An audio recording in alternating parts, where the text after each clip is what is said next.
Champions are made on grand final day, and that day has arrived for the Adelaide Plains Football League. And with 4 grand finals ahead of us, it's time to buckle in and get set for some action-packed footy. To lead us off are the young stars of this great competition. 2 sides that have sat head and shoulders above the rest all year long go head-to-head for the ultimate prize. Memories that last a lifetime, and of course, the 2025 Junior Colts Premiership Cup. It's the Rams and the Owls to battle it out for the ultimate glory. Hello and welcome to Malalar Oval for the APFL Grand Final Day coverage. My name's Lewis McKenna and joining me is Craig Callies, but that's the last time we'll call you that because it's Sauce. That's it. How we going, mate? Yeah, really good, mate. Really looking forward to this, of course, and we're, for the first time this year, covering all 4 games. It's me and you all day long. We're nice and snug in these conjoined chairs together as well. We're going to keep nice and warm here in the commentary truck, Sauce. Now, have you done your vocal exercises? Because you've got a lot of calling to do today. I've got a lot. Normally it's a 1-game effort from you. 4 games today, mate. How are you going to go with this? I think I'll be all right. I actually, earlier in the week, the hay fever was knocking me about and I was thinking, oh no, what's going on? But I've come really good. I think it came at the right time, cleared me out and, yeah, ready to go and excited for this one. Obviously, we spoke about it a bit throughout the year, Sources, that, I like to make my own little videos of how these games go when I commentate, and these guys are the most excited for it than any of them. They have let me know how excited they are to be commentated, but of course how excited they are to be in the grand final. 2 sides that were at the top all season long as well, and really exciting to call these ones. They've matched up 3 times this year. It was Anglevale getting the chocolates in round 4, 56-16, and then in round 11 it was flipped around, a really close game. Hope we get a scoreline like this: 5-6-36 to Anglevale, 5-4-34, and then Virginia breaking the tie in the semi-final, 12-6-78 to Anglevale, 6-8-44. So it was then Anglevale making the way through the prelim, 10-5-65 to United, 3-8-26 last week. So huge game between these 2 sides, of course trying to win their Junior Colts Premiership. They're up and about, they're confident. I think I spoke to you about it a few weeks ago, Sources, that the Anglevale side in person were telling me that they've got the Premiership wrapped up. They're very confident, these young boys. Yeah, maybe a little too confident. Just having a look at the difference in size of these sides, I think Virginia have probably got the height and the thickness in body over our boys, I think. They've got a couple of speedsters, Virginia, so we need to make sure that we look after those. But my heart tells me Anglevale, but I think my head tells me Virginia might just sneak it over the line. Hopefully it'll be a close game like the second time they met through this year.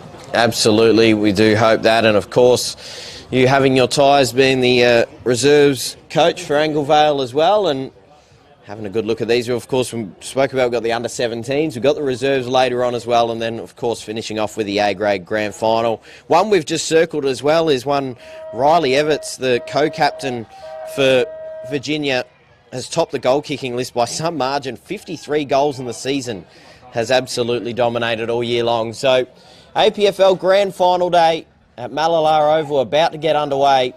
Umpires in the middle, about to throw it up and getting ready to go in this one, as I've just seen the most brilliant setup in the background as well. Saw some couches on a ute bed in the background. Country footy at its finest.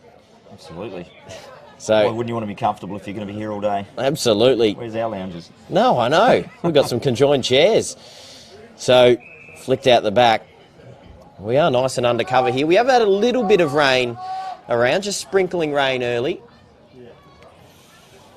Very scrappy early there, but that's what you'd expect in a grand final. Everybody's pumped. Pace of the game's a lot quicker. Just got another ball up as well. So Lazaridis was wrapped up there for Virginia. So gets knocked down in front and quickly trying to break his way was Mewett. Just picks it up again, tries to get a foot on the ball. Maybe should have been called for holding the ball. Gets wrapped up quickly and wasn't allowed to go anywhere there, Isaac Wallace, with the tackle.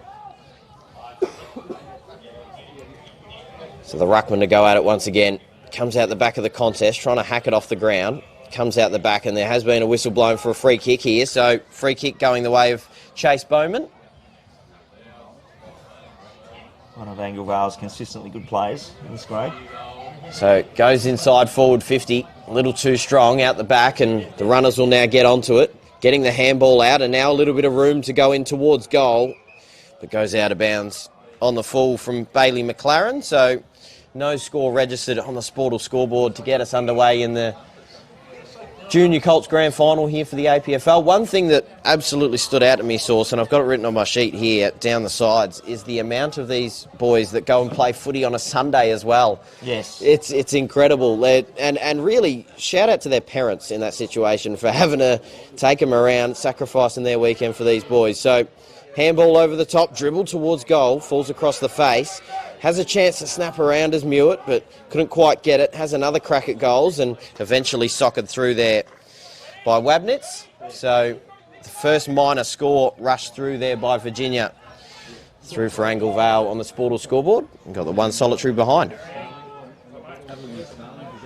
So now to the outside 50. The Rams will bomb it out to centre wing. Just drops down in front and working his way onto the footy there is Thompson. Out the back of the contest and picking it up is Bentley and turning it over. So ball back in dispute. Good tackle laid there in the end by the little fella and Nate Bowman, but free kick's being paid here to Virginia.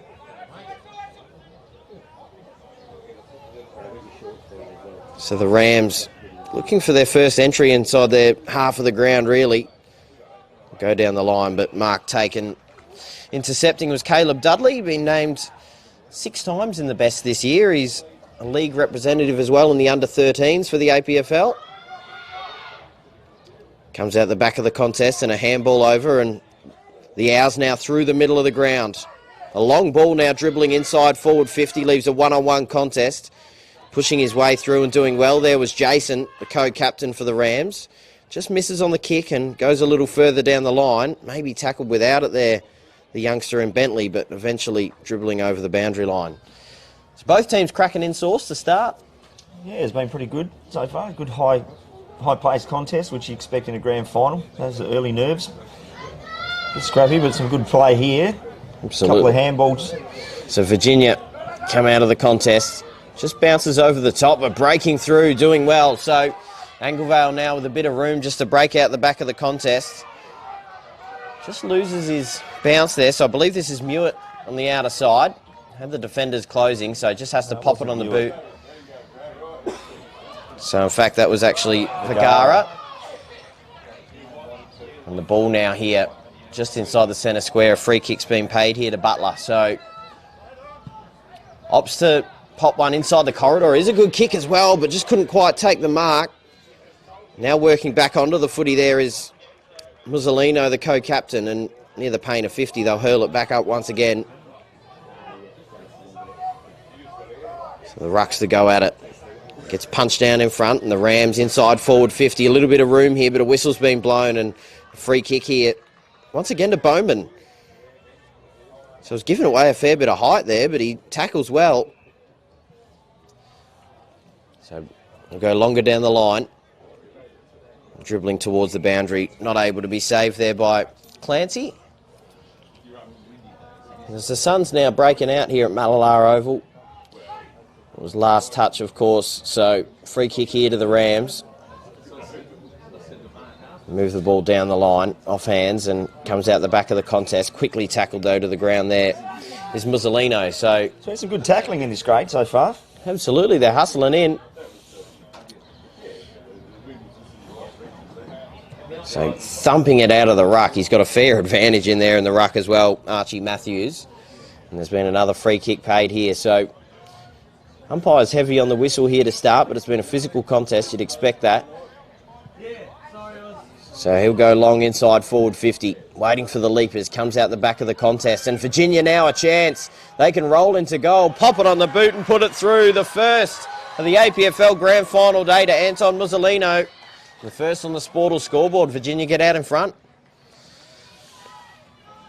So yeah, it's a little bit disappointing that Anglevale let that over the back, unfortunately. Just a runner in Mussolino running through free. Got to keep that ball coming forward. So out in front now by 5 points. They get the grand final underway.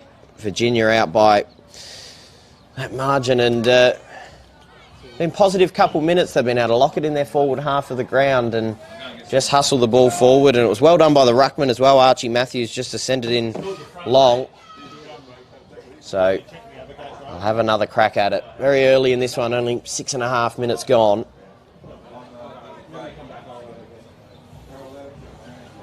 So they'll go again. Matthews will get the hit out. And now to Virginia's advantage.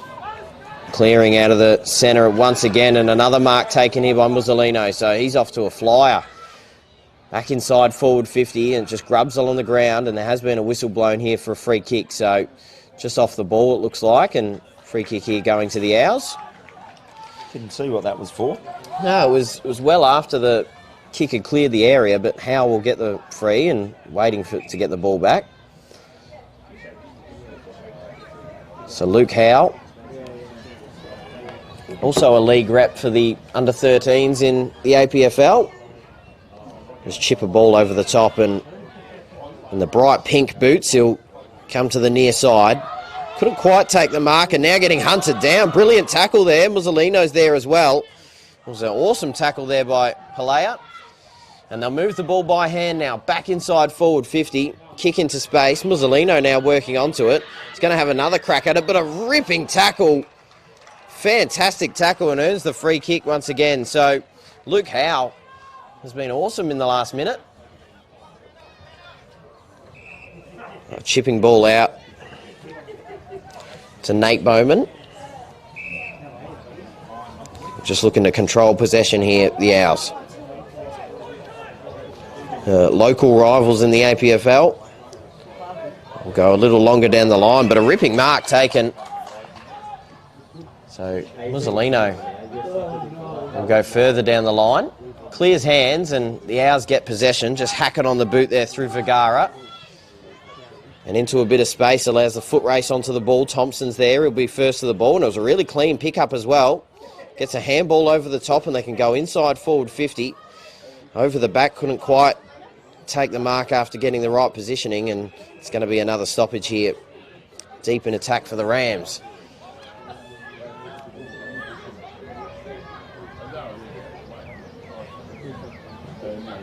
So knocked down, trying to snap around the body. I think he was trying to go the wrong way. The contest there. Rush behind. Yeah, trying to rush it through. I mean, it would have been paid. So handball through the contest, trying to hack out here the Rams, and they'll clear once again through Nate Bowman. Falls short, now picking it up and moving it is Clancy. And it's a good kick clearing out. So the Owls looking for their first goal. You can see their marquee behind that kick there. All the way over the back. Maybe knocked down off the play and should be paid a free kick, and is. So the Owls a good chance here. A couple boys out there getting around in the bright pink boots as well.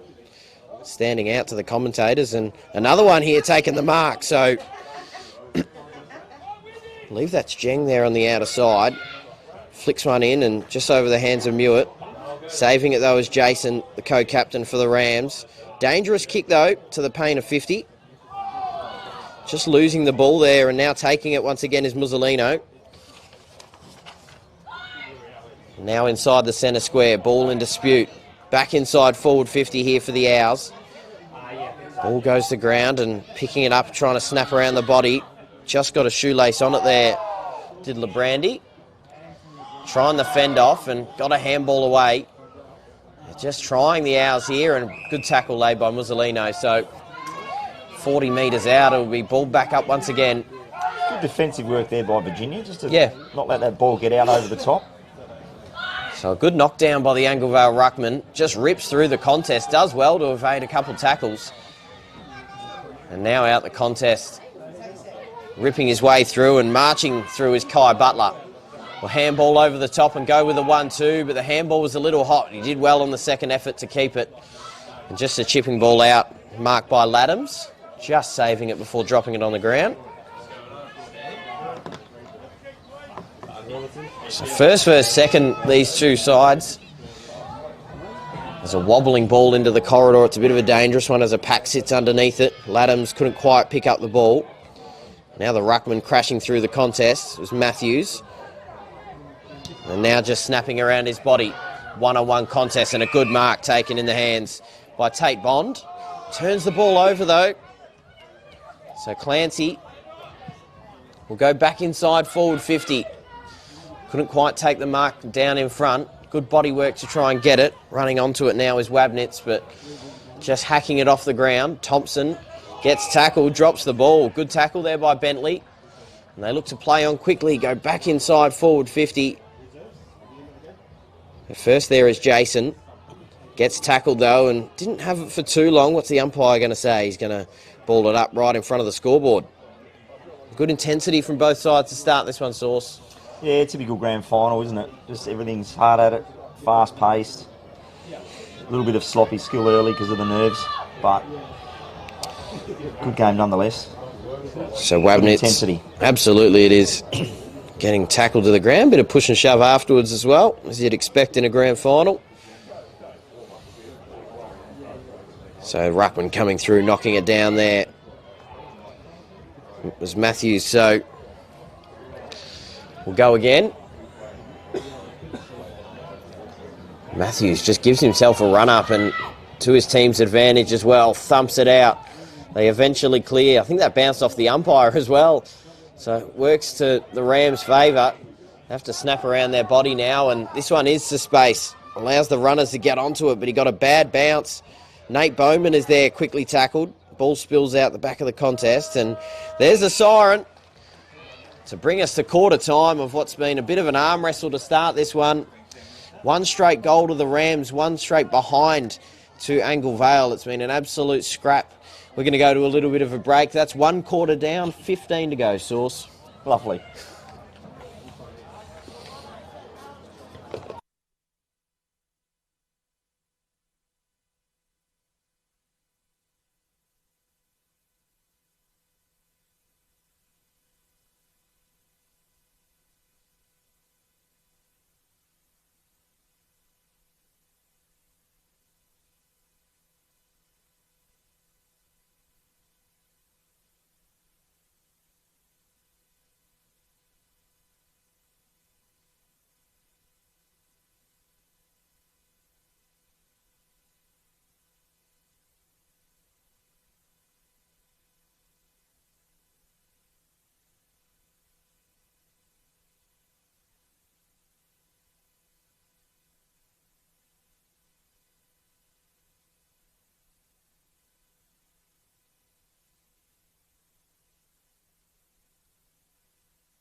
Welcome back to Mallala Oval, home of the Magpies for the APFL Grand Final day. We're in our first of 4 games. Of course, this one, the Junior Colts, the under-14s, cracking into this one, and it's Virginia and Anglevale, with Virginia up early by 5 points.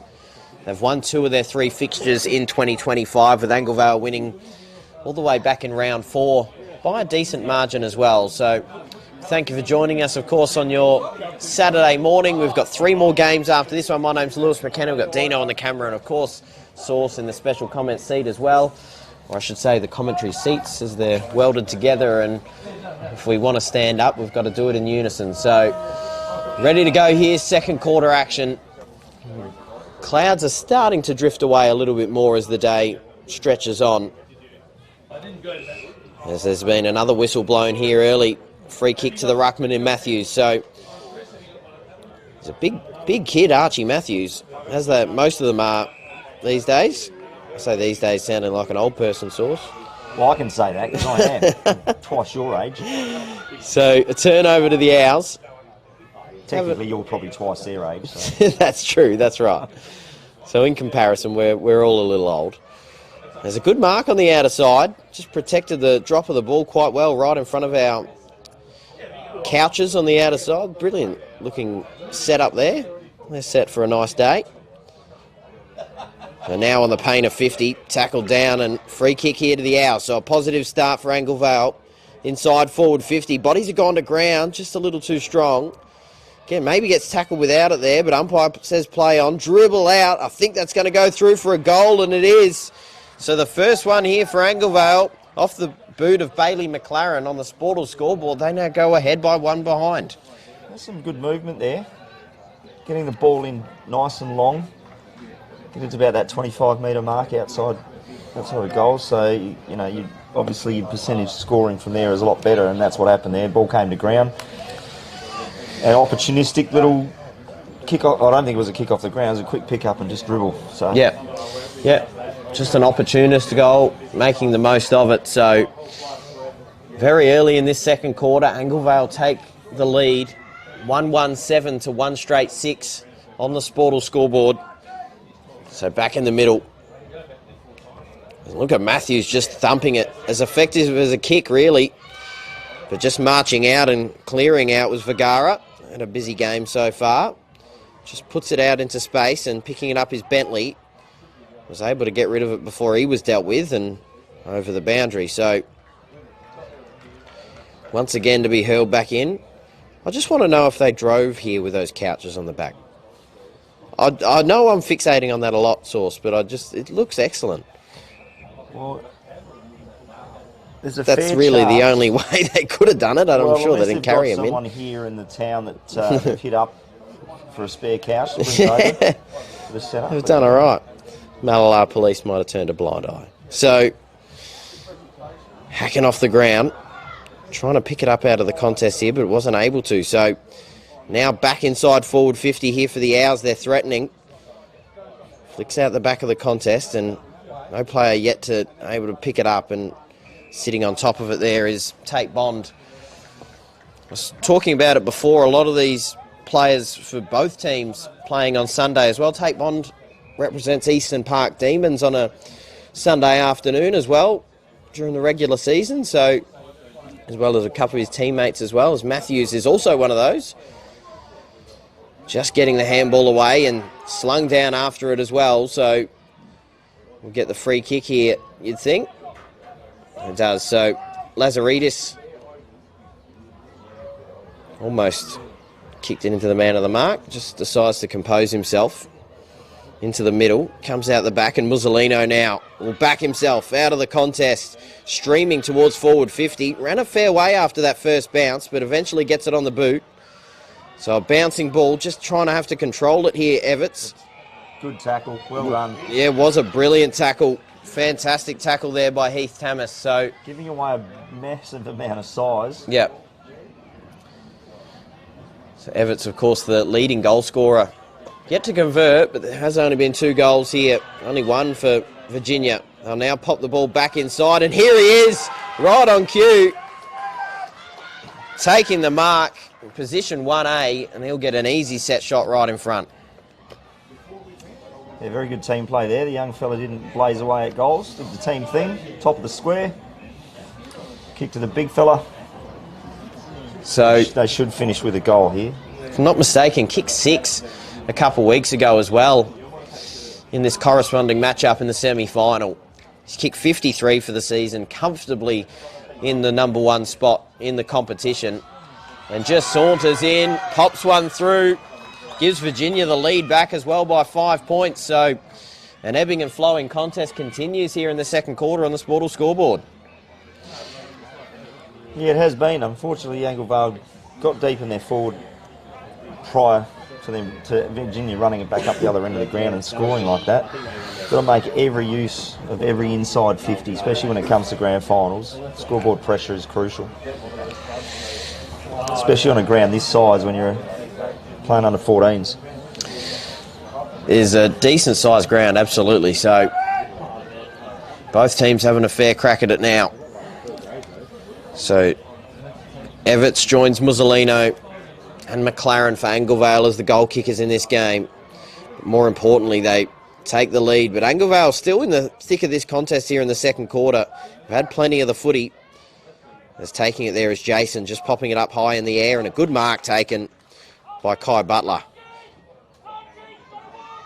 So sees something he likes, has to kick over the umpire to get it there. Jason was sitting underneath it. Now is in position 1A to pick it up. Couldn't be clean with the pickup though. And now just soccering it out here to the near side. Picking it up is Musolino. Got a fair help from the hip and shoulder as well.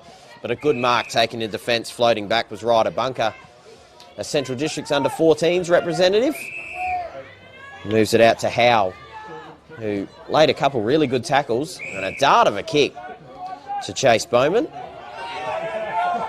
They'll chip the ball out towards the boundary, and a really clean pickup.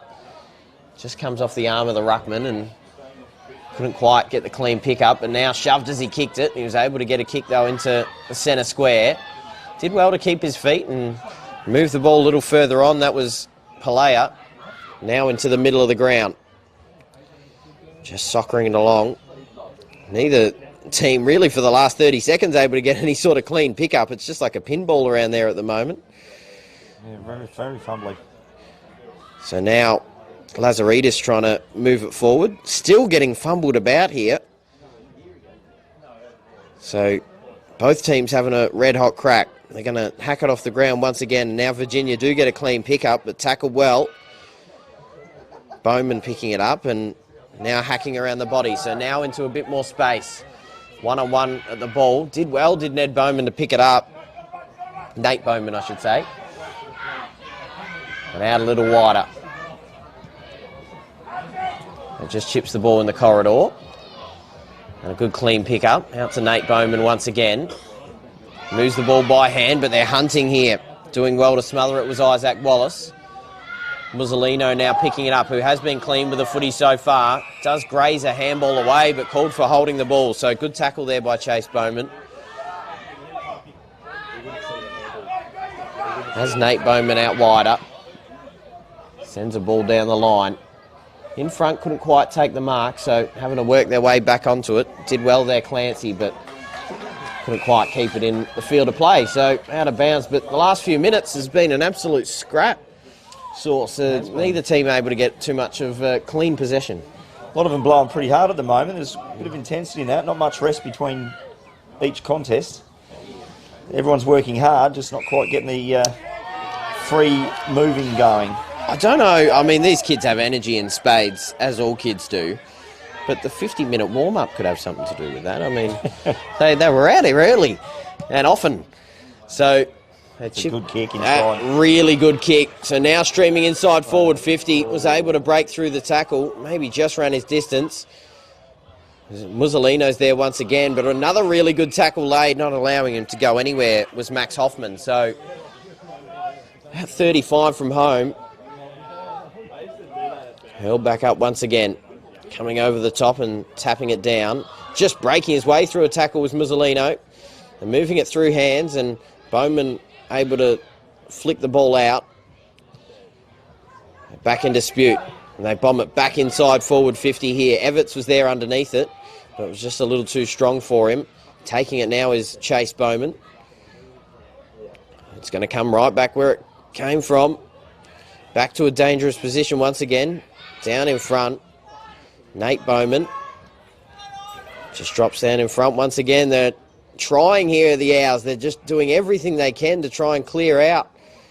But Virginia are just building a wall. It's coming back every single time and not allowed to go anywhere there. It was Lucas Muzzolino, the co-captain. So we'll have another ball up, 40 from home.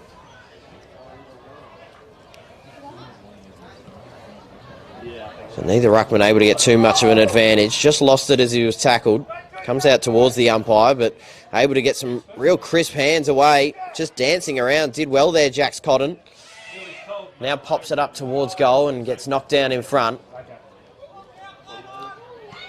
So now trying to surge their way through here. The Owls a little bit of room, finally, to just bomb it out, and a little bit of a foot race to the ball. Cody Russell's going to get there, but not before the Rams. They got the numbers, and they'll get the ball back. Did really smart there to get the handball out in front of himself as well, but couldn't stay with it. The Owls here still fighting. And finally, a mark, Sauce. Just grubs it off the boot as well. So taking it is Butler. Will go back inside forward 50, but in position 1A to take the mark. Ryder bunker. It's like he's playing and sit back in that extra man in the defence. Yep. He seems to be getting a fair bit of the ball back there. Doing it well as well. So McLaren, the goal scorer for Anglevale, will go out a little wider. Getting onto it first was Hoffman. Down the line, and Anglevale here, a really good opportunity to go inside forward 50.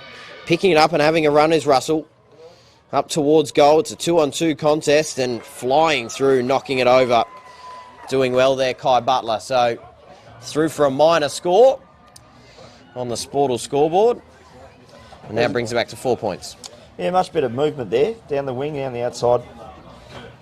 Kicking into space, allowing teammates to run onto it. Had the numbers there.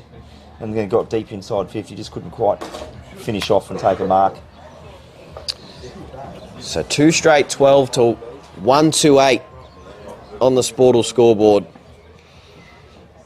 As Butler will have a run out of the square and pop one long down the line, but wasn't touched, so Anglevale will get the ball back here. So this second quarter coming to a close. Only go about 13 minutes or so. We've had a couple goals in this quarter, so maybe a couple minutes left, as there's been another whistle blown free kick here to the Rams, as we have another couch in the background. So it wasn't just one person's idea there. So it seems to be a little bit of a trend here at Mallala. They're perched up for the day. Of course, we've got another 3 games to go after this one. As Muzzolino knocks it down in front, and been called play on here, so a chance for Anglevale to go deep inside forward 50. They've got the numbers if they can compose themselves. Snap around the body, but a crucial smother. Possibly goal saving. Is now crashing through, trying to get it away. There was Jeng. Still in the thick of the contest here. The Owls and the Rams, and another ball up here. In fact, it may be a free kick here paid to Virginia. No, it's a ball up. Okay, no, he did point that way, but he was maybe just having a stretch. So, knocked down here, dangerous position. Has some room to snap around towards goal. As he put it through, he has. And he pumps up the crowd as well, turns around to the tents and pops through a crucial goal to Hudson Ashford. So, they get the lead back now by 2 points, Sauce. Yeah, it's a very good effort. Late in the second quarter. Yeah, very late. Themselves back in front, which is good. Just wondering if after this game we can second to one of those couches, maybe for the senior games. Yeah, these plastic chairs all day might be tricky. A bit uncomfortable. I should have bought some cushions. Maybe should have bought some pillows. Maybe even a blanket Sauce. Who knows? But I mean, we're doing all right. Yeah, that's right. So they'll go at it once again. Time will be running out in this quarter, of course, but they've done well here, Anglevale. Get the lead back. A real arm wrestle. It's really anyone's game at this point. Of course, only 2 points separating these sides on the Sportal scoreboard, and now on the outer side with a few players sitting on top of it, it'll be ball back up.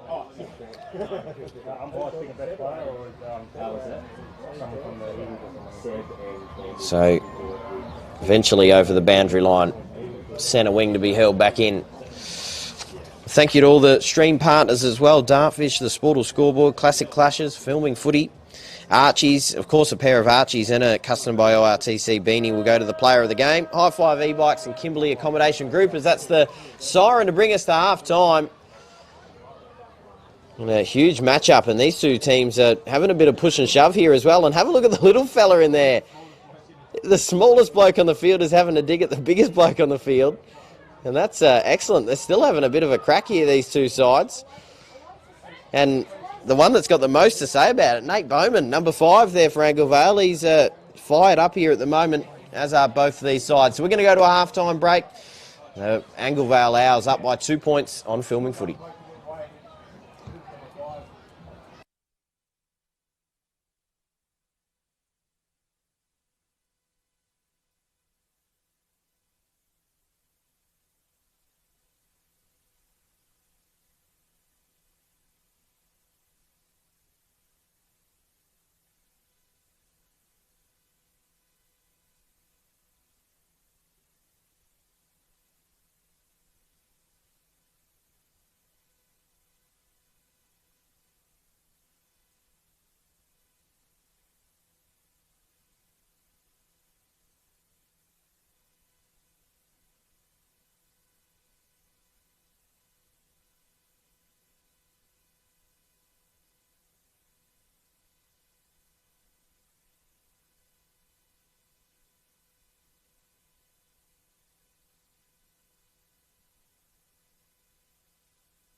Welcome back to Mallala Oval. Grand final day continues here for the APFL, and halfway through our first game, it's Virginia and Angle Vale.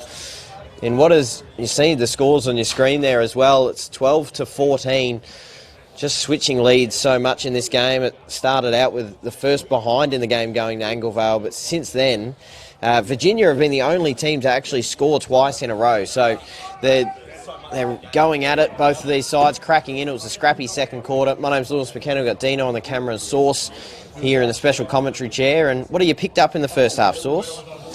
A little bit scrappy. I think Virginia have been slightly cleaner, but Angle Vale, just in that last quarter, found a bit more space, which is the sort of game that Marshy's got him trying to play.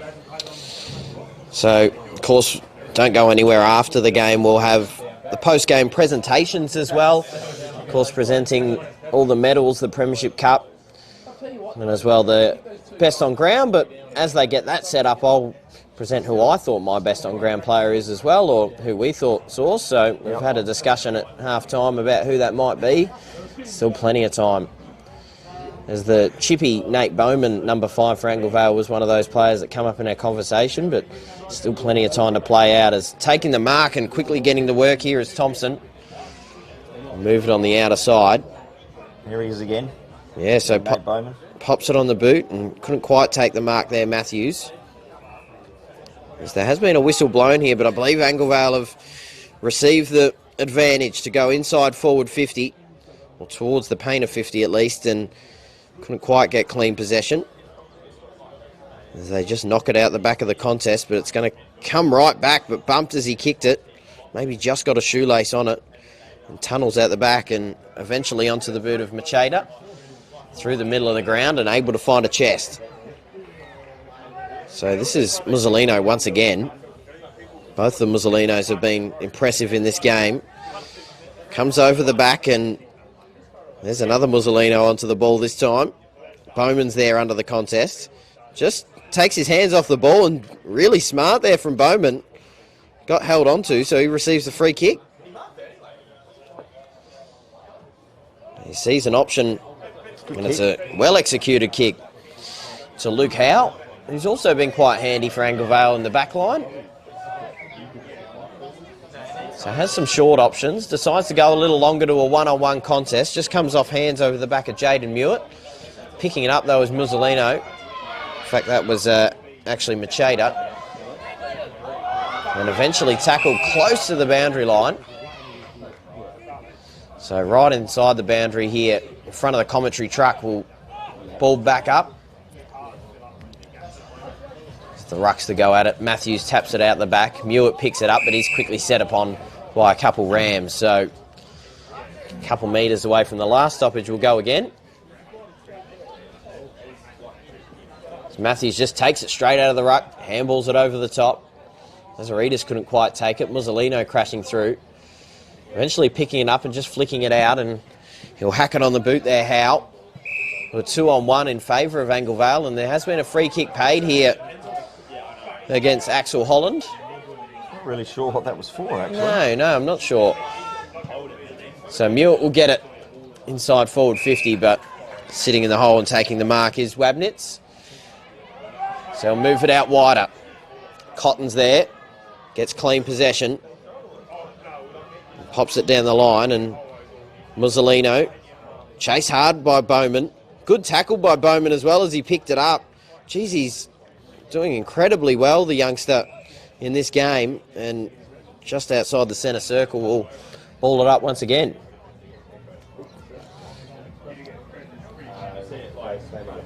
So Matthews in the ruck, just takes it out. Why wouldn't you when you're that tall? You can go long inside forward 50. And wait for the bounce of the footy.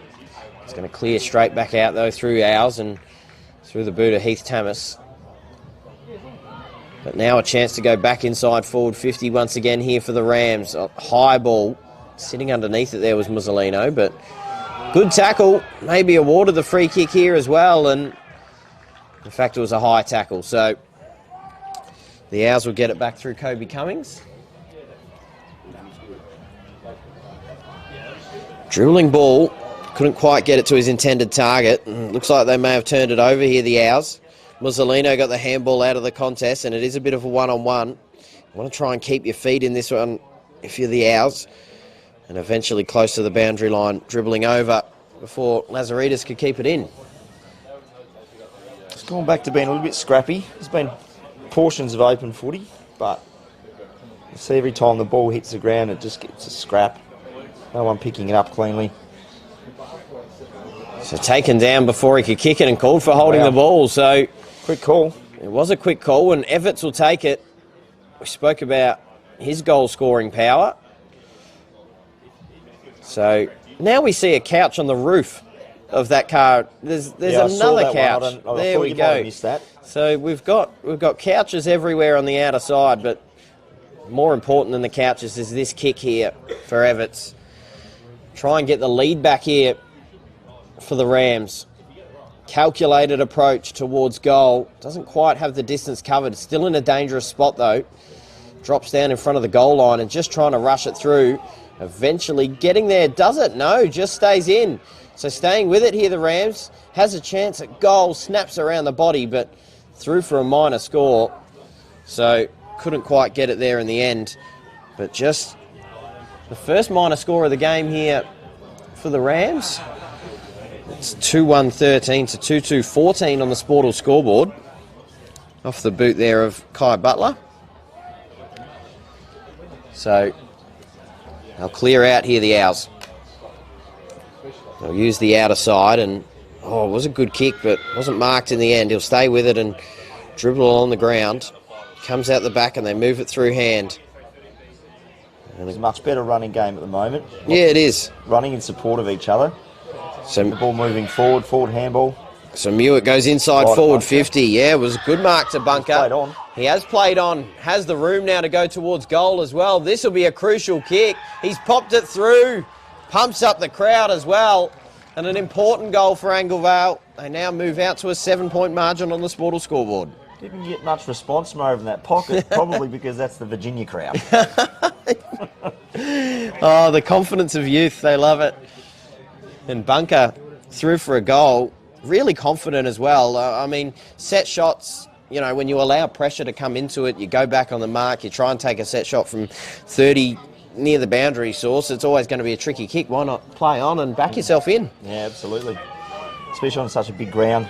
Yep. Like, these young kids, obviously, probably 30, 35 metre kicks most of the time, maximum. So, 7-point margin, game high for either side. But the Rams will respond at one point. It looks as if it was a free kick and paid advantage as well. So they're fired up here at the moment, the Owls. Working his way onto the footy here is Farrugia. They've got the numbers though. They come and help out. Quickly tackled though, and the Owls back onto it. So on the boot towards forward 50, but the Rams have the numbers that eventually trickles over. So Virginia will get the free kick.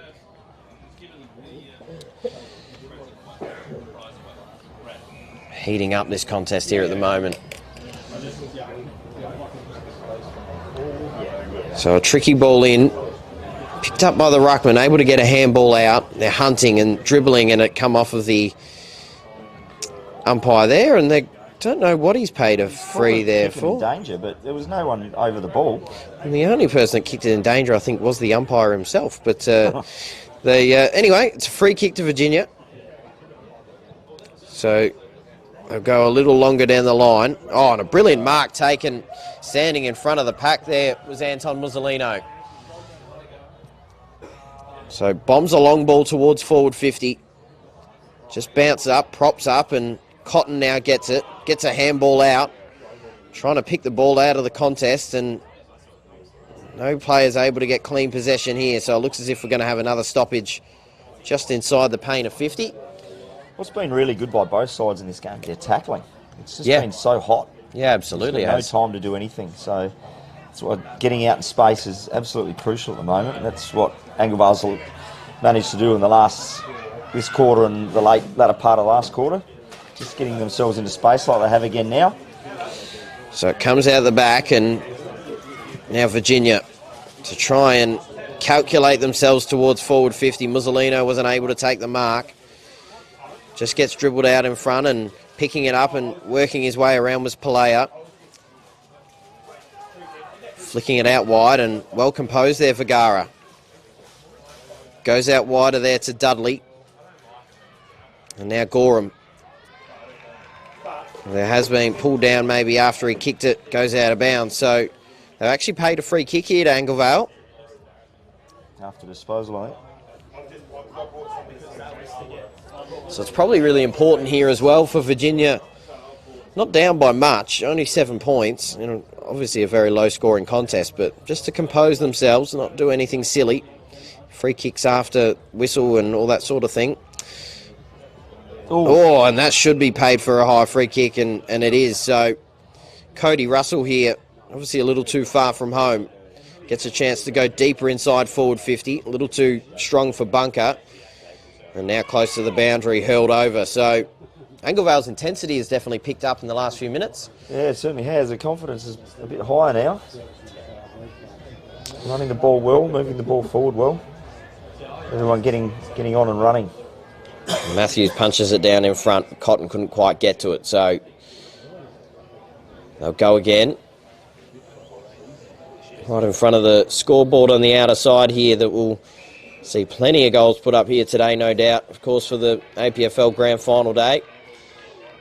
So free kick out of the ruck contest here for Virginia. It's about 11 minutes gone here in the third quarter. A goal here to finish off this third will be crucial for Virginia. Still got a few minutes to do so if they can. It'll be equally crucial for the Owls. And they're going back inside forward 50 once again. Picking it up, the ruckman Matthews, he's had enough, so he hurls it on the boot, but a little recklessly as it goes out of bounds on the full.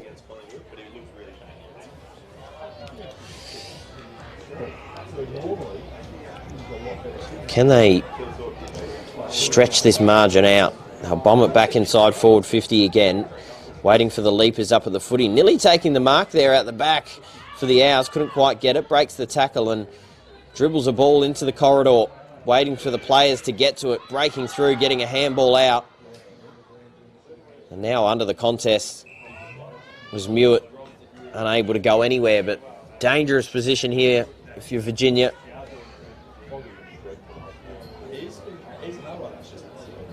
So the ruckman once again, Matthews taking it out, has to try and get it out. Just hands it back to the Owls though. So now top of the goal square essentially. Going to have another stoppage. Labrandy unable to go anywhere. Virginia did well there to defend that because they had lots of numbers. They had about 6 or 7 on the one. So Matthews knocks it over towards goal and quite intentional to try and rush it through for a behind. They do just that. So now in front by 8 points is Anglevale. So 21-13 on the Sportal scoreboard. They now clear out a defensive 50. Unable to get any clear possession out, but they've been paid a free kick here to Lazaridis. Third quarter coming to a close. Longer down the line in a one-on-one contest. Cotton was there, comes out the back, and now a handball through. Did well to get the handball out there. The youngster once again in Bowman. A 2-on-1 contest here. Virginia with the advantage, are able to get the clean handball out and clear defensive 50, and got a little bit of space here if they get a clean bounce. Now picking it up was Butler. Was quickly wrapped up in a tackle, and there's the siren to bring us to the end of an entertaining third quarter. Anglevale with the advantage in this one, 3-3-21 to 2-1-13. The under-17s will come out to warm up for the last time before coming out for their grand final in just a few moments. We're going to go to a break for filming footy. Come right back in a moment.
Welcome back to Mallala Oval, final quarter of the Junior Colts Grand Final, Virginia and Anglevale. And, well, in about 15 minutes' time, we'll have our first Premier crowned for the day. And it's been a really entertaining game so far, Sauce. Yeah, it has actually. It's been scrappy at times. It's been free-flowing at times. But it's been a hard-fought contest, and like I said in the last quarter, the thing that's standing out from both sides is the tackling has been intense. Well, in round 4, it was Anglevale beating Virginia by 40 points, and then in the semi-final just 2 weeks ago, it was Virginia winning by 34 points. So, you know, it's for the neutral fan, it's really good footy to watch, a game that's really close, and Virginia really important they get the first goal if they want to have a chance in this low-scoring contest. Out of the middle and not allowed to go anywhere. One thing you can be certain of is that both these teams have had a red-hot crack. You haven't seen a single player shirk a contest at all. Maybe even a little too strong at times as they move their hands out and to a one-on-one down the line. First to get to it there, picking up the ball there is Russell. We'll go longer inside forward 50. And a really good mark. Gee, he's got a good set of hands on him right at bunker. Yeah, he's in the Central Districts system at the moment. Under 14. Yeah. Also plays for Jeps Cross on Sundays as well. One of those that just loves their footy. Plays it every day of the week. And moves it off through hand, and now a chance at goal here. Have they got the distance covered? They do. What an important goal that is for the Owls. Able to split the middle. Isaiah Clancy in for his first goal of the game. His 5th of the season. None more important than that, Sauce. Yeah, absolutely. That's what you want to start a last quarter with when you're already up a goal in a low-scoring game. Good attacking footy, moving the ball forward quickly, again into space, and then getting deep in the forward line. So 2-1-13 to 3-3-21 now on the Sportal scoreboard. Also, one last time to thank our APFL partners as well. Viswater, Sports Powers Orange Group, Sharon, Belgravia Apparel, Synergy Signs, Mangoing, McCracken Ford Balaclava, and the Plains producer. Of course, thank you for that. And a shout out as well to the awards as well throughout this week. And the award winner for the under-14s was Association Medal was to Jack Pym. I reckon he had 34 votes as well, mind you. Just absolutely blew the competition away for United. So congratulations to you as well, Jack. I'm sure you're around here somewhere. But so whistle being blown here out of the contest and free kick being paid here to Anglevale. So to Gorham. He'll chip it out wide to Bowman. At what point, obviously, we only go with about 13-minute quarters. It has been a scrappy contest. Anglevale don't want to get too complacent chipping the ball around, though. No, you wouldn't have thought so. You want to keep playing the attacking footy that's got you to the position you're in now. And I don't think the message had come from the bench to do that chipping, wasting time trying to keep possession of the ball. Just keep playing the attacking footy that's got you to where we're at. It seems like they're doing that. These boys are far too pumped up with blood to think about anything like that, Sauce. They're just cracking in. So now centre wing, it'll be held back up right in front of the benches. Interesting to see how Virginia respond now, see if their intensity lifts. So Matthews in the ruck couldn't quite get thumped as far as he has been doing so far this morning. And once again, we'll have another stoppage. So the flags are flying here at Mallala as well, across the ground, just towards the opposite side of the ground, the outer side.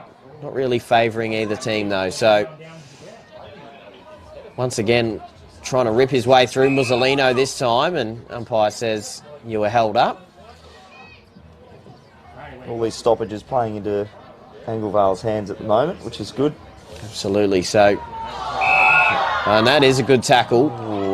Yeah, it was lucky, I think, in that instance there, Bailey McLaren, but maybe had the ball held to him.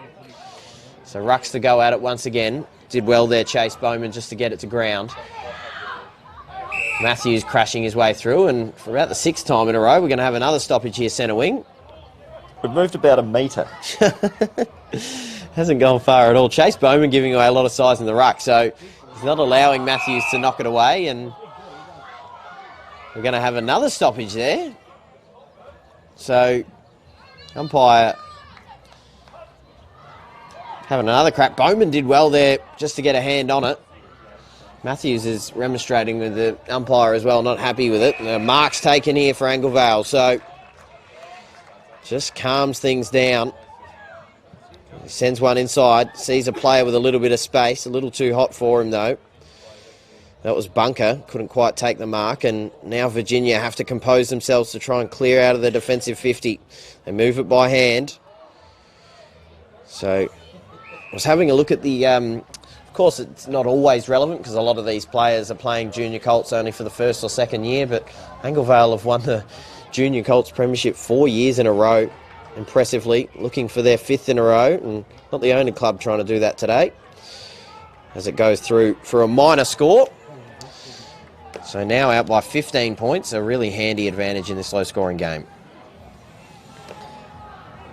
Yeah, it's fairly handy having the amount of kids that we have in Anglevale, obviously a growing suburb. So it's just a weight of numbers. Yeah. So many to choose from. But well coached as well, so Marshy is only a young bloke himself. Very passionate about his footy. Took on the role last year, took him to a premiership in his first year, which is fantastic thing to do as a first-year coach. Absolutely it is. So now Virginia, though, inside forward 50. Just had to put it out in front of Everts, but now running onto the footy first is Heath Tamas. Just has to back himself in and did well.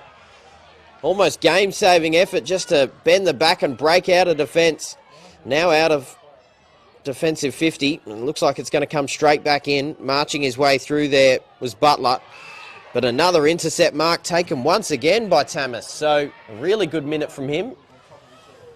He went the wrong side there. He had 3 players running this side of the ground. So he went to a 2-on-2 contest on the other side. So Bowman dribbled it out, but no player able to touch it. So Virginia just have to hit a target. Mussolino's there. Oh, big bone-crunching collision there between 2 players. Handball over the top, and now a bit of room for Virginia. Jax Cotton now can compose himself towards goal, but had a little bit more space. Puts it out wide, and looks as if there's no score registered. So had a little bit more room there, the youngster. Probably had more time than he thought. Yeah. Not enough talk around the ball. And it's where, at this point in the game, obviously we're halfway through now, around halfway through the last quarter. Just get a little bit worried. Still have to kick 3 goals here, Virginia. So the Owls. Oh, did well to balk his way around Everts. Turns around and looks back at him as well. Clears defensive 50. Gets knocked down in front and going to get through it first, Wallace. Composed himself well, gets a handball over the top. Mussolino got a bad bounce. A crunching tackle into the ground and paid for holding the ball. I mean, could have, yeah, I was thinking... Head first into the ground. Was dangerous. It was a bit of head contact from Gorham into the ground, but it gives the Rams a chance inside forward 50. Oh, nearly taking the mark there, but I think there's been a free kick paid here in the marking contest. So maybe off the ball to Matthews, but in fact, no, it's going to go back to Mussolino. So Anton Mussolino looks to waste no time. They need 3, Virginia. This one to make the equation a little easier. Doesn't use much of his run-up. Doesn't have the distance covered. Gets dropped down in front, and they need to convert here, Virginia, if they're able to get some free hands out the back and dumped. So they have called that one a dangerous tackle. Wow. And this one should be put through for a goal right at the top of the goal square. So unfortunately can't quite see the number on the player 7, here. I think it is. Yeah, so Hudson Pelea then, if that's the case. Has a crack at goal. In fact, it's number 16, Jack Perkins, puts through an important goal to just draw them that little bit closer. So 3-1-19 now plays 4-4-28 on the Sportal scoreboard, and Virginia with a pulse here at the moment, Source. Yeah, we've got to be careful here, even though there's only, probably maybe 4 or 5 minutes to go. Anglevale can't muck around. They need to continue to try and attack, just play the footy that's got them to the position that they're in at the moment. So a couple umpiring decisions there relating to dangerous tackles that just both of them in advantage of Virginia. But it is a bit of a grey area of a free kick sometimes when you talk about the slinging and dumping action. But the Rams, advantageous. And Matthews will just thump it out of the ruck. Once again, as good as a kick. will come out the back, and now they can stream towards forward 50, but did well to smother it. Once again, Nate Bowman just denied him a deep entry inside forward 50, and now Cotton to compose himself and swing around towards their end of the ground once again. Bowman was clean, handed off to Chase Bowman, and now into the middle of the ground, and that's an important mark. So now the Owls will chip it out a little wider.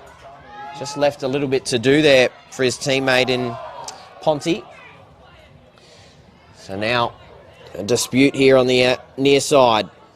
Picking it up was Thompson and moving it off through hands, and Butler will go long down the line. Musolino taking the mark. That's Lucas. Will go inside forward 50. They got the numbers. Able to take it, so he just needs to stop and look ahead. He has Musolino wide open if he can go to him. And it looks as if there may be some holding here behind the play. It has been a free kick paid here. No, it's a 25 that was given. There we go, so 25. So this is important. Now 10 minutes gone. This one to draw it close. I think it's going to be, once again, a chance at goal from that same goal scorer from before. He pops it through. Jack Perkins with back-to-back goals. And now all of a sudden we've really got a ball game on. 3 points the difference on the Sportal scoreboard. They're still celebrating here, Virginia, but they've got to compose themselves. There's a few minutes to go. 3 goals kicked in this quarter. We might have a little bit extra time on here. Absolutely we might. So they've brought it right back. Right at the start of the quarter, Anglevale had a 14-point lead in this low-scoring game. Virginia with back-to-back goals. How about the drama this would be to start us off on APFL Grand Final day. How the Owls respond to this now? Momentum's all with Virginia. Absolutely it is, and it's a good tackle laid. Called play on though. Comes out the back of the contest, and now trying to break through. Did well and snaps in towards forward 50, and a mark taken. So taken here by Lucas Musolino. Cries a 25 once again. They'll pop it up into a dangerous position in front of goal. Everts nearly taking the mark. Comes out the back of the contest, and we're going to have a ball up here right in front of goal. Virginia convert. They go in front. Anglevale clear out and save it for a few minutes. Oh, athletically out of the goals. Oh, nearly through. Wowee. Geez, what an effort that would have been. That would have been a massively huge goal. To win a grand final, to do it that way. Good effort. Absolutely it was. Very smart as well. So Anglevale, though, still in front by 2. They just need to stay composed. A long ball down the line. Out the back of the contest, Thompson did well. Just balked his way through the contest. Inside forward 50. They have to be clean.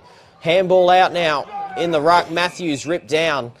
And 40 metres from home, we'll have another ball up. Well, we're past the 12-minute mark, so we're now into time on. How much? Oh, no. So a free kick paid here to Virginia. A chance to go close to goal. Geez, he's given himself a chance, perhaps here, Sauce.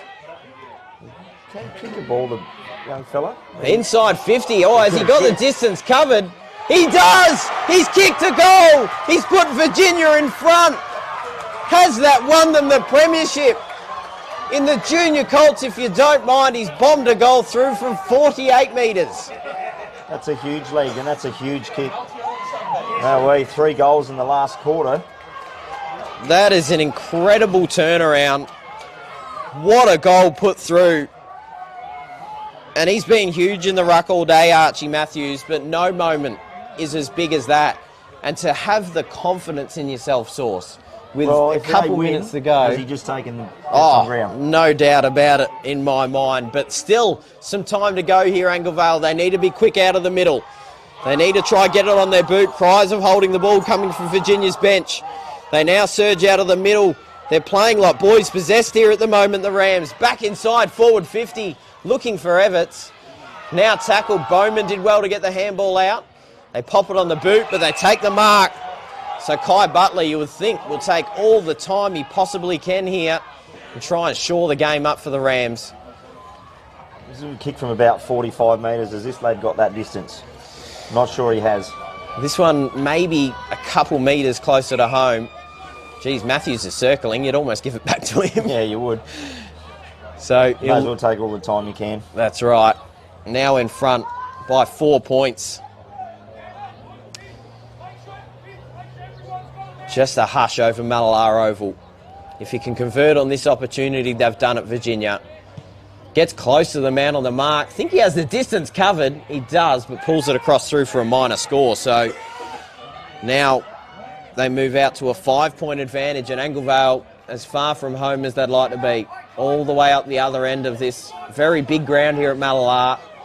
Siren coming any second. And now they're going to have to play man on. They're just going to have to take some risk. They have to almost go right up the middle of the ground. They're looking to come here closer to the near side. One-on-one contest here at the back, and a huge mark taken once again by Kai Butler. He's had an enormous couple minutes. Sees another option, and why wouldn't you go there again? Archie Matthews from the same distance sees a short option, goes to the top of the square, and a mark taken over the back. Lazaridis, he will have an opportunity to finish this game. You think the siren will come at any second. And they have played an incredible quarter here, the Virginia Rams. So, very composed play there from Archie Matthews as well. Lazaridis towards goal, pulls it across through for a minor score, but that does make it one straight kick, the difference. And still this quarter has gone on a long way. We have seen a few more goals in this one. So now, a little further to the outer side, clearing out and dribbling over. So they give the ball back to the Rams. And there's the siren. Virginia, they're the premiers of the junior Colts of the APFL. The fans storm the ground. Anglevale led much of the way, but Virginia's final quarter was absolutely dominant. And you can credit it to one player, Archie Matthews, booting a goal from 48 metres. Well, that last five or so minutes, you just saw the whole transition of the game change. Anglevale looked like they had it in the bag. Whether they stopped or whether Virginia just sort of upped their intensity, but they just got control of the footy, just got control of the game, picked up the momentum, hit the scoreboard, and that's what happens. 3 goals in that last quarter when they only kicked 2 for the first 3 quarters. Big effort. Well done, Virginia. Well, that's one game down, Source, of course, so we've got to wrap this one up fairly quickly. I'm going to get out there and have a chat to all the players I can possibly chat to, but of course our player of the game will be getting some Archie's thongs and a custom by ORTC beanie. That is going to be Archie's Matthews. I'm much more confident he'll fit into the size 10s. I reckon they might be too small for the mate. He's quite tall. Pass him off to a younger cousin. So we'll get that sorted. We're going to go to a little bit of a break, and once I get out there, I'll get back on the mic for filming footy.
Something a little different here, footy fans. We're going to do a little bit of a roving around. We're going to get our player of the game as well. So stay with us while I get him. It's going to be Archie Matthews. Of course, kicked a huge goal at the end of the game as well. So congratulations to the Virginia Rams who got the win. We're going to try and find him. He should of course, weren't able to get the win. So we'll go find him. Yes, there he is, the tall, strapping lad.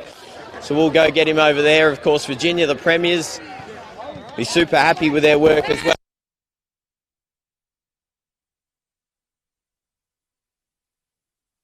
Going to get you over here, mate. If any of the other Virginia players want to come over and have a chat as well, you can. But there you go, mate. We're going to get you some thongs.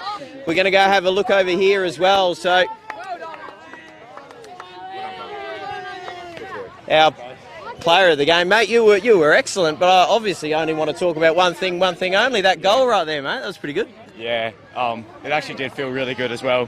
I was actually thinking, oh, is that going to go in? Because it looked like it was going to hit the post or something. Yeah. And then it's like just turned a little bit and it felt really good. So, yeah. Awesome. Well, you've won some thongs. You've won a beanie there as well, mate. But you see all the team around us. We're pretty happy about that, boys. Yeah!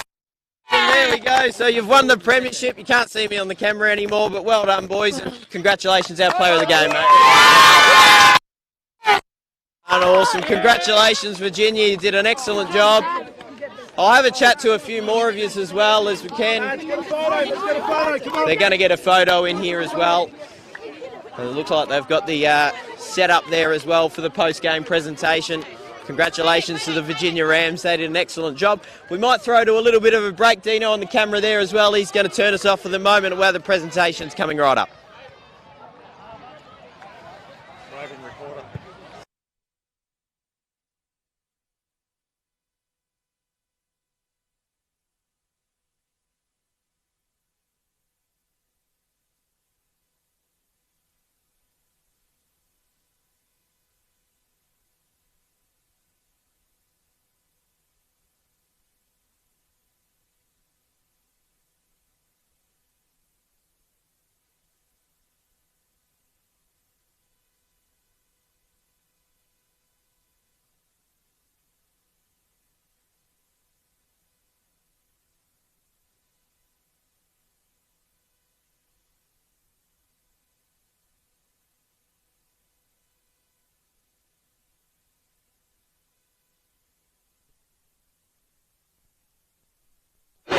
Club rooms started off with a great day.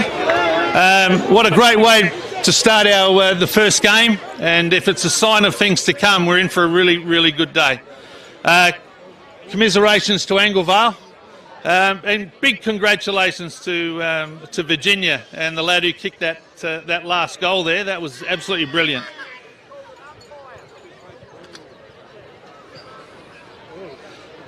Yep, there's always one. So if I can get the coach of Anglevale, not Anglevale, from the coach and the captain from Anglevale, just quickly come up and say a few words, please.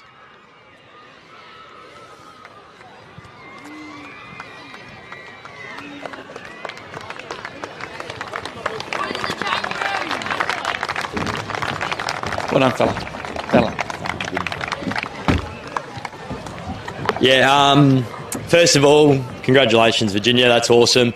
It's been a great battle between us over the years, and like all year it's been, really close, and that's what the best part is. Like, we're bringing a lot of talent to this league, and your team's really well, and to the coaches, really well done. So thanks, guys.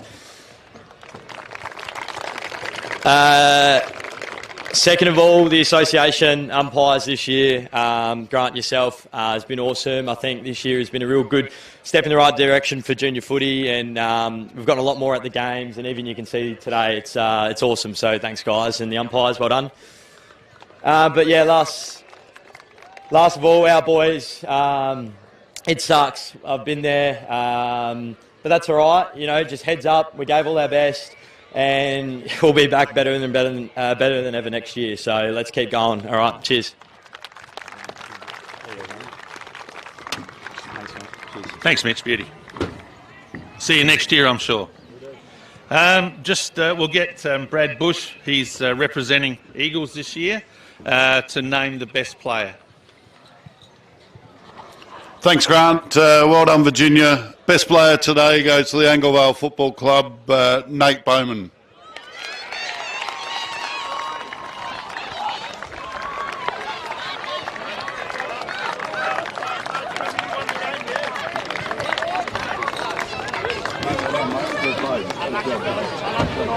want to just thank Mum and Dad and your coach?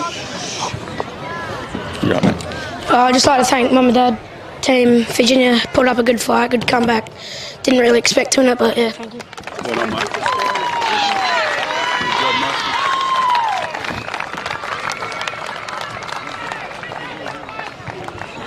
Well done. We'll just get the team manager from Virginia to come forward, please.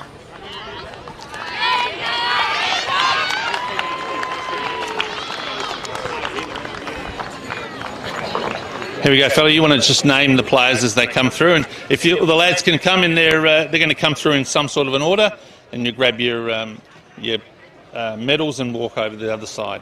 Here we go. Anthony Lazaridis.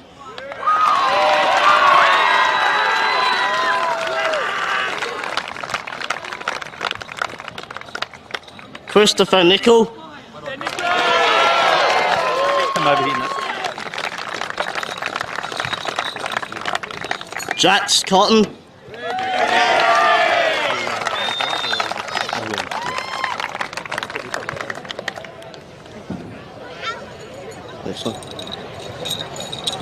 Hudson Player. Christian Cavallaro.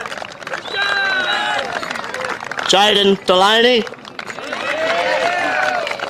Anton Mussolino.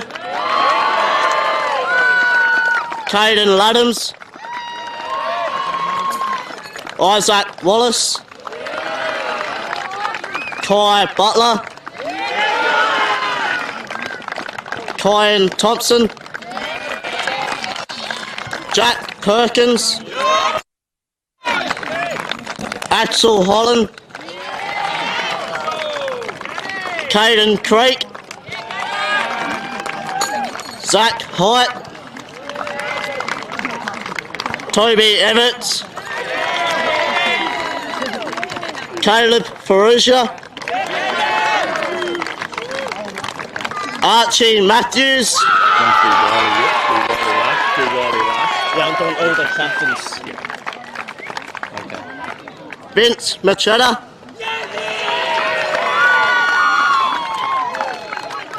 Tate Bond. James Wobnitz. And our captains, Jay Creek, Lucas Mussolino, and Riley Everts. That's it. Hey, Lucas, just stay here, Lucas. Just your the coach.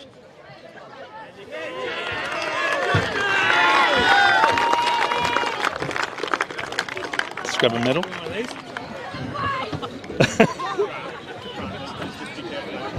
Watch out for your cup behind you. Congratulations, fella. I just want to say a few words. Go with you first, Lucas. Well done to everyone. And thank you, Anglevale. And yeah.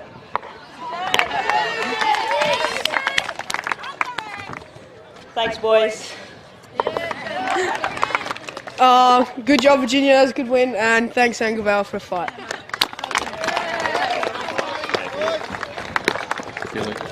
Oh, yeah. Firstly, thanks to the Malalar Football Club for putting on such a good day. Great facilities here. Always love playing here.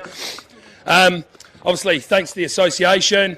Massive thanks to Anglevale. Every time we've played you guys this year, it just feels, even when we've been up, it just feels that the scores can go either way. You're such a great team. Just keep playing footy because you've got a bright future ahead. Well done, guys. To my group, I'm out of this world. Out of this world for you guys, all right? We talk about don't give up, contest by contest, quarter by quarter, and that's what it was today. Firstly, thanks to all the parents for bringing him out, all the supporters, and up the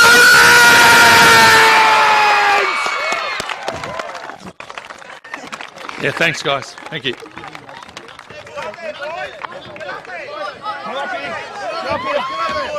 Down the steps. Some down below. Here you go, bud. Just class.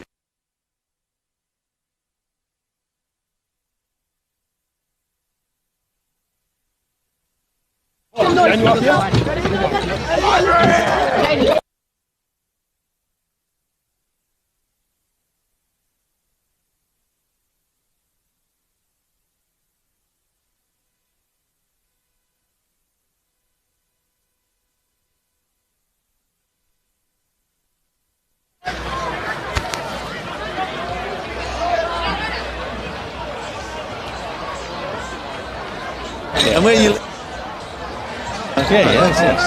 Still enjoying myself. Life's pretty good. Yeah, that's good. That's what it's. You got a grandson playing today? Yeah. And Anton. So they played today. They just won. Oh, good. All right. See you. See you.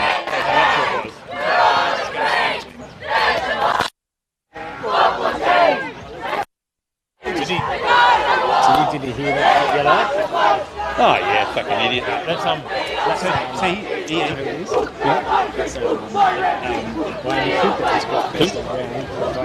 That's his father, is it? Well, he should be happy now.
Welcome back to Matalara Oval as we continue the APFL Grand Final Day coverage. My name's Lewis McKenna. I'm joined by Sauce as well, Anglevale's reserves coach, and he's an expert commentator as well. So this side, ready to get cracking in. Of course, they had to get a start pretty quickly. I think they're running a tiny bit behind here at Matalara Oval. Of course, Virginia just getting the premiership win, but these two sides been the best all year long, and Two Wells, of course, ready to get their party started as trying to surge out the back of the contest there was Bailey. Excited for this one, Sauce. This should be a really good game. Yeah, it should be. Two really good sides. Some good talent in both sides. Bit scrappy early, obviously, just like all grand finals are. The nerves are high, the intensity's high. Nobody can take a clean pass. Here we go. So inside forward 50, the first entry here for the Owls. Comes out the back of the contest, but in fact it was a good clean pick up there for Logan Harris. Wasn't able to get it away. So now, once again, in the contest, maybe tackled without it, umpire circling and going to ball it up. So the second game of 4 here this afternoon at Malalar Oval. Rucks to go at it and gets knocked down in front. Anglevale circling, snapping on the boot towards goal, gets knocked out the back and eventually fisted through for a minor score. So off the fist there of Logan Clifton. So the first score on the Sportal scoreboard going the way of Anglevale.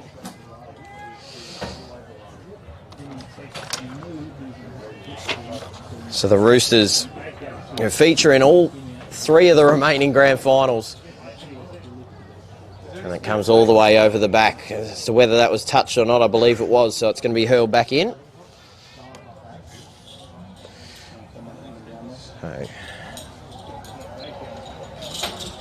It's a brilliant atmosphere down there, Source, of the Virginia boys. I know, of course, you would have quietly been hoping for an Anglevale win to get us underway here on grand final day, but they were up and about the Rams. As you would be when you win a grand final. Absolutely, they were all over me. In fact, I think the microphone was cutting out a little bit because they were surrounding me like a pack of animals, just wanting them premiership medals. But it was excellent work by the ruckman to get the match sealer and win the game for them. But free kick here to the Roosters. They'll chip the ball out wide. Two sides that have been top of the ladder this year. They won their way through to the grand final, second on the ladder, 2 Wells beating Anglevale by 23 in the semi-final. So they've had the week off and they'll now move it around. Poole gets the handball off and through the middle of the ground go the Roosters. Just pops the ball out into space and the Owls get to it first. A confident bounce, a second, now along the wing, now going inside forward 50, looking for the leader. Did get it and a good mark. So now a chance at goal here for Logan Harris. He's kicked 19 on the season. This one from about 35 to 40 metres. That was a great bit of work from Jamison Davies off the wing there. Yeah. Just absolutely backed himself, backed his pace, and a beautiful hit-up target. He has played some A-grade footy for Anglevale this year. So shot at goal, just pulls across to the right through for a minor score. So the second here for Anglevale. 2 Wells yet to score on the Sportal scoreboard. We get 2 Wells yet to have an inside 50 really, but Anglevale have been hot at the contest. So they'll move the ball out wide. And a good solid mark taken. So I believe that was Ethan Ansell there on the outer side. Pop a ball down the line, one-on-one contest, and first there was Michael Daly. Just tunnels it out the back and standing up in a tackle, just trickling it out there was Tamas. Ball still in dispute here through the middle of the ground, just off the boot. And now a chance once again. Jamison Davies, the co-captain, inside forward 50. Was a bit of a grub, but Clancy takes the mark.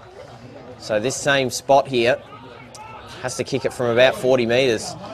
Doesn't look overly confident. Just outside his distance, I reckon.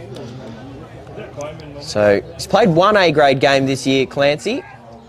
Just pulls it across and had the distance covered, but crossed through for no score, out of bounds on the full. This is where you've got to make use of it. Early inside 50s and scoring chances, you've got to hurt the scoreboard. Otherwise, it can come back to bite you. So Anglevale had all of the inside 50s here to start.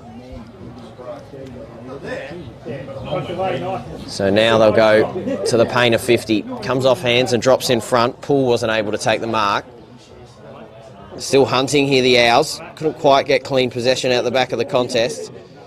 Now trying to get the handball out, but quickly sat upon there is Jaden Nisbet. Normally centre-half back, he's playing up forward by the looks of it. So ruck contest gets knocked down and right in front of the scoreboard here, the Owls still hunting at the footy. Jackson Ashford escorting it over the boundary line. So to be held back in here, 25 from home. So one thing to be mentioned, and it's somewhat to be expected as well for these two sides where their A-grade teams are at for season 2025, but tried a lot of these 17s in the A-grade, especially late in the season, Anglevale.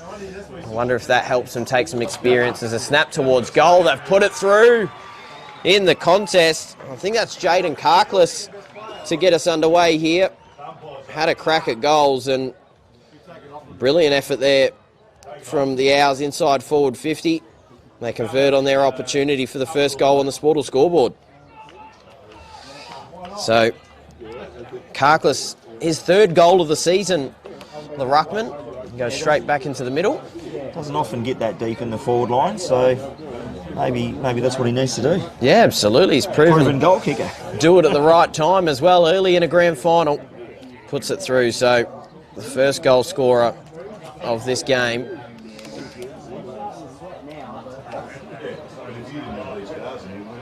So they'll go at it. Karkless gets the knockdown, but they've gone the wrong way here, Two Wells. Popped it on the boot. They clear out the wrong direction. Set play. It was a set play, so we'll give it to them. Through the middle of the ground, but off hands, and now with a little bit of room. Chipping ball over the top and marked by Dodd. And now back inside forward 50, looking to waste no time. Oh, they've got some space here if they can compose themselves, the Owls. They get it, move it out through hands, has to snap around the body towards goal, but through for a minor score, maybe just touched off the boot. So they're threatening here early, 1-3-9 now for Anglevale. Two Wells not only yet to score, yet to get it inside forward 50. There's been some good movement by Anglevale so far. Really attacking footy. So nearly taking the mark in front once again was Davies. Just trundles the ball out the back of the contest, and now getting onto it, Patton. Not able to go anywhere, so 35 from home, it'll be ball back up.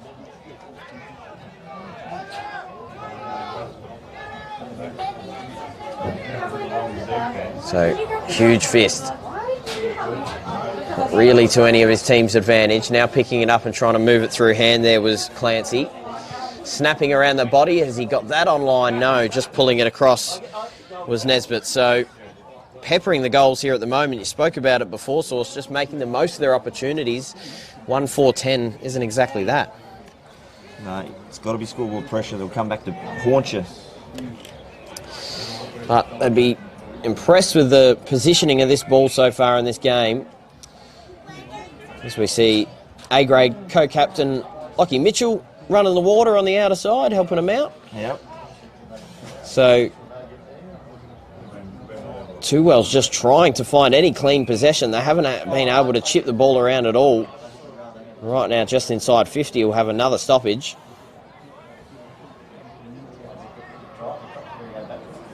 So they'll run at it. Couldn't quite get a clean leap at it.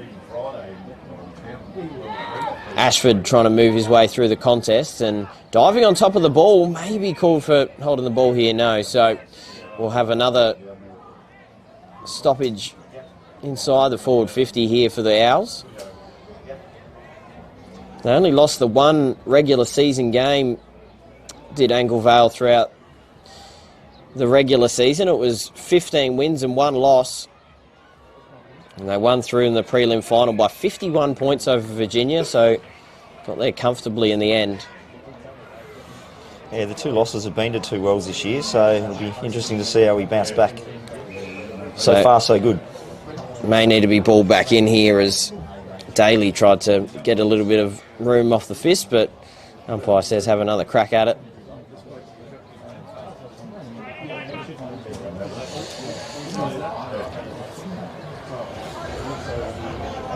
Mallala Oval, grand final day. Second of 4 games here on Filming Footy. We thank you for joining us now on your Saturday morning. Handball over the top and now rolling inside forward 50 of the Owls. Pushed as he kicked it and goes out of bounds on the full. So Oliver Dodd, who's been named in the best players 10 times this season.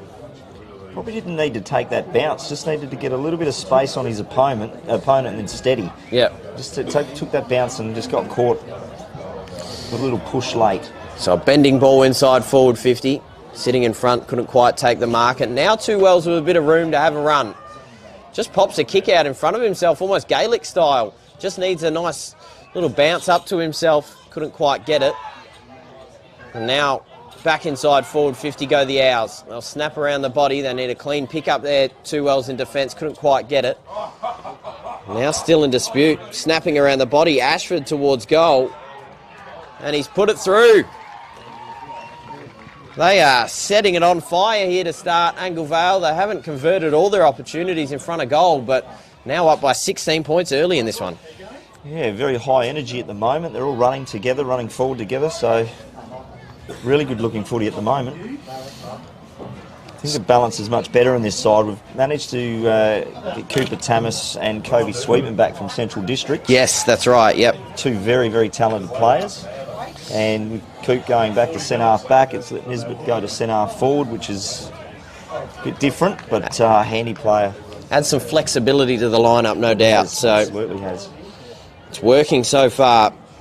2-4-16 to yet to score here for Two Wells, but they do get a centre clearance. And now their first chance going inside forward 50, but it's coming straight back out. Chipping. Cooper Tamas there getting in the way. So Dark takes the mark. Had a fair crack at A grade this year as well, Tyler Dark. Yep, played some good footy. Spinning out of the contest, did well. Clean pick up there for Bennett Penrose, inside forward 50. Backing back there was Roberts, couldn't quite take it. But now here with a bit of room, they can snap around towards goal once again and through for another one. They are absolutely putting them through here at the moment. So that is Nisbet that converted on that opportunity. And so the third goal here to get us underway, 22-0. And they are flying here at Matalara Oval. Yeah, this is the start you want in a grand final. Like I said earlier, putting scoreboard pressure on. Now they've kicked a couple of goals in a row. Confidence is high. You just see the body language a little bit lax from Two Wells at the moment. A few hands on hips. Watched a couple of blokes drop their heads a little bit. Yep. Not good body language early on in a grand final. Well, 20 points can pretty quickly turn into 40, into 50, and into a 10-goal margin, and then all of a sudden you have lost the grand final. So if there's ever a time to switch on, it's now. So in the ruck, really just been dominating out of the middle. It's only been that one centre clearance that Two Wells have had so far, and they backed themselves in. Yeah, Dodd inside forward 50, waiting for the leaders. Had Ashford there, but just a little too wide for him. So they'll get the ball back here, the Roosters. Plenty more chance for success for Two Wells, as to be expected in this competition this afternoon. Two Wells and Matalara in both the reserves and the A grade. So stay tuned for that one. So down in front, not able to get clean possession there, Appleby. And now out the back of the contest, Russell on his boot and down the line. And it got a handy bounce there, did Clues. And got it forward now, inside forward 50. We'll have a crack at goals. The first real opportunity here for Two Wells, but marked in the goal square. So the back line, although they haven't had to do a real lot here, Anglevale, they're holding up. So now marching their way through and chipping ball over the top. Sitting underneath it there was Barber, couldn't take the mark. So they move it by hand, but Ansell now for the Roosters. Intercepted. They're defending well here. Davies will go long down the line to a one-on-one contest. Ball sit up. Clean pick up there from Nisbet and quickly tackled. So just inside 50 here. Even when Two Wells have got a little bit more of the footy the last couple of minutes, they're just positioning themselves quite well, the Owls. So knocked down, they'll go a little deeper inside forward 50. Oh, shocking bounce there for the defender. Comes over the top and maybe taken off it without it. Just held his arms out and now close to the boundary. They'll just try and tunnel the ball under. Ashford now picking it up, couldn't get clean possession. Now trapped underneath, Ashford with a tackle on Clifton, and we'll have another ball up, as there's a bit of push and shove afterwards as well. So it looks as if there's a free kick paid here. So maybe having a word to the umpire. Ashford's going to get the free kick. And that's the stuff you don't want to see as a Two Wells coach. No, you certainly wouldn't. It's a little bit of mouthing off, giving away a free kick inside 50 like that. Certainly not what you need. So Ashford... looks like a bit of discipline. He's sent himself off. Pops it up towards goal, splits the middle. his second already of this first quarter. And Anglevale keep it rolling on. They are absolutely dominating in this contest. They were at 1-4 a moment ago, now at 4-4-28. They've tidied it up inside forward 50, and they have a huge margin in this one. Yeah, not a great start from two Wells, and a very good start by Anglevale. Doing everything right at the moment. Just first to the footy, putting in that little bit more effort. Limiting the opportunities for the Roosters to go inside forward 50, and that is a coach killer of a goal when you give away a free about 25 from home, minimal angle out of a stoppage. It's ideal there for Jackson Ashford, who got a chance at A grade late in the season, played a couple games, converted on a goal there as well. Had to play in a couple difficult games against Malala and Two Wells, but had a fair crack at it. So another intercept mark here for the Roosters, for the Owls, I should say. Out the back, and they move it off through hands. Davies now inside forward 50, and there's open players. Taking the mark was Nesbitt, who's been busy here in the first quarter. Will go into a dangerous position, wait for the leapers to sit underneath it. And now picking it up, I think that was Ashford once again. Yeah, it was. So gets knocked down and still standing with it, keeping his feet well. Did pass it off to Ashford, couldn't quite get the kick away. And the Roosters compose themselves. They chip a ball out wide. So, longer down the line. Couldn't quite get a clean pick up there. And the Owls, though, excellent work just to chip the ball across. Geez, he's had a good first quarter as well, Davies. Leading by example, the captain. We'll pop it over the top, and they now get another opportunity to go inside forward 50.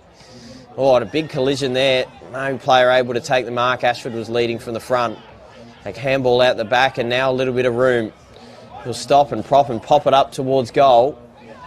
Just drifts across and eventually over the boundary line. So free kick here to the Roosters. So they'll chip a short ball to Bartlett.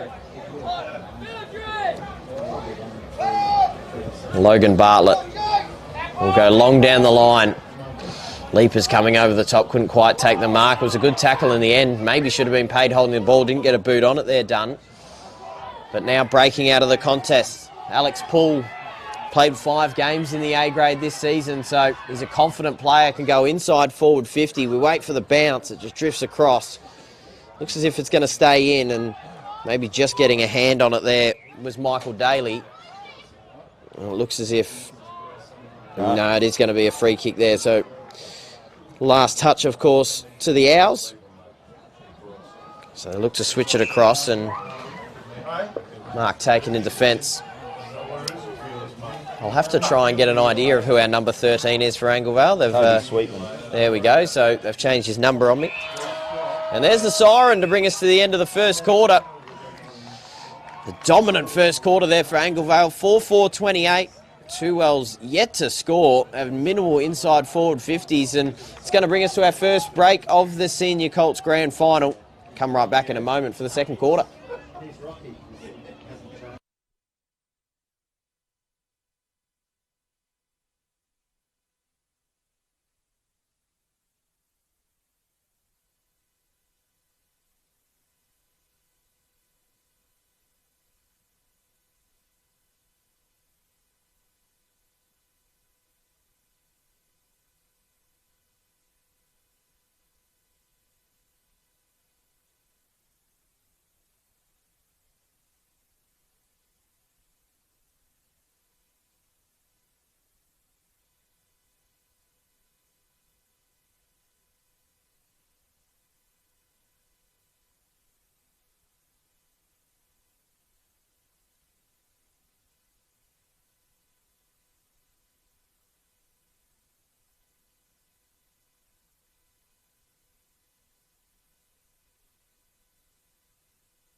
Welcome back here to Mallala Oval. It's the Senior Colts Grand Final between Two Wells and Anglevale, and Anglevale's got the jump. 4-4-28, Two Wells yet to score. It was Two Wells actually getting the win over them a couple of weeks ago in the semi-final by 23 points, and well, Source, it's been a really awful start here for Two Wells. It can't be explained any differently, really. No, they haven't responded real well. Cracking start by Anglevale. They just kept pushing and pushing. Seem to be playing a better system at the moment. And I suppose the thing is, when you can't get your hands on the footy, you can't really play much of a game plan, can you? No, definitely not. Well, they've matched up 4 times this year. In round 1, it was Two Wells getting a convincing win, 11-10-76 to 4-5-29 over Anglevale. Anglevale then flipping the script on them, 10-18, 78 to 139 in round 8, and then round 15 it was a very close game, 9-4-58 Anglevale to 7-8-50, and then of course, as I mentioned, that semi-final where Anglevale got the win in the preliminary final over Virginia quite comfortably. So they're feeling confident here at the moment as Dark sends a long ball down, nearly a screamer of a mark out the back, but Ashford now with a little bit of room just loses the ball. The slings a tackle down as well, but Two Wells are able to dribble the ball out of defensive 50, but boundary line beating them all. So it'll be hurled back in right in front of the Anglevale tents over the outer side, the marquees. Set for what Jackson Ashford was doing. He had the footy and just lost it. Yeah, had a little bit of room, but just inside the paint of 50 here. He had a handy first quarter with 2 goals. It's all about composure here, though, for Anglevale. They've got the advantage of being in front now by nearly 5 goals. Just about composing and not allowing Two Wells into the game. We'll just continue to do more of the same. Yeah. Don't drop the intensity. And they've started off this second quarter with good intent. So gets knocked down and still trying to break through the contest. They thump a ball under, and quickly tackled is Hartley Bailey.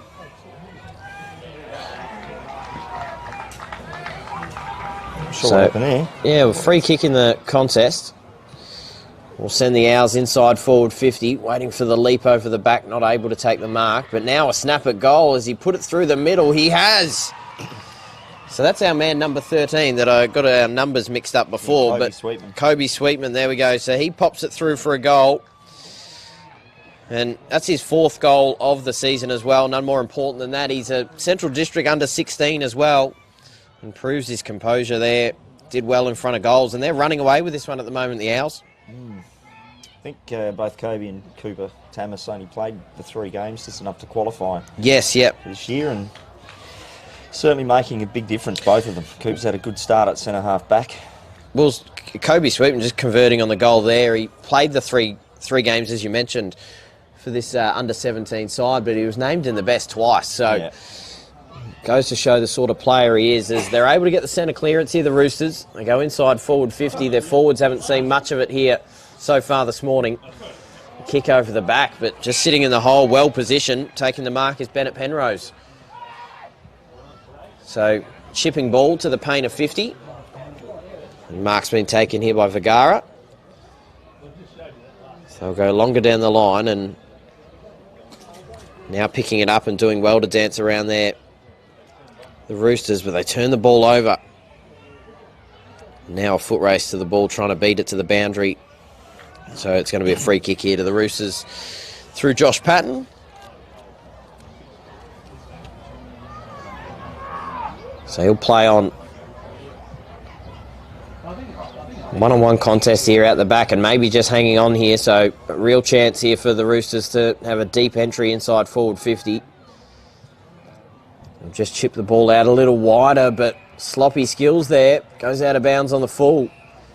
Just a little too strong on the kick there, Daly. Just that was an opportunity there again for Two Wells, wasn't it, Source? Just a long, deep entry. Maybe they just need to do that. Just go long inside, try to lock it in there. Yeah, I'm not sure why they would go a little bit wider to the wing there when you're such a big ground. Just get it inside 50. So comes off hands here, close to the boundary, getting tackled to the ground. And not able to go anywhere. So we'll once again have another ball up.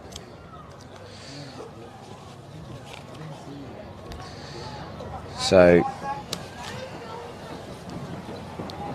in the contest, tackled to the ground and jumping on top here. Two Wells not allowing the ball to get out at the bottom of the contest, as there's a bit of a breeze has now picked up, blowing to the right-hand side of your screen. And it has been a free kick paid here now to Anglevale. I think maybe for a bit of conversation to the umpire again, so not for the first time we've seen that in this game. Already cost them a goal. They'll go centre wing, and there's been a whistle behind the play here as well, so undisciplined footy here, it seems, from Two Wells. This is where the frustration is creeping in, Sauce. Yeah. A little bit too early in the game for this sort of nonsense, you would have thought. So Sweetman taking the mark. We'll chip it over the top as there's... I'm a bit confused with what's going on here. There's a little more confusion here. The umpires are bringing the ball back here to centre wing. But it does give Two Wells a chance to get back and set themselves up.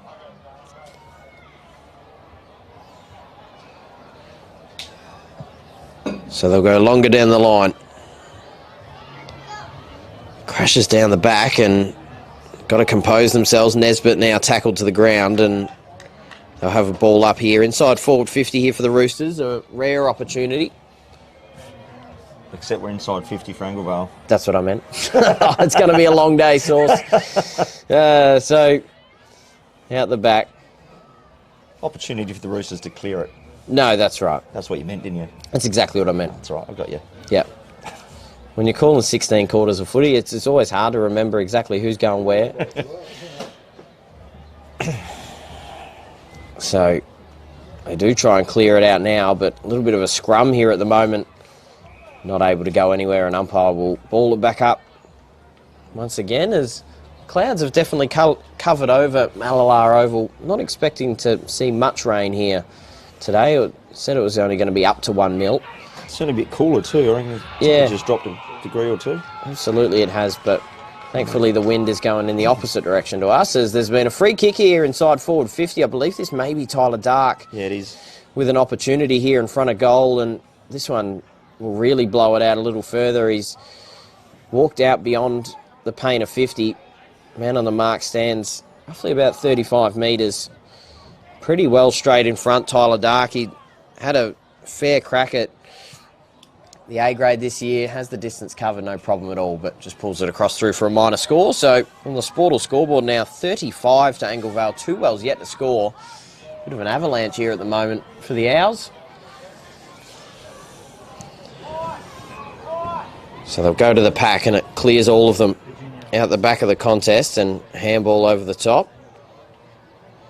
Now getting onto the footy, and a handy shepherd, but eventually over the boundary line.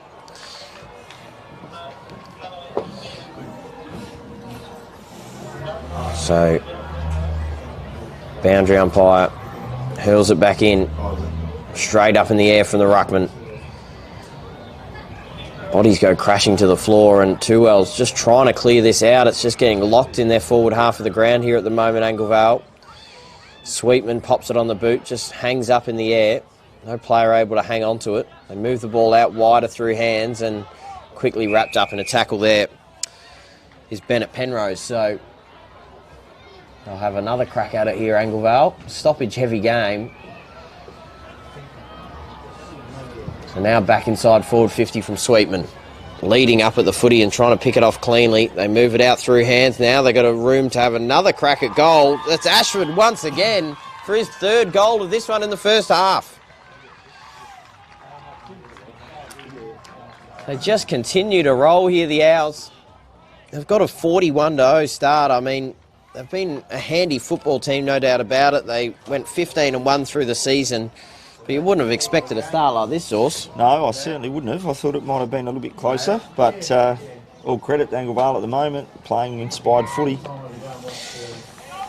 Just good work from Ashford. He's been really handy up forward as well. 3 goals in this one. So 6-5-41 to no score. And I guarantee you he will never handball a ball when he's inside 30 metres. You got to have him. Every team's got to have him. He's that sort of player. He excellent. Just loves a goal. And he's getting them here this morning here at Mallala Oval. They'll clear out of the midfield once again. Dark inside forward 50. Comes out the back of the contest, and the Roosters just have to hustle one out. A one-on-one contest here picked up by Russell. We'll go longer down the line. Not able to take the mark and spills out the back, and getting to it first was Tamas. They flick it out through hands, Vergara. We'll go longer down the line, sitting underneath it. Not able to take the mark, Davies, but had no one around him, so had some time to compose himself. They're moving it well here, Anglevale. In fact, I just jinxed them. They'll go through the middle of the ground. And it looks like there's been a free kick paid here. Should be going to...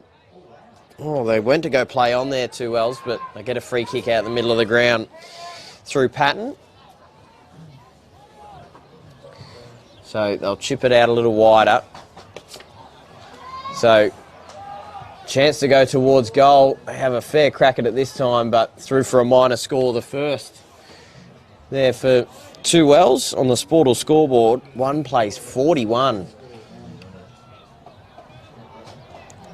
So, look to move it quickly here, Anglevale.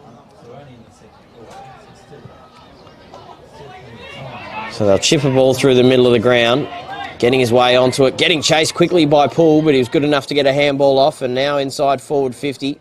One-on-one contest there. I think that was Ashford underneath it was, and maybe just slightly got tunnelled under the ball. Umpire says play on. Clears out a defensive 50, and they all sit on top of it for another stoppage.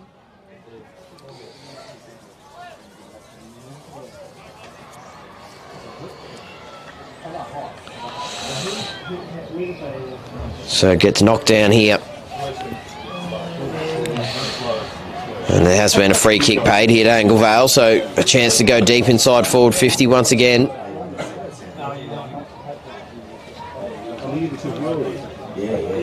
And they go there now. Well done by the Roosters just to close on it and bring the ball to ground. Now out the back with a little bit of room. Couldn't quite get any good purchase on it. Top of the goal square, though, and a good tackle there. He did have his hands free for a moment. And it should be paid holding the ball and is.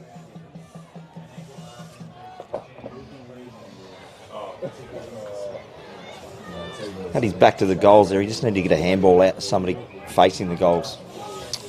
Try to do too much and dodge around. So, Poole goes through the middle of the ground. It's a risky kick, but pays off. Mark taken by Clifton. So I'll look to go there once again over the top, and Daly takes the mark. So there's some positive movement here, but not the kick they were looking for. Had Zanidis over the top.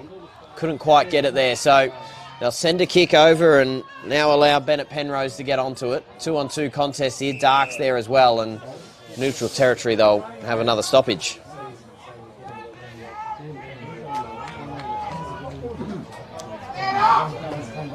So Ruckman knocking it down in front, and as easy as you like, breaking through the contest. Sweetman over the top and back inside forward 50. Ashford was there, they were looking for him, but 2L's doing well and able to clear out, taking a bounce, getting tackled as well, knocking the ball free. Maybe didn't have clean possession of the ball, so play on. And they're trying to back themselves 2L's to break through the contest, but the tackling pressure's too good here. And they get a free out of it, the Owls. A couple of good efforts there by Nisbet. A couple of tackles. Davies back to back. Gets the free, tried to find Bennett Penrose through the middle of the ground, and Dodd gets to it first. Moves it off through hands, and they break through the tackle.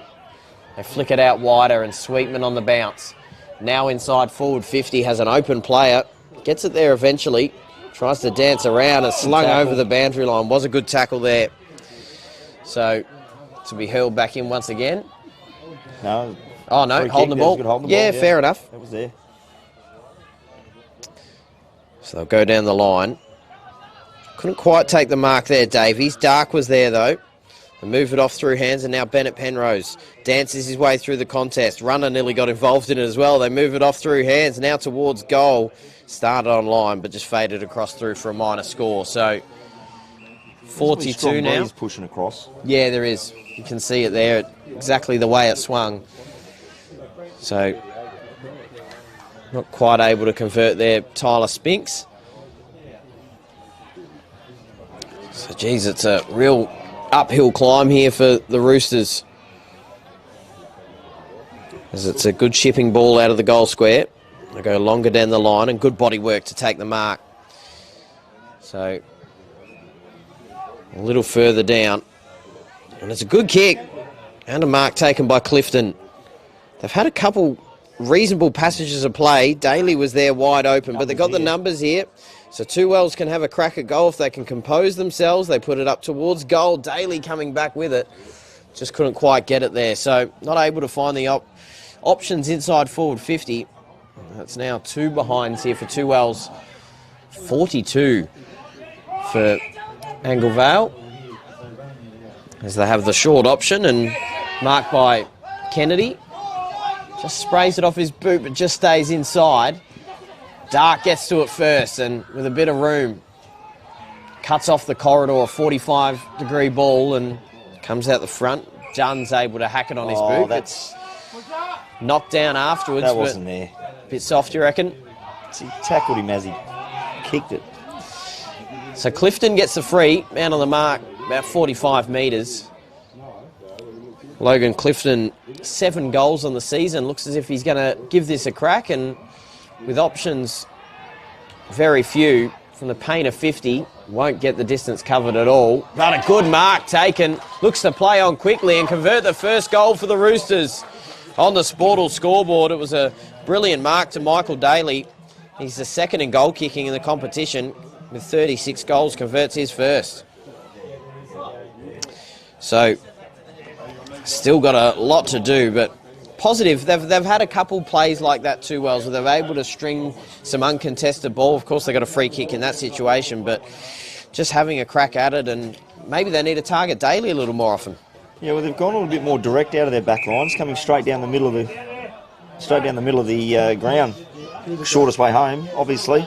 Seems to be paying off a little bit for them. They're starting to get just a little bit of momentum. So they've had to go get a spare ball, because the Daly has sent the ball well behind the goals. It's either up in a tree or it's outside the ground somewhere. So they want to keep this game moving on towards the end of this second quarter. 42-8 on the Sportal scoreboard. Of course, we thank our stream partners as well, Dartfish, the Sportal scoreboard, Classic Clashes, Filming Footy, Archies, Custom by ORTC, High Five e-bikes, and the Kimberley Accommodation Group for being our streaming partners, making all of this possible as well, and giving you a chance whether you're watching it live or watching it back later on. As it goes inside forward 50 once again, a goal here would be crucial for the Roosters as they get a mark. And they get a chance to have another crack at goals here, right in front. Set shot opportunity here, and this one here, unfortunately, I actually don't have a number 23 attached to him, so our mystery man will get a name to him at half-time, but right in front here, an opportunity to convert. This one important. He puts it through for a goal, so another one put through for Two Wells. Back-to-back goals. 14 plays 42. There we go. So Noah Henwood, we've been helped out by the people around us. Brilliant. Pops through a goal. So 23, Noah Henwood. So he pops it through. There was a bit of push and shove after that one as well. Maybe a little bit of spark there for the Roosters. Yeah, well, they've just slightly changed the momentum the last 5 minutes.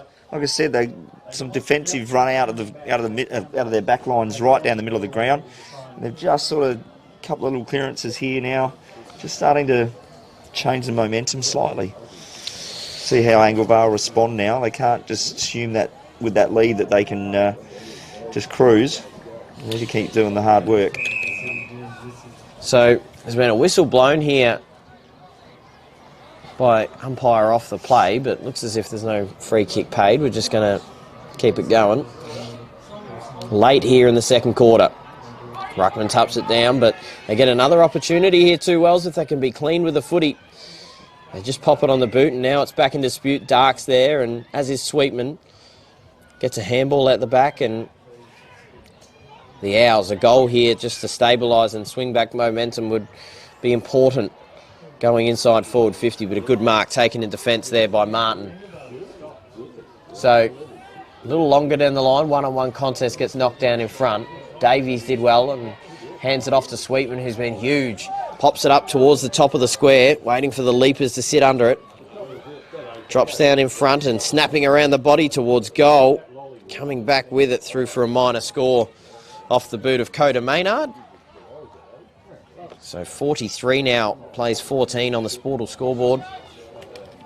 As the Roosters will retrieve the ball. And thank you as well to the APFL partners who make it all possible. Viswater, Sports Power Zorich Group, Sharon, Belgravia Apparel, Synergy Signs, Mango Inc., McCracken Ford Balaclava and the Plains Producer. As outside 50 here, Ashford, 3 first half goals, couldn't get clean pick-up. And now close to the boundary, we're going to have another stoppage. So they've given themselves an opportunity here, the Roosters, haven't they? Yeah, they've let themselves in the game. That's it, slowly pegging it back. If they get, obviously with this first half drawing to a close here in the next few minutes, even if they're not able to get another goal with this first half, and there's a siren right on cue, brings us to half-time. They are still a red-hot chance in this one. Footy's a funny game. We saw Virginia overrun in the Junior Colts Grand Final and take the win a moment ago. So to bring us to the end, 6-7-43 to 2-2-14 in the first half. Anglevale still in the box seat here in the Senior Colts Premiership. Come right back in a moment on Filming Footy.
Welcome back to Mallala Oval. Yes, it's a convincing lead here at the moment to Anglevale in the Senior Colts Grand Final, 43-14, but momentum did start to swing a little bit in Two Wells' direction late there in that second quarter, and, well, Source, this third quarter becomes incredibly important, especially for both sides, of course. If Anglevale can hold steady and still take this same margin into three-quarter time, well, you consider themselves to be in the box seat, but if Two Wells can come out and finish the way they did, then they're a red-hot chance. Yeah, absolutely. The job's not done by Anglevale, and hopefully they do not just sort of play on their merit so far. They just need to actually just lift again. Like, do what they were doing in the first quarter. That intensity was great. Their ball movement was great. They spread well, got themselves into space, and got those easy kicks into the forward lines. And when you're not under pressure kicking in the forward lines, you're delivering it into the right spots, which is what happened. So underway here, second half of our second game here at Mallala Oval for APFL Grand Final Day. Two Wells go towards their forward half of the ground first, but nearly taken the mark and probably should have in the end, smothering it and still working hard here, the Roosters. They move it out wide and just have to get it on the boot, but a brilliant tackle by Dark. It's called play on. So they'll move it out wider. Poole does pick it up and moves it off through hands, and now back inside forward 50. Two Wells just with a bit more intensity at the moment. Come out firing. Daly with a fend off as well as a long high ball inside forward 50. Sitting underneath it, couldn't quite take the mark, but they're controlling possession here at the moment. And inside forward 50, finding a chest. So I think this might be Henwood again. Gets another crack at goals. This one a little further out, but kicked a goal already. Henwood has a goal. Daly has a goal. This one really important. They come out strong here in this third quarter. Had plenty of the footy. So there is a bit of a breeze to contend with. Blowing across from his right. Starts it probably in the middle of the goals, and that's exactly where it ends up on the left-hand side. So 2-3-15 now for the Roosters to 6-7-43 on the Sportal scoreboard. They're definitely in this contest here at the moment, the Roosters. Chipping ball to Vergara. Go right through the middle of the ground. It's risky, and it is intercepted. So Patton takes the mark in the middle of the ground. Puts one up towards half forward, and another mark taken here. So you'd think a little too far from home for Daly, but doesn't look to rush it too much. Waits for the cavalry to arrive from 60 metres. Pops it up inside, deep in forward 50. Comes off the front, snapping around the body was Russell. Puts it up towards goal, but marked on the goal line. So having to defend here at the moment. Dark now under pressure. Tackled by Poole, loses the ball. Dark and Poole now still at it, and in front of goal. We're going to have another stoppage. Hunting here at the moment, aren't they, Sauce? Yeah, they really are. I think I've got a bit of work to do now. So yet to convert on their opportunities, though, in the third quarter. Quickly tackled to the ground there. Dark was good. And a free kick's been paid here to Anglevale. So they'll chip the ball across. The mark's been taken by Bennett Penrose. Will clear the defensive 50 once again. Comes out the back of the contest, and they'll now try and move it through hands and off the boot, out of bounds on the full. So free kick here to Coda Maynard.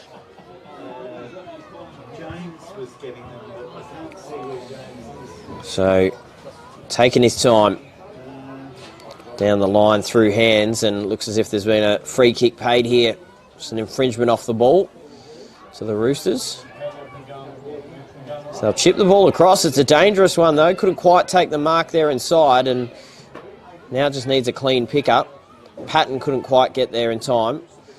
Now just tunnelling the ball out, and Dark now pops it inside forward 50, leading up at the footy, and now foot race to the ball. Dangerous spot here for the Roosters. Just need to compose themselves and just walk over the goal line, just calmly do things, and through for a minor score. It's an interesting one, isn't it? Just wandering over the goal line when you're really not got a lot of pressure on you. No. So, it's within the rules, I guess. And a mark taken by Russell. Come into the middle of the ground, Henwood. Two Wells playing a lot better football now. Yeah, they're rolling it a lot more. Able to find the open player, no doubt about it, but a good mark coming back was Tamas. Finds an open player as well, clearing the back line. It's happened a fair bit today, Tamas to Sweetman. Obviously used to playing with each other at Centrals. So now through the middle of the ground goes Dark. Inside forward 50. Sitting underneath it, not able to take the mark, but a free kick being paid here. Off the ball. Injury. Injured player, yeah. Going to call a ball up. So maybe just winded as well, it looks like, perhaps. Trainer's just gone out there and said, put the hands on the head and... Suck in the big ones. Absolutely. So he'll stay out there. Has to be something quite serious to come off for a grand final, no doubt about it. In the contest here, tackled to the ground, able to get the handball out, but called for a throw. So picked up the throw in the contest there. Bit your tongue there, Sauce. Just want to see that on the replay. We do have a bit of a 20-second delay in front of us where we can keep an eye on calls like that. He's got a hand to that. So handball through, and Dodd couldn't quite pick it up and take it away. It looks as if we're going to have another stoppage here with the ball sitting under the contest. So for all of Tuwell's possession in the first few minutes of this third quarter, they haven't been able to make the most of it. And that's a credit to Anglevale's backline doing well, as Henwood couldn't quite take the mark, suckering it off the ground, and free kick being paid here to Tuwells. To Russell. Tuwells have had a few free kicks this quarter, and that's because they're getting first to the footy. Yeah, absolutely. So they'll chip it across. Does Russell into Spencer. So a good defensive setup at the moment by Anglevale. Oh, and a grub of a kick. So now back in dispute, but marching his way back through the contest was Russell, and just composed himself to move the ball backwards. So now looks to play on. Finds a bit of space along the wing just to go long towards forward 50. Was looking for Henwood, was surrounded by Owls. And now out the back they can just pop it on the boot and clear defensive 50. We wait for the bounce. Thumped out of mid-air there by Patton. Wasn't able to get too much purchase on the ball. Was just chucked out the back of the contest and bumped as he kicked it. So maybe downfield and is paid. So free kick here. Just a little bit sloppy. Kicked it. Yeah. Just a little bit sloppy, Anglevale. But this is what happens when you're not getting your hands on the ball first. These sorts of silly things creep in. Just a little bit of frustration. So looking inside forward 50 for the Leapers. Couldn't quite get it, but they got the numbers here. They can compose themselves, have a snap at goal. Goes over the top, but just touched through for a minor score. So still not making the most of their opportunities here in the third quarter. They're peppering at the goals. But 4-16 now on the Sportal scoreboard of 6-8-44. So they go longer down the line once again. Thumped out by Poole. Just gets another 10 metres or so on the ball. Just have to be clean with the ball here. They get a handball away. Just into the lap of the Anglevale defenders, but missed on the mark. So who's going to get to the footy first? And it looks as if there's been a free kick paid here. So a chance here for Tuwells to go back through Barber. They chip the ball over the top and a mark taken. So another chance at goal here, this time through Dylan Appleby. Will be sitting right behind this one. Has to kick it from about 40 metres. This one crucial, Sauce. Yeah, well, they can get this. It's going to build the confidence quite a bit. So Appleby with 17 goals. No kick more important than this one. Started in the right spot as he got the distance covered. I think they're pretty confident with it. All eyes on the goal umpire. Signals a goal. So important. The first of the third quarter for Tuwells. And they now move to get there. Yeah, they finally got it through. 9 minutes through the third quarter, but 3-4-22 now. They've halved the score of Anglevale. And as we said at half-time, they've got a chance. If they can even convert on the next one, then all of a sudden they're right in the thick of it. Well, and that's all you can do when you're behind by that much, is just keep chipping away quarter by quarter. And that's what they've been doing. As I said, they've taken control of the footy in this second half. So Appleby, Daly and Henwood with goals for 2 Wells. 3 for Ashford for the Owls. 1 for Nesbitt and Sweetman as well. So, in fact, I think I've missed another goal there. I think Karkless also with a goal. Not really sure what happened there. I'm not sure what happened, but a free kick's been paid here. So another free exit out of the midfield. Just hanging on off the ball. Daly sitting underneath it, couldn't take the mark, and now they're able to exit defensive 50 once again, but another intercept mark taken here for Spencer. Will chip the ball out a little wider, and Poole is able to reel it in. Looks to go now back towards their forward half. And a free kick being paid here, I think, once again. So, as you mentioned, winning some free kicks. Daly this time. 55 from home. Looks to waste no time. Puts it up to the teeth of the goal square. Right in front.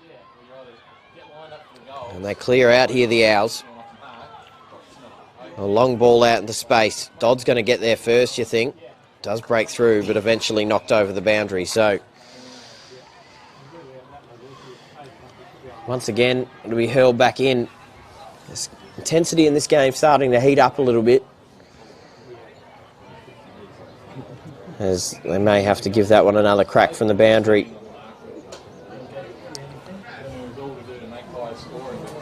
Right in front of our double-decker couch on the outer side. So knocks it down Daly. Pulls there, quickly gets set upon, so unable to go anywhere. Have another stoppage.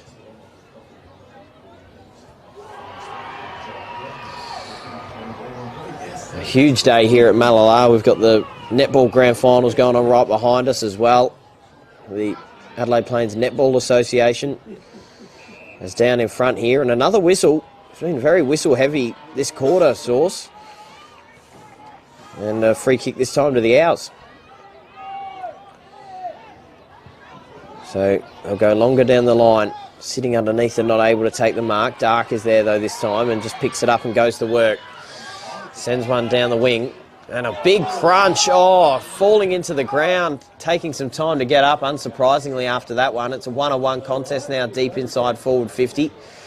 And boundary line going to beat him to it. Pierce Girdham there, as it was Tice Martin there, committed himself to the footy. Might see it on our delayed replay here. Sauce had a fair crack at it and landed head first into the ground. So, bit of friendly fire. Now breaking his way through and gets smothered. Comes up to the top of the goal square and now looking to see if they can clear it out. Another whistle being blown here, so free kick to 2 Wells.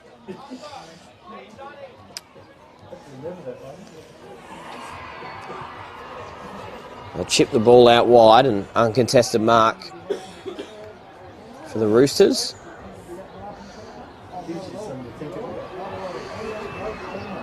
So go long down the line. And another mark taken. Ripping grab there for Bailey. Continue to move it further down, but sitting in the hole was Tamas. It's been a bit of a rock back there. He's been good. Steadier. And a good kick executed to Dodd. Walks his way around the mark effortlessly. Now looks to go towards forward 50. Patton's there, comes off hands over towards the boundary line. He gets first to the footy, but boundary line beats them all, tackled over. So Anglevale have stabled in the last couple of minutes, I feel, Sauce. They've got a little bit more of the footy. Yeah, they've just steadied it up a little bit, but they now need to hit the scoreboard again. I feel that pressure of not having converted on an opportunity since the start of, well, since the second quarter. They haven't converted on a goal at all this third quarter at all. So they get a chance to have a deep entry this time should they wish to take it. They'll go long and high and look to see who's sitting underneath it. Out the back of the contest. Socket off the ground. Has he put it through? He has. Oh, so the goal umpire said that it has. Yeah, just grazed. So Jamison Davies, there was a few cheers coming from Anglevale, and I don't think they realised that it's put through for a minor score. So 45-22 as they look to go through the middle of the ground. Patton right through the middle of Mallala Oval. Has a couple bounces, backs himself in, moves out wider, and I think that's Henwood under it, able to eventually control it. Gets the handball out, but he's got no one to go to. So it looks as if they may turn the ball over here. Ruckman for Anglevale picking it up, but maybe just throwing it in the process. So now getting it is Appleby. We'll just chip it out wider. Who's checking there? So an opportunity at goal here for 2Ls, albeit from fair distance. So I think this is Riley Ansell. As I mentioned before, one of the leading goal scorers in the competition. In fact, he was second with 36 goals in the competition.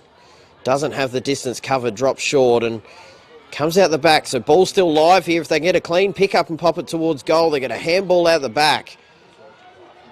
And it looks as if it might be a free kick here out of bounds. So to the Owls.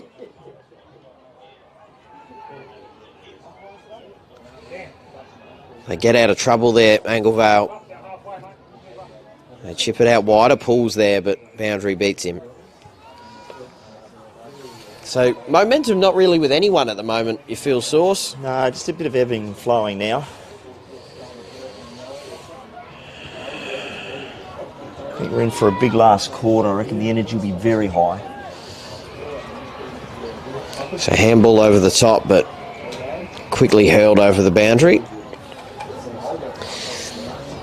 Getting close to the end of this third quarter. 16 and a bit minutes gone. Only one goal scored. You reckon we're pretty close? We're into time on now. So these next couple of minutes then crucial. If 2Ls can eat just one more goal into it, then they'll consider themselves a real chance.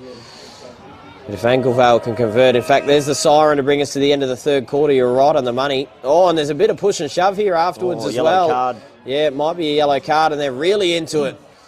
A fair scrap as well. There has been a yellow card come out, Sauce.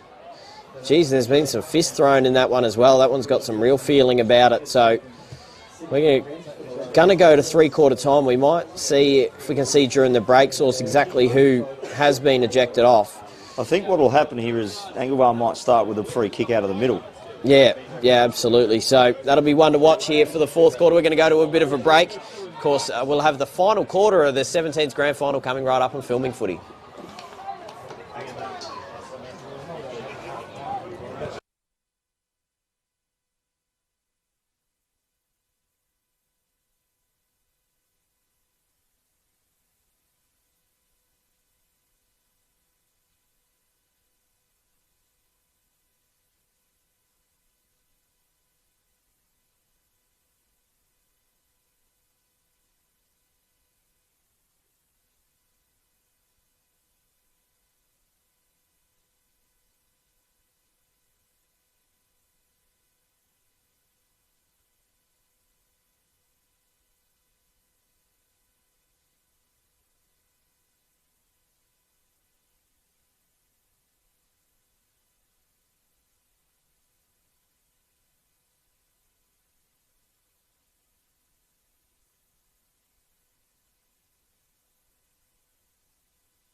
Final quarter of the Senior Colts Grand Final about to get underway here.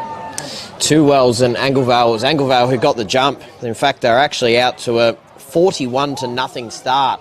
Two Wells have begun to get a little bit more momentum. It was quelled a little bit in that third quarter, but they are a chance in this one. 23 points, you know, they've got about an 18-minute quarter or so to try and win it back, Source. Yeah, well, you just go. Anglevale now responds to what was probably a lax quarter. They didn't get their hands on the footy clean or a lot.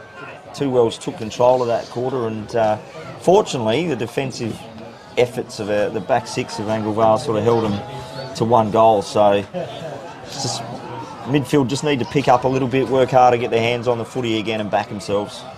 It's been a brilliant morning so far here at Mallala Oval. Of course, if you did miss, we had the Under-14s Junior Colts Grand Final, and what a game that was. We saw a huge goal kick to win the game effectively at the end from 48 metres, if you don't mind, in the Junior Colts was incredible. So if you get a moment during one of the breaks to scrub back and have a look at that, it's brilliant viewing. But this one, an important quarter. So situation with the breeze, there's a bit of a breeze blowing across the ground from the near side to the outer side. So take that into account when players are setting up in front of goal. But the start here, the first few minutes for both these sides crucial. The first goal could paint a picture. So Daly out of the middle of the ground, loses the ball. Didn't look like he got clean possession away. It's quickly set upon on the second attempt, and about 15 metres away from where it started, we'll have another crack. So it gets knocked down inside, and the Owls able to move it out through hand. Poole was hunting him though. Nesbitt couldn't quite pick it up. Now working his way back onto the footy is Spencer. Now breaking out. Nesbitt gets slung to the ground. Brilliant tackle. Bit of feeling in this one now with a scrap at the end of the third quarter. Martin now will go inside forward 50. Sends one up long and high, and he was getting held on to. They'll get a chance in front of goal, and I believe this is Noah Henwood. It's as obvious as it gets, I think, for holding. Certainly not the start Craig Harris, the coach from Anglevale, would like to see. Giving away a silly free kick there. So this one crucial. Henwood in front of goal. Has already kicked one. This one straight in front. Has to kick it from about 40. Distance not a problem, but just pulls it across through for a minor score. So haven't made the most of their opportunities either. Neither of these sides really have. 3-5-23 to 6-9-45 on the Sportal scoreboard. 22 points the difference.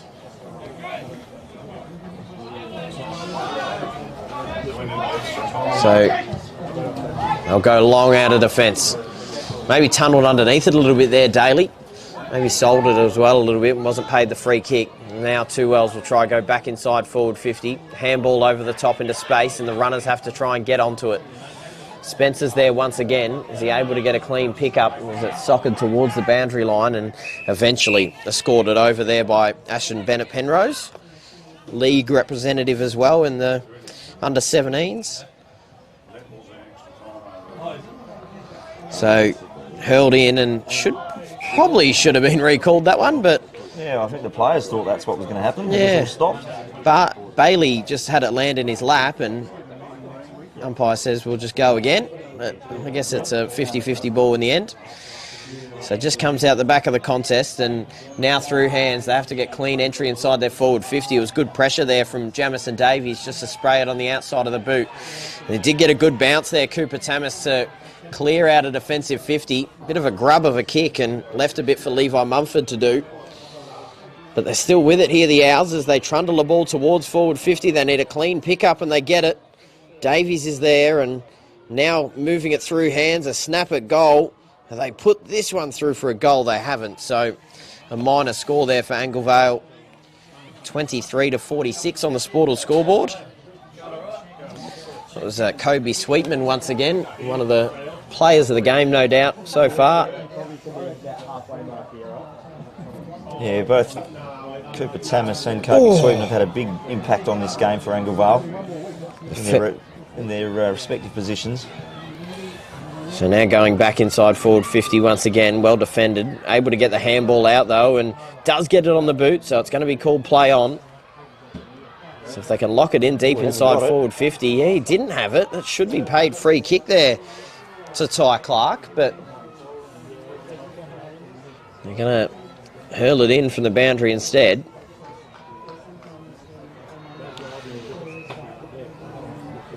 So just gets punched down in front. Maybe just got the handball away. Staying with it here, popping it on the boot and towards goal. He's got it through. Logan Harris, an important goal. Maybe one that just puts them far enough ahead, Anglevale. It's their first goal of the second half as well. So Harris converts. And a really important one there. So, well, Josh Patton from Two Wells was adamant that he touched it out off the boot there.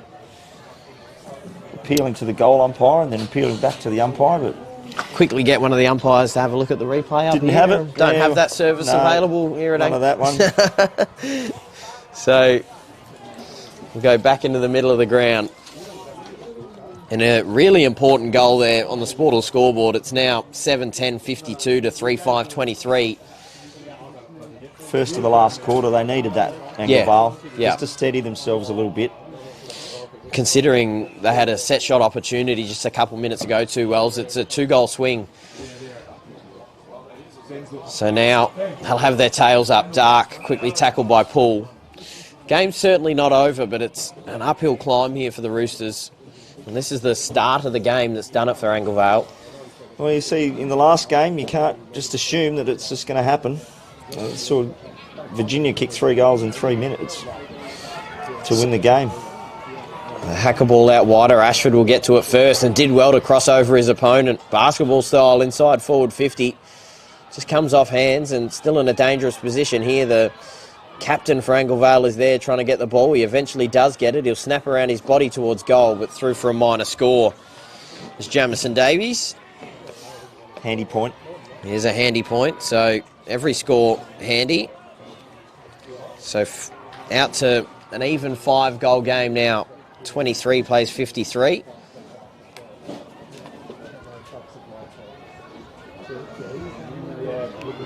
So Patton will play on out of the goal square, take a bounce in a second, past the couches on the outer side and down the wing. Unable to take the mark and close to the boundary, does stay in. And a high ball now, hard to sit under it, wind swirling as well, so hard to judge exactly where it's going. Davies good enough to get the handball at the back of the contest, through the middle of the ground, and they're doing well here, the Owls, just to move it around through hand and over the top. Sweetman just dances around his opponent, inside forward 50. They've got players open here if they can sit underneath it and take the mark. Clark, I think that was, handballs it off to Tyler Dark. Ashford now from the boundary, just thumps into the goalposts. That would have done it. So 31 points, that's another valuable point. And that is not the siren. Or that. So now on the outer side. Two Wells have moved it quickly.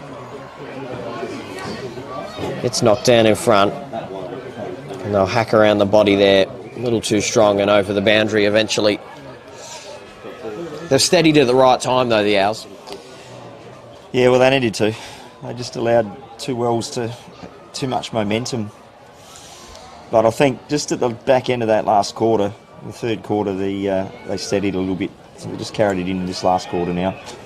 So hacked off the ground and Patton given a bit of room to clear out. He handballs it to himself, tries to duck under the tackle, and now it's going to go back inside forward 50, doing well to get the ball back, and a good mark in defence taken by Ansell. They go out a little wider.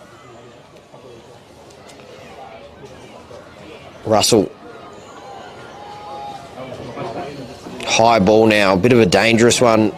Cuts off the angle a little bit towards the middle of the ground, and now they're surging, going back inside forward 50. Sweetman rolling inside the arc. Trying to find a chest, couldn't quite get it there. Once again, our goal kicker from earlier trying to get a handball out there, and I think there's been a free kick paid here. There has. They're holding the ball. So, didn't give him a lot of opportunity there, Harris, but gives Two Wells the opportunity to clear out. They go to the outer side. And now to have a run, Henwood takes a bounce. Finds a bit of room down there, but he'd rather be in the forward 50 where this ball's heading now. Comes out the back and just stops and dances around his opponent. Pops it on the boot and now over the top, but maybe smothered, comes off hands and eventually over the boundary. It's right in front of the scoreboard here. Time well and truly running out for Two Wells. Trying to crash through the contest and pops a high ball up. Daly sitting underneath this one. Left a little bit too much. Anglevale did well to thwart the ball away and eventually over the boundary. I don't think that was a behind. No. So, yep, over the boundary there as will be hurled back in.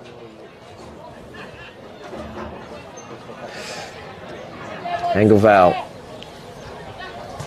Halfway through this quarter now. Just have to stop a miracle from happening to win a premiership in the senior Colts. Now over the top and still with it here, Two Wells. Trying to get some clean ball, but they're doing well, the Owls, just to stop any momentum they've got inside forward 50. Now breaking through the contest and getting a clean pick up is Davies. Finds someone over the top. It's a really good kick as well. Did well to get the ball on the second attempt. Maynard inside forward 50. Out the back here, and Two Wells might have the numbers to try and clear out if they can compose themselves. Don't have clean possession yet, so maybe tackled without it there. Should be a free kick and is. Just quick, solid ball movement there for Anglevale. They weren't able to convert on their opportunity, but now leaves the Roosters to go all the way up the other end of the ground. They've got to do that a few times. Henwood taking matters into his own hands, gets it up to Poole. Of course, don't go anywhere. We've got 2 more games coming. The reserves grand final after this, Two Wells and Malala, and as well in the A grade. The same 2 sides matching up. So inside forward 50 and now a chance at goal. Pushed off it as he kicked it and may have been a goal-saving effort there, diving across the foot and goes out of bounds on the full. So 7-12 plays 3-5. And it was all about the start for Anglevale, a 41-0 start. Gets them to where they're at the moment. So they'll come into the corridor. Bodies crashing together. And now Dodd has a run and a bounce. Inside forward 50, Ashford taking the mark. He'll have a shot from there. You did say it before, didn't you? You did say, and he does not even look at any of his teammates. He's got Sweetman absolutely wide open 45 metres out, but he... Oh, so a bit of confusion here. Maybe something happening off the ball. It should be downfield. So, yeah, it should be downfield, you would have thought. But no, it's been reversed. So, don't know what happened there. 3 to 2 Wells. Maybe something happening off the ball. Poole couldn't quite take it. Ashford would be disappointed with that if he wanted an opportunity to really kick the sealer. Not that this game really needs a sealer at the moment. Well, from there, kicking into that breeze, yeah, not sure he would have made it. He would have given him a crack, though. Absolutely. So knocked down. Have to start thinking about our player of the game as well, and Jamison Davies could be one. His name has come up quite a lot. He's been impressive in this. So now the Owls out the back. Yeah, I'm sort of tossing up between Cooper Tamas, Jamison Davies and Kobe Sweetman. Yep, Kobe Sweetman's been really good. With the ball here, and yep, right on the devil. This could do it. So composes himself here, just stops and says, I'm going to chew up a little bit of time, try and convert on an opportunity as well. Has already kicked a goal in this game as well, Sweetman. So this for his second. Only had the 3 goals in his 3 games that he's played for Anglevale this season. Of course, spending most of his time playing for the Dogs in the Samful under-16 competition. This one from 40 metres, straight in front, is a good kick as well. Kicked it. And pops it through. That'll do it for Anglevale. Yeah, you'd think at the 13-minute mark, with only a couple of goals kicked in the quarter, that's probably just sealed a grand final. Great work, young fella.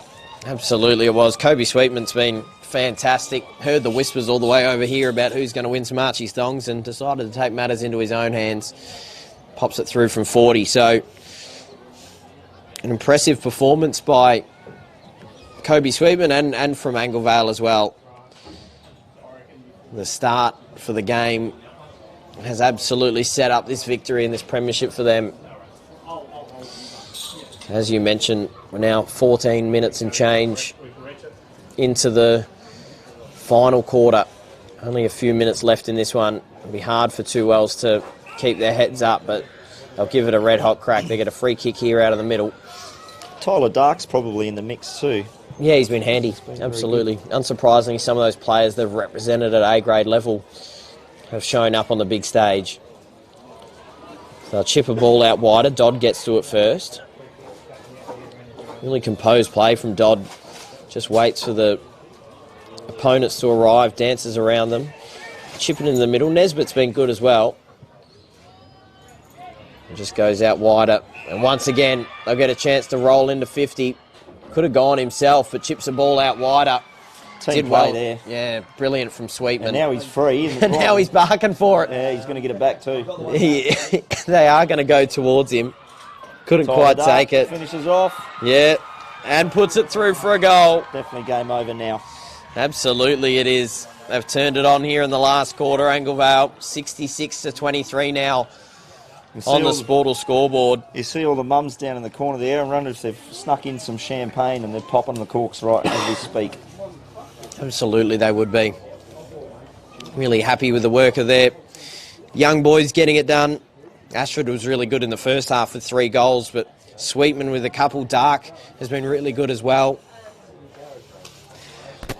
Yeah, there's been a fairly even contribution across there. Haven't really had any passengers, to be fair. No, definitely not. And that's what happens. That's what good sides do. They don't tend to have passengers. Well, you tend to have that the case, and you're winning a premiership, you have a red-hot crack, and everyone around the ground is involved in the play. So, tell you what, I can see Kobe Sweetman here on the near side wing. I'd be wearing him a little closer than what he's doing right now. But maybe with the game said and done, it doesn't matter too much with Ashford streaming out of the middle. He'll go for goal. Yeah, sees nothing but the big sticks. Has to dance around, has to give the handball off eventually.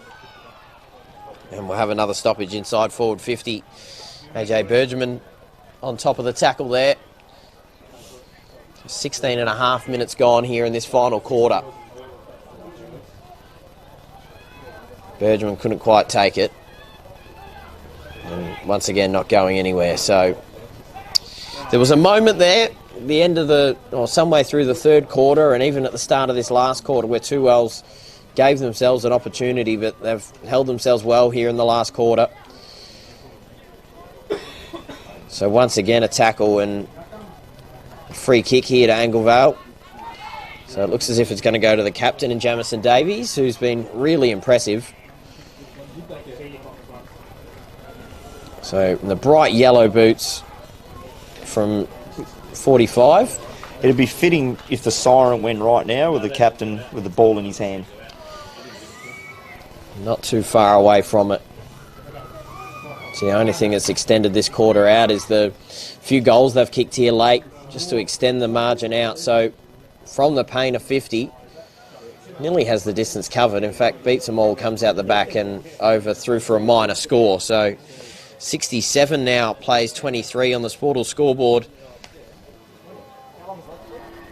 For now, some cries there for a free kick for Two Wells, but Anglevale the beneficiary to go back inside forward 50. And before the mark was taken, there was a bit of push and shove, and I think Ashford's getting stuck into his opponent there and Thomas Russell. Not sure why the ball's taken back there. Yeah, I would have thought some sort of advantage, yeah. Anyway. It's all elementary at this stage, Source. They'll go back inside forward 50, a dart of a kick. Ty Clark with it. Yeah, so Clark now have to kick this one about 40, 45 even. Has to be a fair hoof, but would be a fitting way to finish what's been an impressive performance from Anglevale. Ty Clark now skips his way in from 40 metres, just pulls it across through for another minor score. So 68-23 now on the Sportal scoreboard, just peppering at the goals. The siren should be going any moment. Long down the line, and we'll get another stoppage. There's still a bit of push and shove in this one. Not worth it now. No, definitely not. For either side. Anglevale should definitely be celebrating any second now. I want to see this one through to the final siren. Gets knocked down out the back and quickly moving his way through once again, Dodd. And there's the final siren. Premiers Anglevale once again just dominating the juniors as they do. They weren't able to get over the line in the 14s, but they have something to smile about now. They get the win convincingly in the end. It was all about their start, 41-0 to start this game off, Source, and that's exactly why they got the win in the end. Yeah, well, that's it. You get off to a good start, scoreboard pressure, and that's what it does, because then you're playing catch-up footy in a grand final. That's really hard to do. Really hard to do, especially when you get a decent enough start. Well, we have to quickly talk about who our player of the game is going to be. I think obviously we mentioned some of those players. I'm probably leaning more towards Kobe Sweetman. I thought he was fantastic in this one. Yeah, I'd agree with you. Yeah, yep. Absolutely had the biggest impact. I thought Cooper Tamas was really good at centre half back. Read the play well. And Jamison Davies on the wing as captain. Yeah, and absolutely. Also Tyler Dark, who played a bit of A-grade footy this year as well. For sure. All contributed really well, but yeah, I agree with you. Kobe Sweetman's the man. Well, we're going to go out there. We're going to go find Kobe Sweetman and maybe even a couple more as we get ready for the post-game presentations on Filming Footy.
Yeah, thanks, guys. Yeah, very good game of football. Some really good highlights there, and you two groups have had some really good battles throughout the year. But this is the one that matters at the end of it, I suppose. So well done to Anglevale, and commiserations to Two Wells. But don't be ashamed of what you did today, Two Wells. It was a really good game. If we could just have the umpires, please.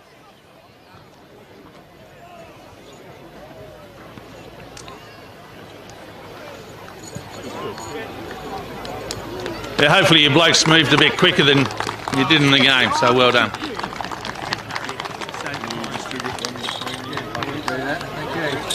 Yeah, thanks, guys. If we can have the coach and the captain of Two Wells up here to say a few words, please.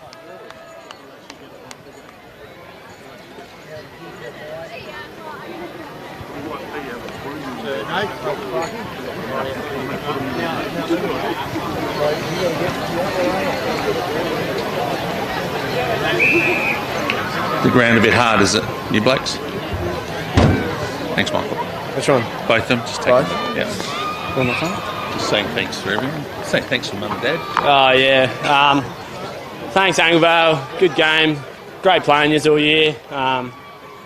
We lost. Pretty shit. Yeah, thanks, Malala, for hosting the day. Thanks, parents, bringing us out every week. And, yeah, that's all I got. No worries at all. Thanks, Michael. Enjoy. Thanks, Michael. Thanks for that. I'll just call on the team manager, I suppose. Here you go, Renee. It's all yours. Take them both. Take them both. You've got two in your hand now. Oh, thank you. Well done, my boys, my family. So, are we ready for the medals? Yeah. Number 1, AJ Bergerman. Number 2, Elijah Clancy. Elijah Clancy. Number 4, Oliver Dodd. Number 6, Tyler Dark. Number 13, Kobe Sweetman. The legend, number 10, Pasquale Vergara. Number 14, TC, the other legend. Number 15, Jaden Karkless. Number 16, Damien Mano.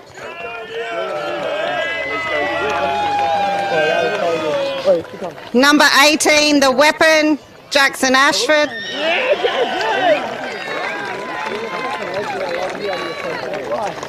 23, Jed Kennedy.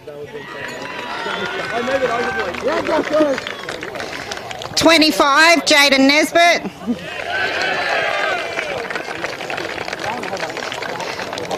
Number 30, this is for your mum as well, Ashton Bennett Penrose.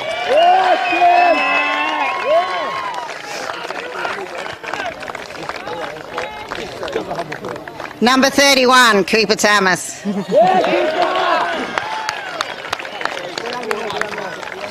Number 32, Coda Maynard. Number 33, Levi Mumford. Number 35, Logan Harris. Number 41, Jordan Roberts.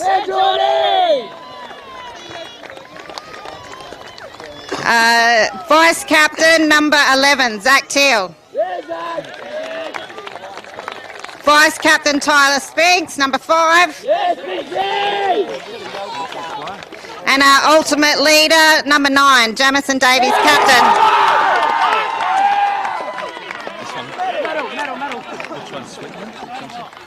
He's number 13. Which one you got?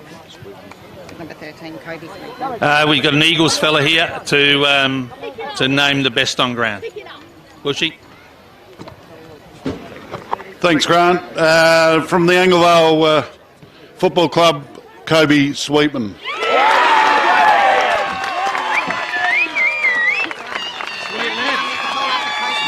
Yep, call the coaches up now. Yep. Mum and Dad. Give us a speech. Oh, jeez. Firstly, I'd like to thank the 2Os boys. Even though that I didn't play all season, you boys put up a great fight against all of these lads. Then, secondly, I'd like to thank all of the officials and Malala Football Club today for hosting the grand final. And I'd like to thank the parents and everyone that came out today to support the club. Lastly, I'd like to thank you boys for playing such a good season. Even though that I wasn't playing the whole time, you all made it to the grand final and made me proud. Thanks, boys.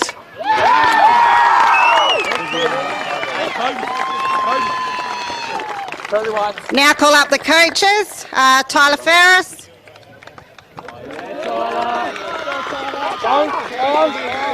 Nick Dark.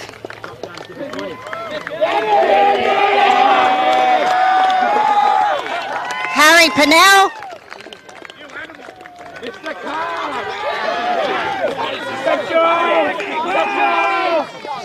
And the leader of our family, Craig Harris. Gus.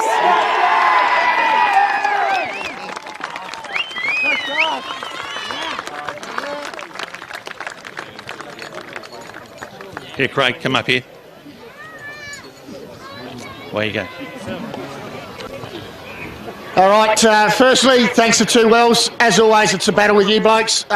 We set ourselves for the battle, and credit to you blokes, you're up for the fight, so well done. Malala, thanks for hosting. Great job. To the parents, family, friends out here supporting us, thanks very much.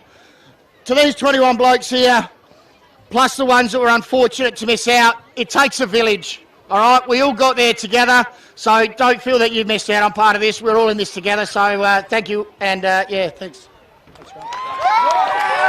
Thanks, fella. Take care, guys. We've got another game to start, so yeah, we'll have to leave the ground soon. Thank you.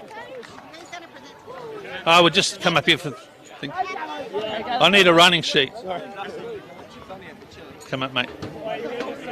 So.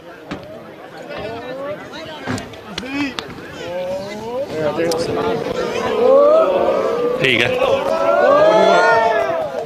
Someone grab that. Hold on, stay. Ready?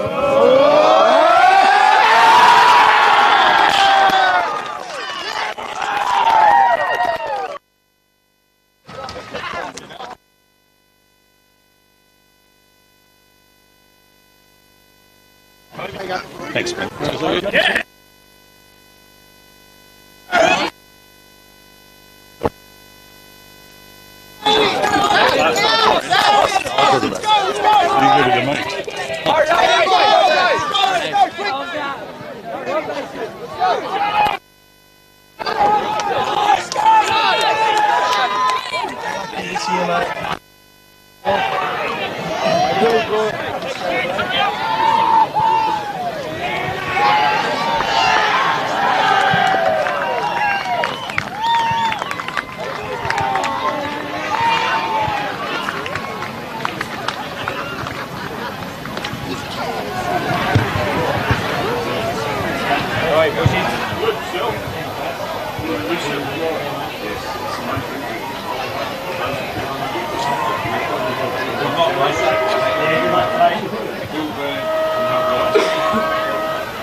With the junior grand finals done and dusted, attention now turns to two football clubs that have dominated the senior divisions all season long. 2 Wells and Mallala in the reserve grade. We've got them in the A grade as well.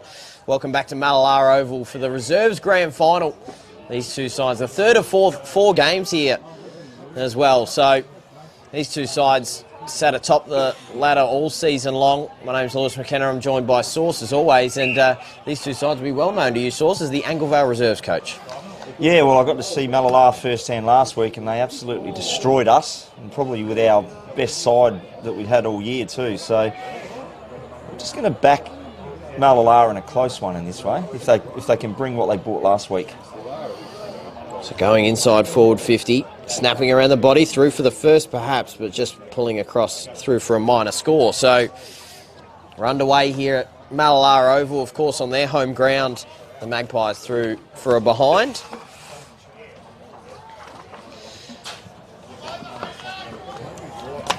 So the Roosters will clear long. We're now back inside forward 50 once again, looking for a mark inside, and now looking as if they nearly escorted over for a behind in defence there, the Roosters, but they'll clear out, and mark being taken here by Henwood.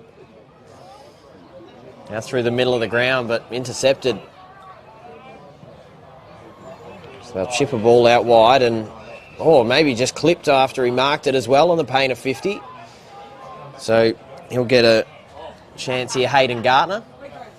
He doesn't mind dishing it out. So I'll go a little further inside forward 50, but mark taken in defence here for Leo. It's his first season with 2 Wells. Alessandro Leo, he was formerly with Virginia. He's been named in the best 10 times as well. Played with Virginia's A grade mostly last year. A dumping tackle on the outer side, so I'm going to have a stoppage.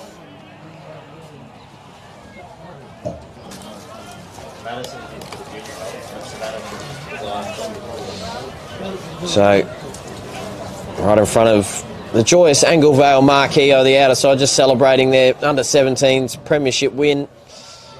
Team's gone around there to celebrate.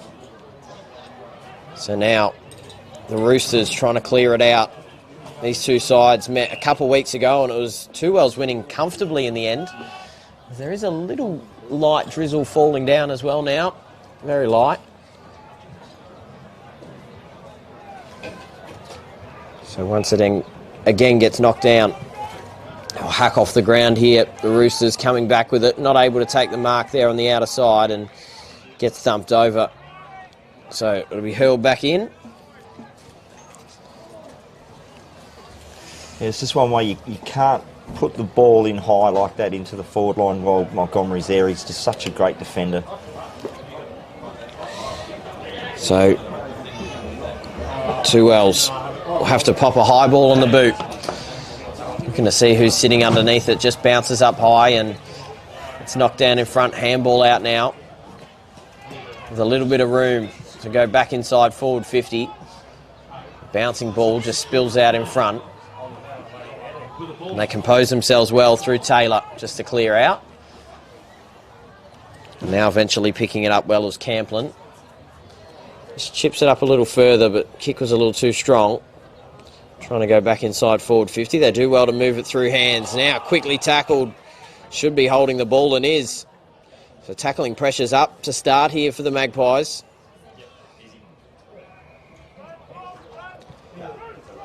So they'll go down the line. And maybe just marked inside the line perhaps, but the umpire's circling and saying no, carried the line. So the Roosters now go inside forward 50. These two sides, as I mentioned before, they've met 3 times this season. It was a semi-final where it was 91-37. Absolutely blew them away, the Roosters, at Hamley Bridge. There's just in front of the scoreboard here, trying to clear out here, the Magpies. Picking it up and now breaking their way through. A little chipping ball, but looks as if it's gone out of bounds on the full. So some nervy skills, you would say, Source, to start us off. Yeah, it's been a little bit tense, you'd think, with the ball movement. But that's what happens. Early days in the grand final. Everyone trying to just settle the nerves a little bit. So skills are always going to be a little bit dodgy early. So they come out wide. A bit of free kicks being paid here. Sedgwicks. Not sure that was actually high. He'll go inside forward 50. Looking for the lead of Cannizaro. Comes out the back. Now going close to goal. Can he get there? Can he keep it alive? He does. Try to go back to Butch Cannizaro, but eventually over the boundary line. Big number 34 for 2 Wells out of the goal square. Come off injury throughout the year, and Cannizaro is actually really good mates with my brother, and he's Manny Liddy's cousin, Port Adelaide's Manny Liddy. Yeah, okay. He only played 4 games this year in he reserves did. and ended up runner-up best and fairest. He did it right, didn't he? There's a 3-way. I know, it's a classic Rezzy's vote count. I think the winner got about 12 votes. Cross from Malala. Absolutely, Jeremy Cross got the win. Deserve it, I think. He's a very good player from what we saw. Certainly played well against us a couple of times. When you compare it to, was talking before about Jack Pym, who got like 34 votes in the junior Colts. But of course you see a lot of your best players play a little bit of A grade in the Rezzies as well. So yeah, correct. Don't always get the opportunity to have a really good run at it. As in the middle there, Ben Martin with the tackle. So, and you probably find there's inconsistency in performances across the reserves.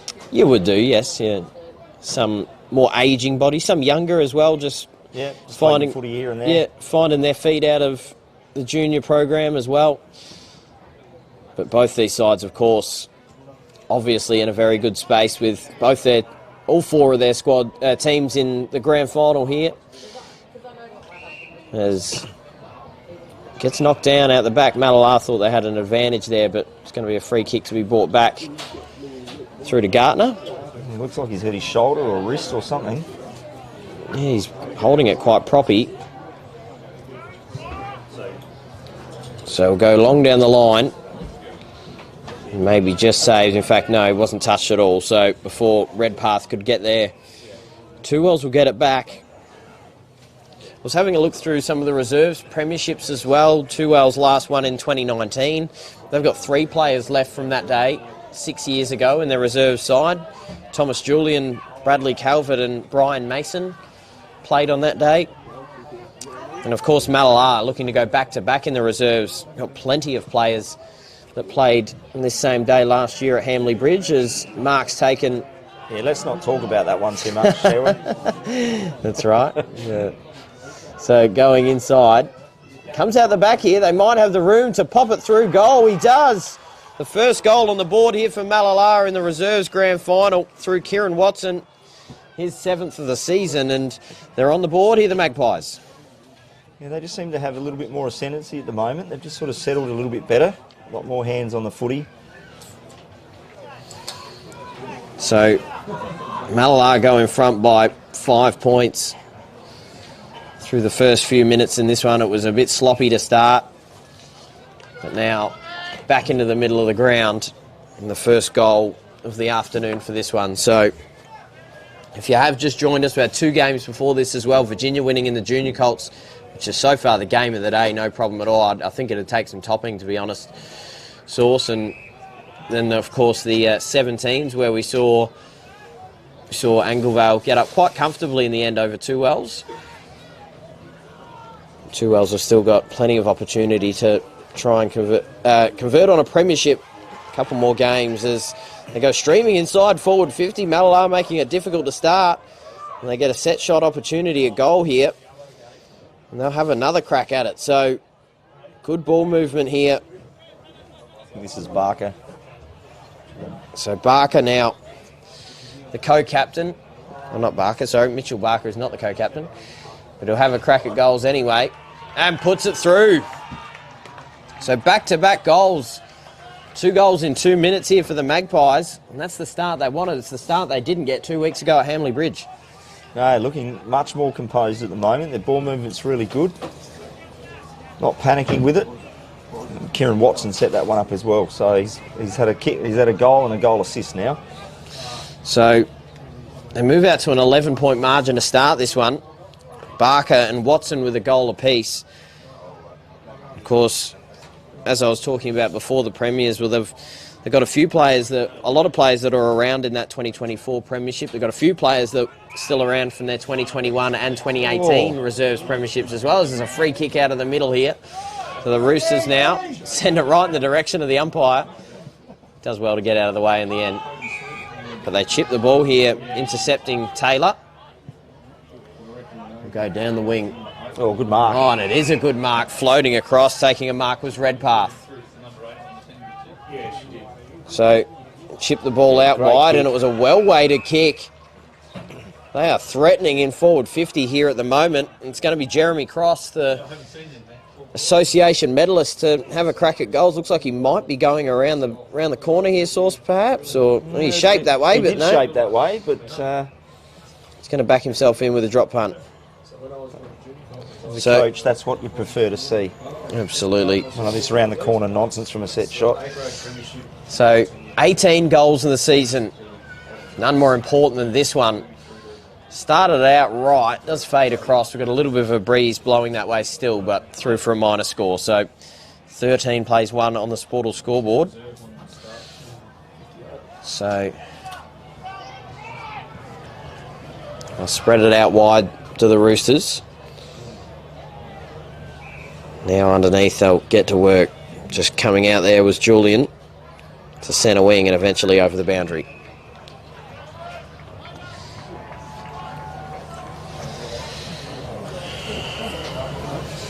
Playing a much better system at the moment, Malalar.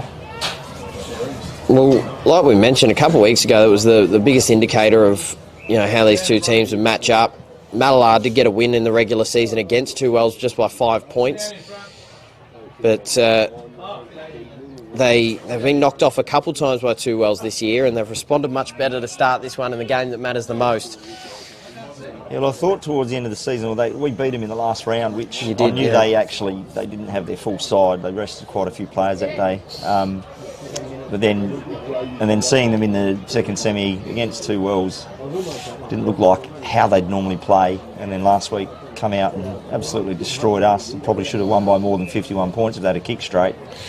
I thought that's why I think today they'll win. They've just changed a few things and it seems to be working for them, and they're all playing confident footy. Absolutely they are. They look streaming through the middle of the ground, and a sloppy free kick here as well, going the way of Fergus Tiller. Not the only Tiller getting around. We've of course got Jake Tiller in the seniors, as well as, I believe it's pronounced Ruri, with an Irish first name. Tiller getting around as well. So look at that Montgomery. He just reads the play so well. You can't get it anywhere near him. So it must be mentioned as well, there's a couple key outs when it comes to goal scoring for both of these sides. Brian Montgomery not featuring in the grand final here. Might be putting it on the spot source, don't know the reason why for that. But popped a calf in their second semi. There we go. So unable to take the field. 41 goals on the season for Brian Montgomery. Is not featuring in this one. Obviously very high up in the goal scoring as they're able to move it through hands, and now inside forward 50 over the top, got into a good position. Now have a chance to snap around towards goal. Around the body, just goes right across the face and through for a minor score. So that was Cross. Yeah. He's been busy. 2 behinds already to Jeremy Cross. Now in front by 13 points. So they now move to the outer side. So on the goal scorers, we've also got no Matt Rogan for Two Wells, who converted on 27 goals for the season for the Roosters. So not featuring here in this grand final. Yeah, didn't play in their second semi either. Just submitted from the side, just couldn't quite make the side. Maybe it's for balance, and maybe because Cannizaro had come back in. Yep, he's definitely been an impact. As Cannizaro, as you mentioned, he's had 7 goals in 2 games versus Malalar, has Ben Cannizaro. They just need to get it down to him. I'm just watching him move. He's actually quite restricted with his knee injury. He doesn't move too fast. No. He's struggling with a little bit with that ability to bend down and make those quick turns that he does. He likes getting on his left boot. So now, you had a fair good look at these two sides late in the season as well, being the reserves coach for Anglevale. You faced them in the last 2 weeks of the regular season, if I'm not mistaken, both of these sides. That's correct. And then, of course, you had Malalar just last week. You'll know these sides better than most. So, all the way out, and now picking up the ball is Jeremy Cross, looking to get to work. Just waits to see if he can find an option inside forward 50, just bombs it in long. Now breaking through the contest now with a little bit of room, moves it off through hand. They can roll into goal once again, have a crack at it. And have they put that one through? They haven't, no, just fades across through for a minor score. So 15-1 now on the Sportal scoreboard through Angus Arthur behind there. So we're officially past the halfway point as well, Source, it should be mentioned for the day. We've got had a long day, we've still got a long day ahead of us, but we're having fun here in the commentary boxes. It gets knocked over the boundary, in fact not in time, so they'll get the ball back here through Asher Mead, who's been getting a fair crack at the A grade late in the season. Yeah, he was best on ground for Malalar against us last week in the prelim. Definitely. Played very well off his wing. Definitely a handy player with some speed. Goes top of the goal square. Tiller's there, gets the handball out. Arthur has a crack at goal though through the contest. Doesn't quite get any purchase on it. Gets knocked down in front to a dangerous position. Big fist out the back of the contest, and still in dispute here. Two Wells just need to compose themselves. They come out to the paint of 50. Gets knocked over by Arthur and they stay with it. They chip a ball out wide. They've got an open player and taking a mark in the pocket. So Josh Harris, albeit from a difficult spot, is going to have a crack at goal. Surely they'd practice kicks from here. At training. There is a bit of an angle, but certainly has an opening. So on the right peg, up towards goal, well. Puts it through. They're pumped up. What a start here for Malalar. Out to a 20-point advantage already, 21-1 on the Sportal scoreboard. Very similar to the way we watched the under-17s game roll out. It was one side just getting on top, getting multiple entries inside forward 50 and taking advantage. Yeah, well, they're getting their hands on the footy first, which is always the way you want it. Yeah. That way you control the footy and their disposal's very good. So now they'll have another crack. Oh, they've got 5 in the middle at the moment. What's there going we go. on here? Yeah, that's just a miscommunication, I think. But so Two Wells had 5 in the middle.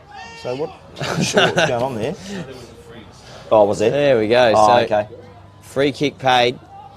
Long ball inside forward 50 there. Canizaro with a tackle and free kick paid to him. So yeah, I don't know. You're not going to try and break through him. He's way too big and strong. So this one crucial. Put it down. We've made that mistake before, Sauce. He's 30 out, 25 out. No, he is. He won't miss it. He's a goal scorer. So I was told by my brother yesterday not to go with Ben. His name's Butch. Straight in front. He's pumped up as well. The first goal for Two Wells. 21-7 on the Sportal scoreboard, and an important one for him. His 14th of the season. And they're back into it, Two Wells. Positive ball movement out of the middle, of course, advantageous to get the free. Yeah. So he'll be crucial in this one. A fierce tackle as well. Like you said, you're not going to be able to get through him, and made the most of his opportunity. So quickly back in the middle once again. Let's see if the momentum changes now with that goal. Or the Malalar can compose themselves and got their hands on the footy again first, so it's a good sign.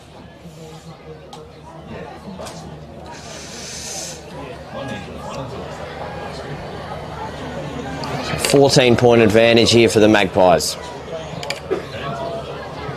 Well, here we go. Well, here they go out the middle.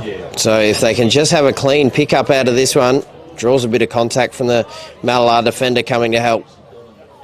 Just balks around and moves the ball by hand, and now inside forward 50. And there's Montgomery again. Absolutely.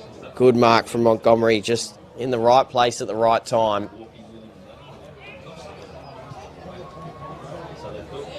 Clear out of the 50. Went over the top looking for Tiller. Just cleared them all. So I'm going to assume that Fergus Tiller and Rory Tiller for the A grade are brothers, or even perhaps twins. They've got the exact same haircut at least. Makes them easy to spot.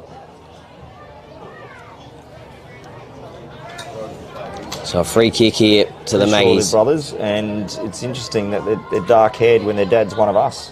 There we go. One of us, one of the gingers. He is. Excellent. We need more of us in the world. There's not enough of us. So inside and able to take a uncontested mark, but there is a free. Downfield. I was going to say that was a pretty lackluster effort inside defensive 50, but I think that's Cross is going to get a chance at goal. And as he just pulled it across through for a minor score. So 22-7 now. Doesn't feel like there's a real lot of intensity in this game here at the moment, particularly from 2Ls. They converted on their opportunity a moment ago, but it just doesn't seem like that grand final intensity you'd expect. No, you're right. So inside forward 50, umpire nearly getting in the way, trying to break through the contest there and quickly tackled to the ground just inside the paint of 50.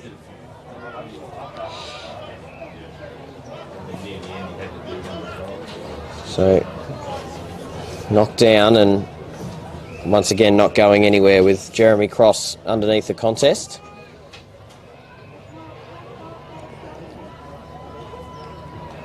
So about 45 metres out. Cross now breaking through. Comes out the back of the contest, snaps around his body. It's not going to have the distance on it. We've got some numbers at the top of the goal square. If they can be clean and composed, they can pop through yet another goal, but 2Ls do well. Just got knocked as he kicked it and close to the boundary. Arthur now snaps around his body. I think he's converted. Absolutely he is. Angus Arthur through for a goal.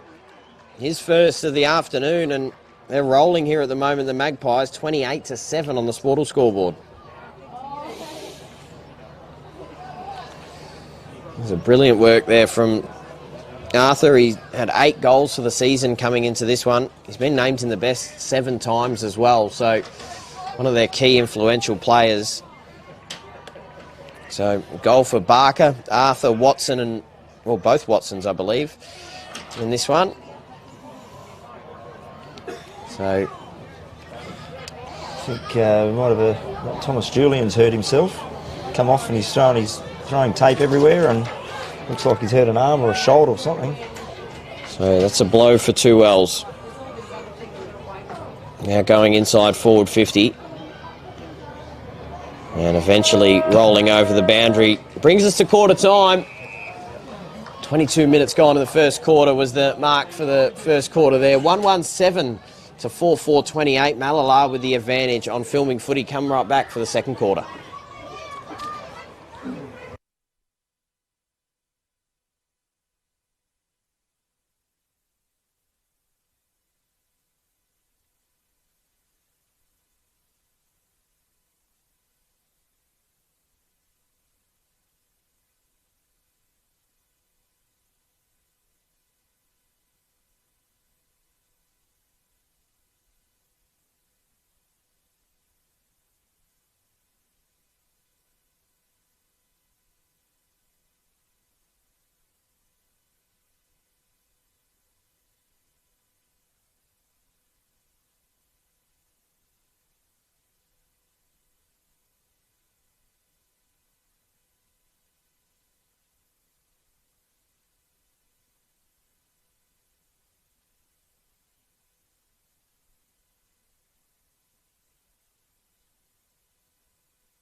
Well, here we are back at Mallala Oval, second quarter of the reserves grand final about to get underway, and Mallala have got the jump.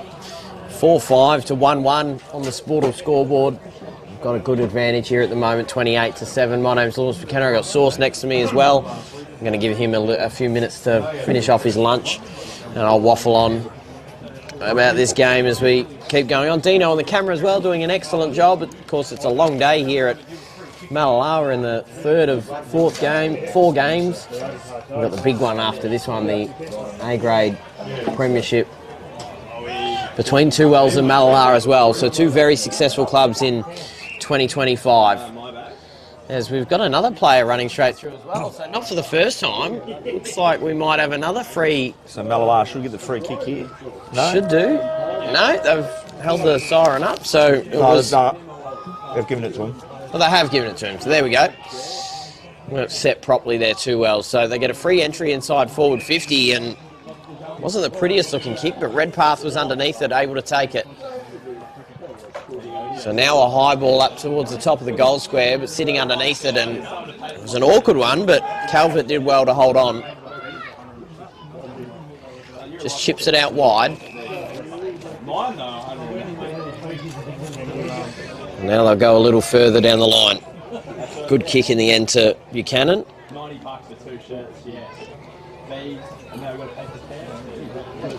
To centre wing. Out the back of the contest, and just gets a handball off and tackled to the ground there, just hunting the footy. Mitch Taylor was underneath that one, and umpire says give it to me, we'll hurl it up once more. So cross in the contest. Maybe just get shoved in the back, but umpire says play on, nothing untoward. There's Two Wells, the Roosters out the back. And an intercept mark taken, and the painted defensive 50 here for the Magpies. So down the line, comes off hands, and the Roosters are able to send it right back where it come from. Sitting underneath it there was Camplin, couldn't quite take the mark, and now dribbling inside forward 50. Canizaro on his knees, just flicks off the handball, and around the body towards goal, comes off the boot of the Two Wells forward, so Magpies will get the ball back in the pocket.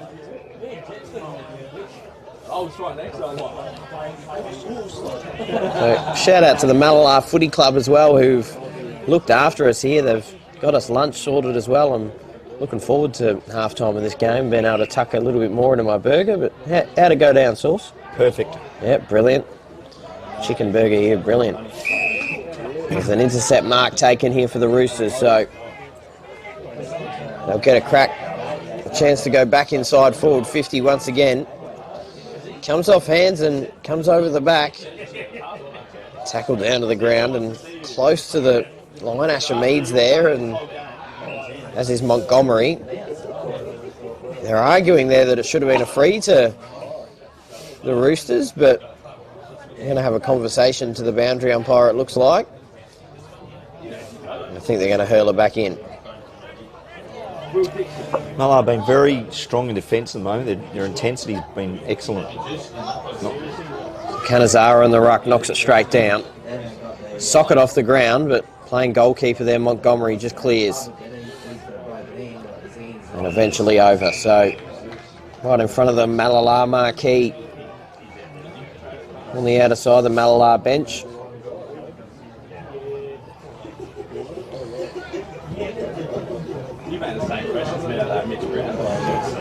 So, out the back of the contest, not able to take any clean possession. And once again dealt with. So, a bit of an arm wrestle continues here in the second quarter. Mallala with the advantage, though, through the first. An umpire circling, saying that it's going to be high. So, free kick here to the Roosters. Through Jason Goodfellow. That's what I thought. So deep inside forward 50, looking for an opportunity to convert on their second goal here, the Roosters, and we'll have another stoppage. It's fine, Mallala do that really well. When the ball comes in high, they always get numbers at the contest. Just can't do that. You've got to get them out on an angle. So you're going to play a free to run onto it. Otherwise, they just keep spoiling it. Another stoppage. Cannizzaro does knock it down this time, and to his teammates' advantage, who can snap around his body, but through for a minor score. Unable to take the mark there. So 1-2-8 for Two Wells, trailing by 20 points on the Sportal scoreboard, 4-4-28. A chance to thank as well the APFL partners who do a brilliant job for this league as well. Viswater, Sports Powers, Orange Group, Sharon, Belgravia Apparel, Synergy Signs, Mango Inc., McCracken Ford, Balaclava, and the Plains Producer, making all of this possible. And like I said before, shout out to the Malalar Footy Club who have put on a brilliant day here. So back inside forward 50, looking for Cannizzaro, who gets a run and a leap at the footy, couldn't quite pull it down. Handball out the back, and they can roll into goal. They put through their second. So Michael Abdillah, his 23rd goal of the season. So a really important one for them. They cut the margin back 28-14 now on the Sportal scoreboard. And an important one there for Abdillah.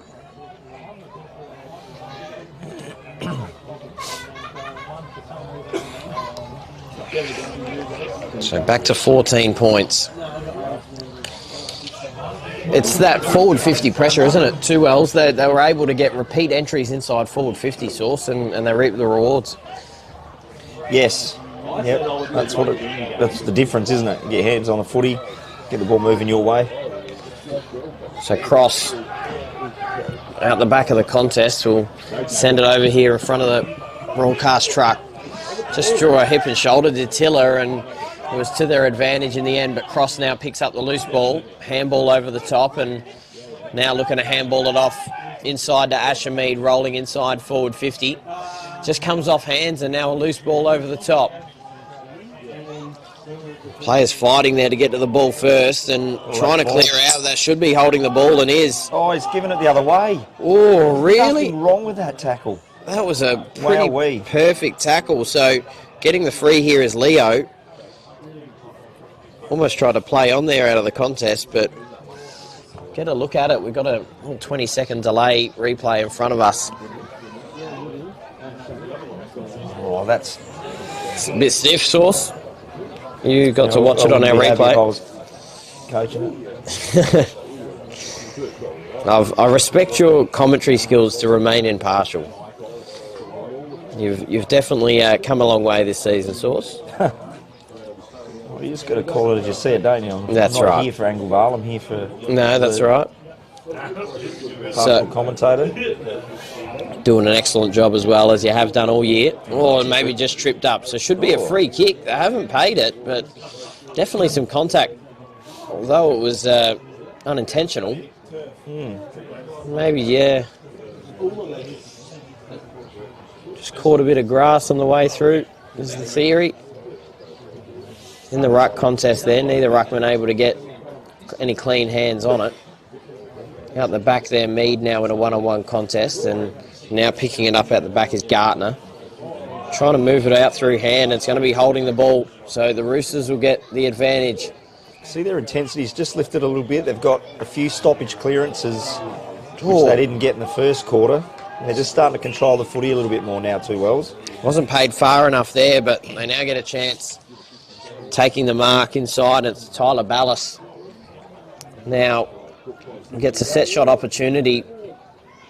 Pretty decent one at that as well. 35, 40 metres out he'll have to kick it from. Not too much of an angle to speak of, and a gentle breeze blowing from right to left. Kicks it from about 40, fades across, in fact, doesn't quite have the distance covered. Close to goals here, we do see that the umpire signalled that it went over the boundary, so to be held back in once again.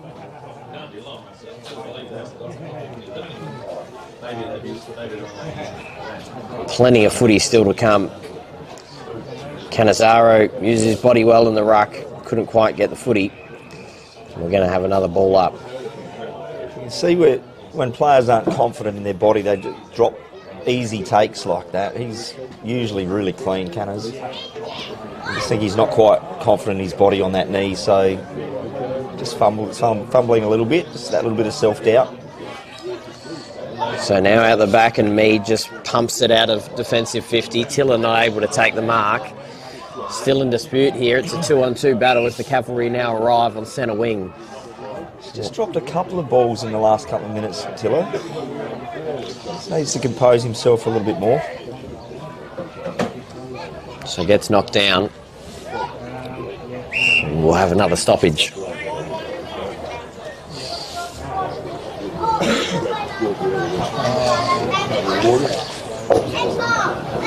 Once again breaking through, popping up towards forward 50. Now Cross is going to get there first on the bounce. Just has to try and break through one tackle and does, and rolls inside forward 50. Pops one up to a one-on-one contest, and now out the back just has to get a boot on it through goals. Cameron Maher in for his first goal of the afternoon, and a bit of a stabiliser there for Mallala as they take a 20-point lead. You can see why he won the medal, Cross. He's just got that burst of speed. Yeah, and confidence. Especially in this grade, and he's got confidence in himself. Yeah. Backs himself to get away from his opposition and just put it in a perfect spot. Cam Maher finished the job. So, an important goal there just to stabilise a little more. His 7th goal of the season, Cameron Maher. And really good body work just to get in the right position, get out the back of the contest and soccer it through. So, out by 20 again here, Mallala. And we'll have another stoppage there in the middle.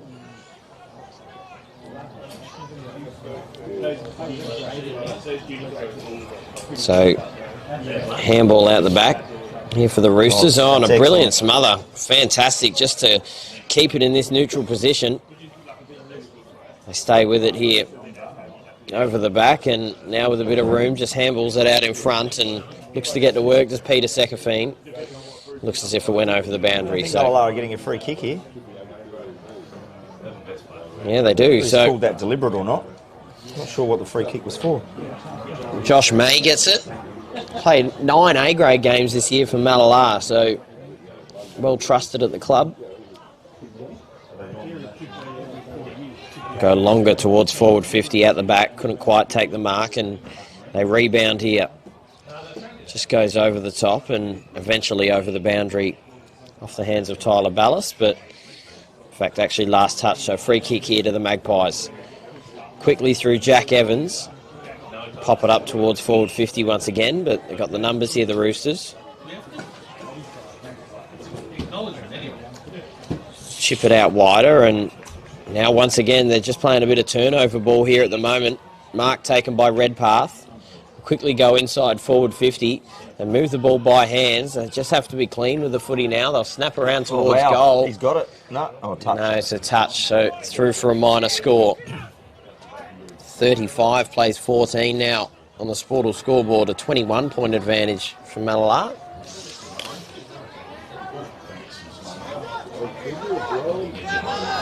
So, a chipper ball over the top. Calvert played in their 2019 Reserves Premiership with Bradley Calvert.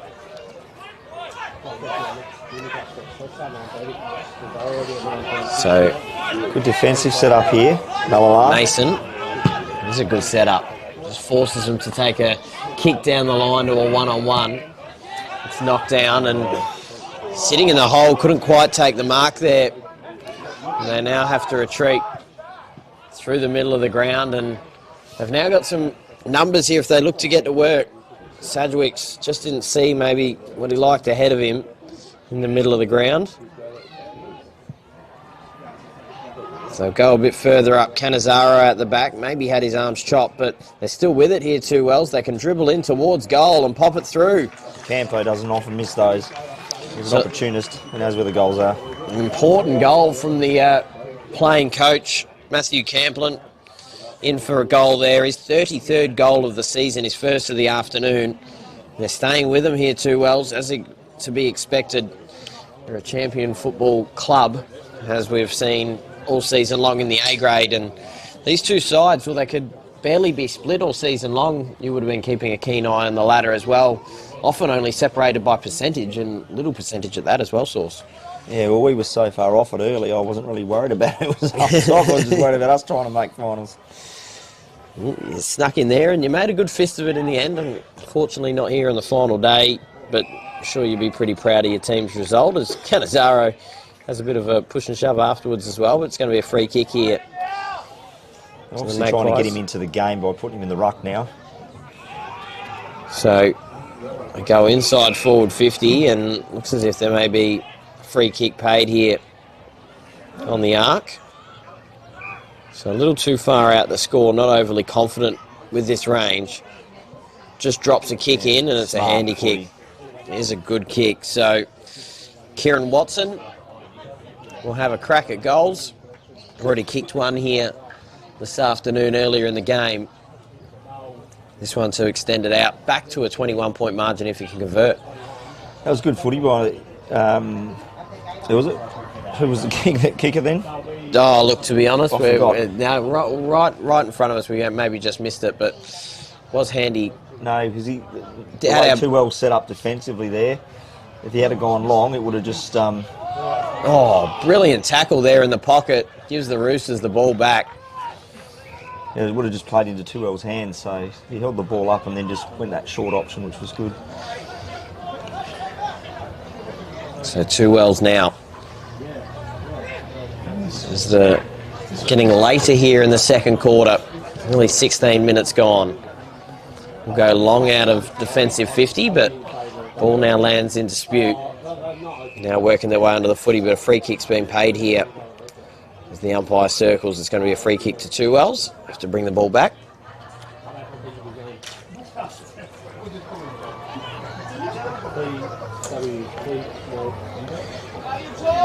So the Roosters wouldn't be panicking just yet. Only down by a couple goals. As Cross couldn't quite take the mark. In fact, that was Montgomery. And now out the back. Just keeps the ball in, just holds it in play, and Mason now towards forward 50 out the back, couldn't quite pull it down. Extra handball, and now eventually dribbling over the boundary. So right in front of our famous couches on the outer side will be held back in. They've even got the Nana rugs too. They do have the rugs. I mean, I mentioned that before. We've missed a trick there. We are quite close in this little table we've got given. But... Oh, a snap around towards goal. Has he got it there? I think he's going to call this one a goal. Looks like it. Happy with it. There he goes. So, an important goal for 2L's, and they've converted on an opportunity. So, Owen John. Yeah, it was Owen John popping it through. His first of the afternoon. That really come out of nowhere there for 2L's. We watch it on the replay. From the pocket. Brilliant goal. So, 35 now plays 26 on the Sportal scoreboard. Just a 9-point margin. They're coming back into this one, 2L's. Yeah, well, they've got their hands on the footy. This quarter is simple. They've just changed the momentum a little bit into going their way.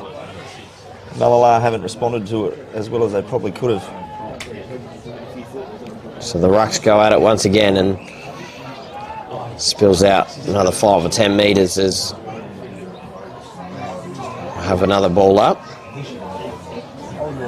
Yeah, that looked awkward as he tackled him. I think his leg got caught underneath his opposition player.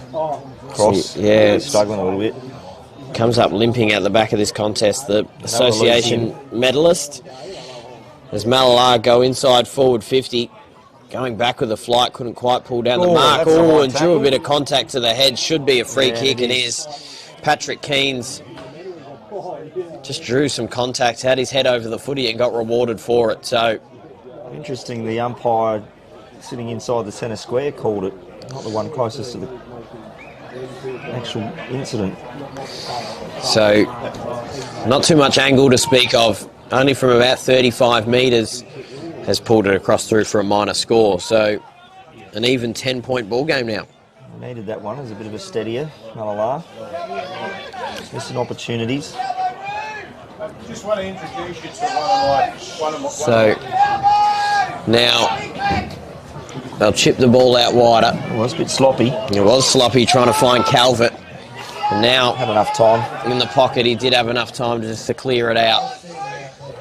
Oh, and a big hip and shoulder between two players that comes out now. McFarlane just pops it on his boot and through the middle of the ground.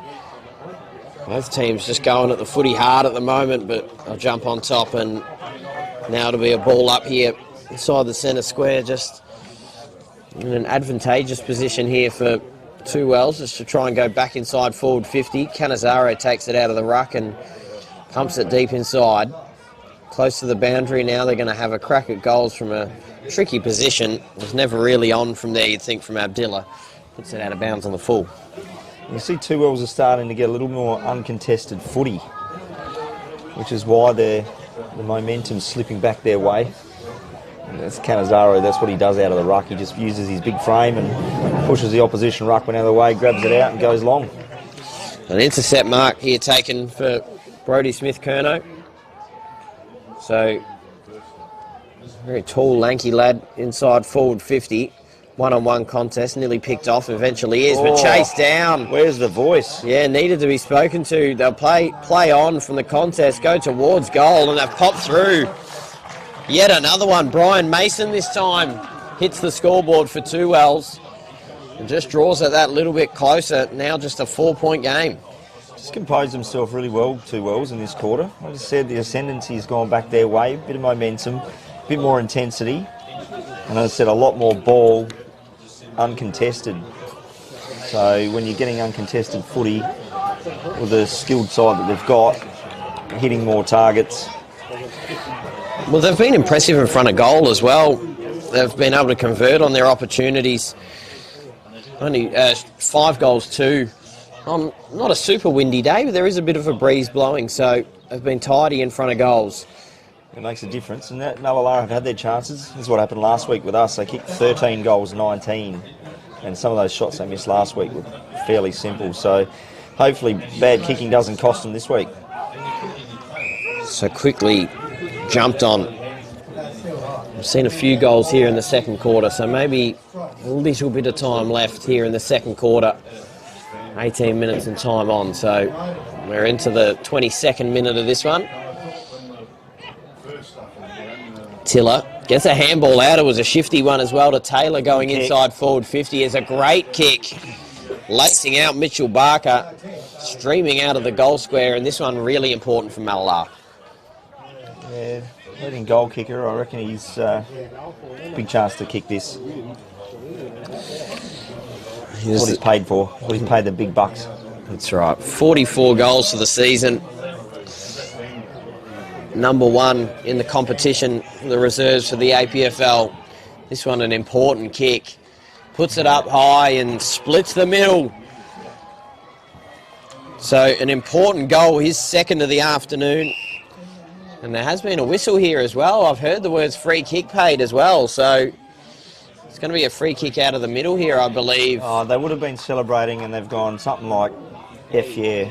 Yeah, right, there you go. So not happy with the language. No, so Two Wells will get a free kick here. So Barker credited the goal. I'm not a big fan of that. I mean, you've got to have some sort of space for passion, I guess, without knowing the complete context around why that free was paid. Oh, that's what it would have been. So that's the case. As we have the siren for half-time, there's an arm wrestle there in the second quarter, but Malalar with a late goal just to give him a buffer, 6-6, 42 to 5-2, 32. So might just check those scores as well. We do have 6-7 on the scoreboard on the outer side, so we'll find out if that's right or not, and we'll get it fixed up for you. But we're going to go to a break for half-time in the reserves. We've still got 6 quarters of footy to come your way, including the A-grade grand final in just a little bit. On Filming Footy.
And the commentators are back here live. Sorry about the small delay coming back here at Mallala Oval for the second half of the Reserves Grand Final. The line for the toilet was a little longer than anticipated. So we're back again.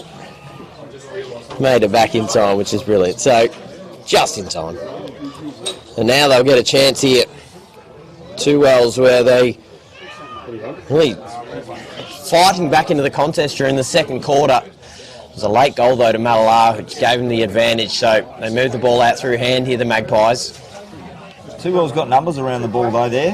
Yeah, absolutely. Pressure. Oh, they've got out of it well, Mallala. Yeah, they have. They've just looked a little crisper and cleaner through much of this game. They do take an intercept mark though, the Roosters, and move it further out to a one-on-one contest. Meads there, but he did incredibly well there, McFarlane, just to win the one-on-one contest, move it out through hands to Buchanan. That's some good body work there. Absolutely it is. So good mark taken by co-captain in Osborne. And a dart of a ball inside to the coach. So Campo, the 45-year-old, on the burst. He's not 45, but... yeah, you reckon he's getting up there in age, though? He's close to 40. Yeah, there we go. So I'm pretty sure he's around the 38, 39-year-old mark. He's had a good year, 32 goals. Well there, though. Absolutely did. Oh. And there has been maybe a reversal. Yeah, there has been a reversal. Jeez, and that's Campo the last won't thing. Be happy with that. That's the last thing you want to do when the coach is having a set shot. No. So chip the ball across, but it is a turnover, intercept. They move the ball out through hands. So now he can take a bounce and roll inside forward 50. Couldn't take the mark this time, and fumbling the ball now near the goals, but eventually escorted over by Ben Martin. This quarter started off with quite a few errors now. Yeah. I reckon there's been 4 or 5 turnovers by foot. Oh, the coach would be happy with this. Canizaro on the ruck. Balks around one, finds some space to have another crack at goal and puts through his second. Brilliant work from Butch Canizaro. It's just too big and strong.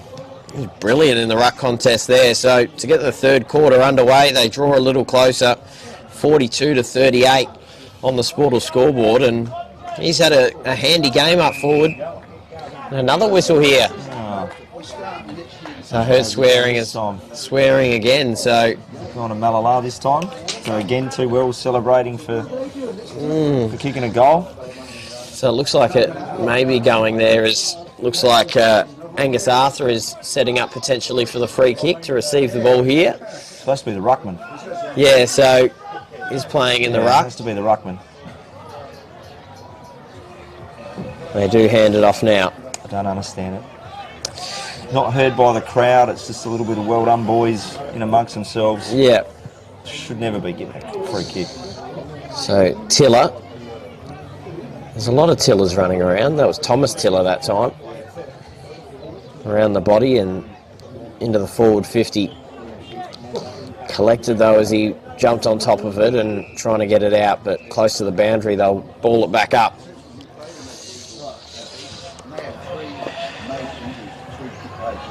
So near the paint of 50. They hack it out here, the Roosters.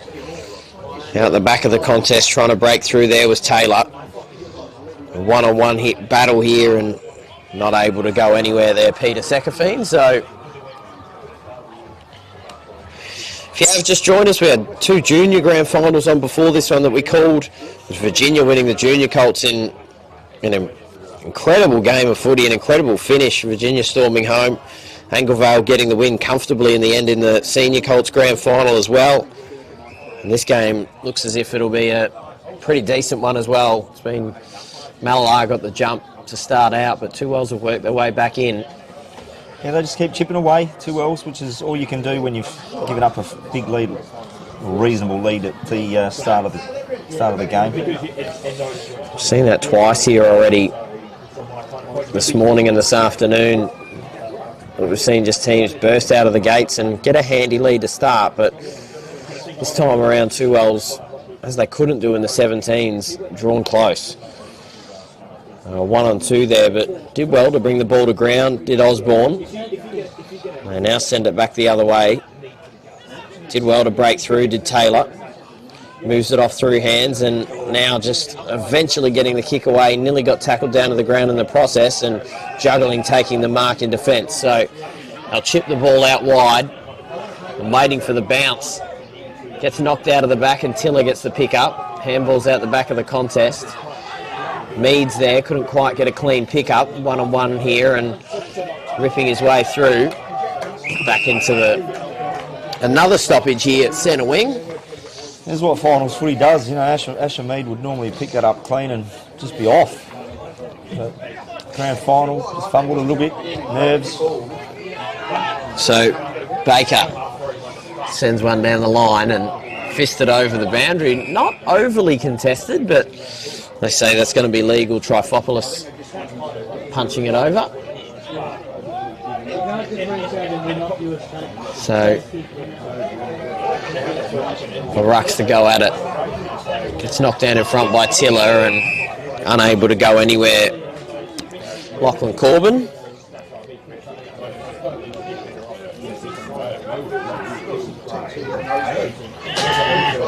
So we'll go again.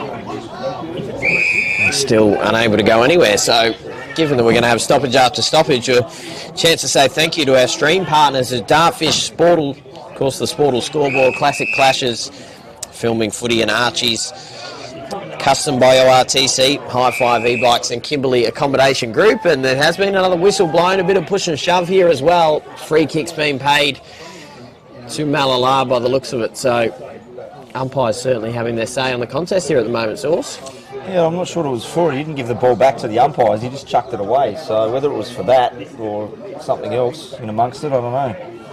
Yeah, it was. Threw it away from the umpire. So, yeah, just a bit of time wasting, really. One of those coach killers again. Didn't have an impact on the game, though, as Two Wells get it back. They go quickly inside forward 50. Unable to take the mark there, Campo. Now out the back. Quickly tackled and dumped to the ground there was May. So 30 from home. Two Wells looking to go ahead for the first time in this game if they convert on an opportunity. Canizaro's there. Can't let him pick it up. Here we go again. Yeah, he's going to snap around his body towards goal once again. His third. He has been impressive in this game, and I think you scout him quite well. You just can't give him any room at all. Right. So let a big fella like that pick the ball up uncontested. So he just gets his big leg out and just hooks it. They take their first lead of the game here. Two Wells on the Sportle scoreboard, 44-42, and it's all through the boot of Ben Canizaro up in the forward 50. As I mentioned before, he's only had the 6 games that he's played this season. He's actually kicked 7 goals in 2 games versus Malala, so he likes playing against them. And now out of the middle once again. Camplin couldn't quite take the mark. Oh, a big hip and shoulder there going to the ground. They've still got an opportunity here through Sekafine, who's just chipping it across. And a mark taken here. Sedgwicks will go inside forward 50. And they've got the numbers here, Malala, to be able to swallow it. Heinsberger takes it. Chips it across. That turnover that you just don't want. You know, you do the hard work to turn the ball over in the back line and then return it back over with poor disposal. So Mason, there's a bit of a breeze now lifting up here at Malala, blowing across the ground to the outer side and try to dart a ball in there, but mark's taken by Gartner. So 10 minutes gone here in the third quarter. Two Wells just taking their first lead. You see Jacob Thompson in front of us warming up for the A grade. Oh, and you hear that thud there, a smother. Two Wells keep it inside. Canizaro underneath it. Just given too much space once again. Big fella's the difference at the moment. Absolutely is. Have to start thinking about his shoe size maybe. Of course, the player of the game will win some Archie's thongs. But most importantly, they'll be part of the premiership side. As he just pulls the kick. Maybe he likes him a little bit better with some traffic around him, Source. Yeah. So You notice I didn't say mark that one down this time. Maybe not as easy a set shot opportunity for Butch Cannizaro. Out of defensive 50 and now back. Two Wells really on top of this contest. Camplin takes the mark. They're starting to run a lot harder and pushing forward. As soon as they get the ball in hand, they're running forward as a unit at speed. And you can see it's just catching Malalar out in the defensive game. So the weather really picking up. The clouds got a little darker here at Malalar. The wind is really pushing across the ground, so he'll have to start this one out to the left-hand side.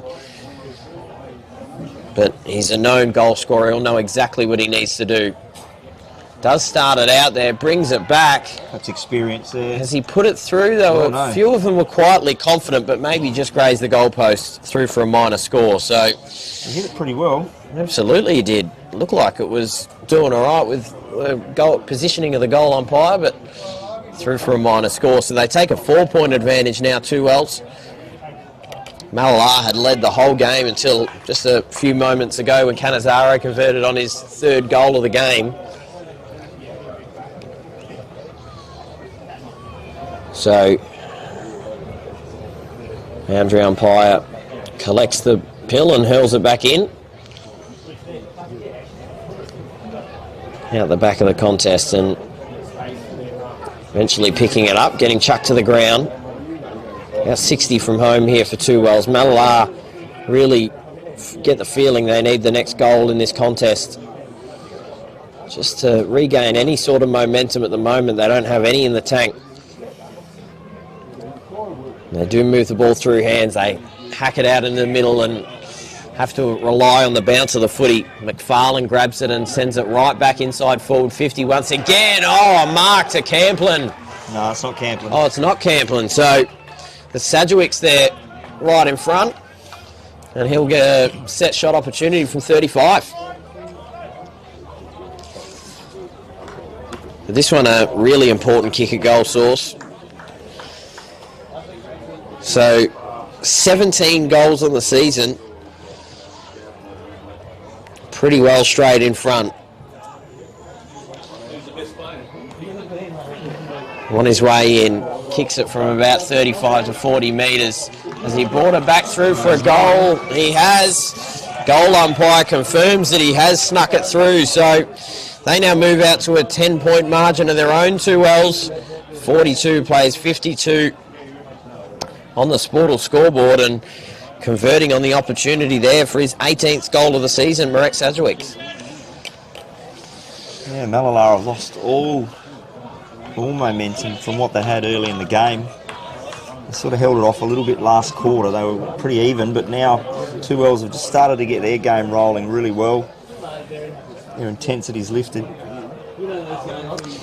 And you can see they're hitting the scoreboard this quarter with, I think, 4 goals at this quarter.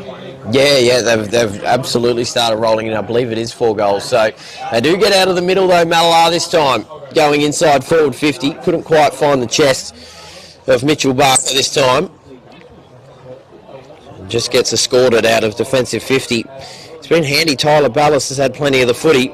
Finds Sedgwick's fresh off his goal.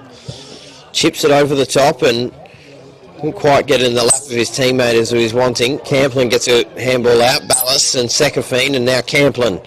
Extra handball in and now back inside forward 50. Looking for a one-on-one. Cannizaro out the back. Couldn't quite take it. Going close to goal and not enough room for Owen John to work his magic. So minor score. Team running there. Like they surge forward so well when they're on. Look at that, another turnover coming out of the 50, back 50. It's going to go back in once again.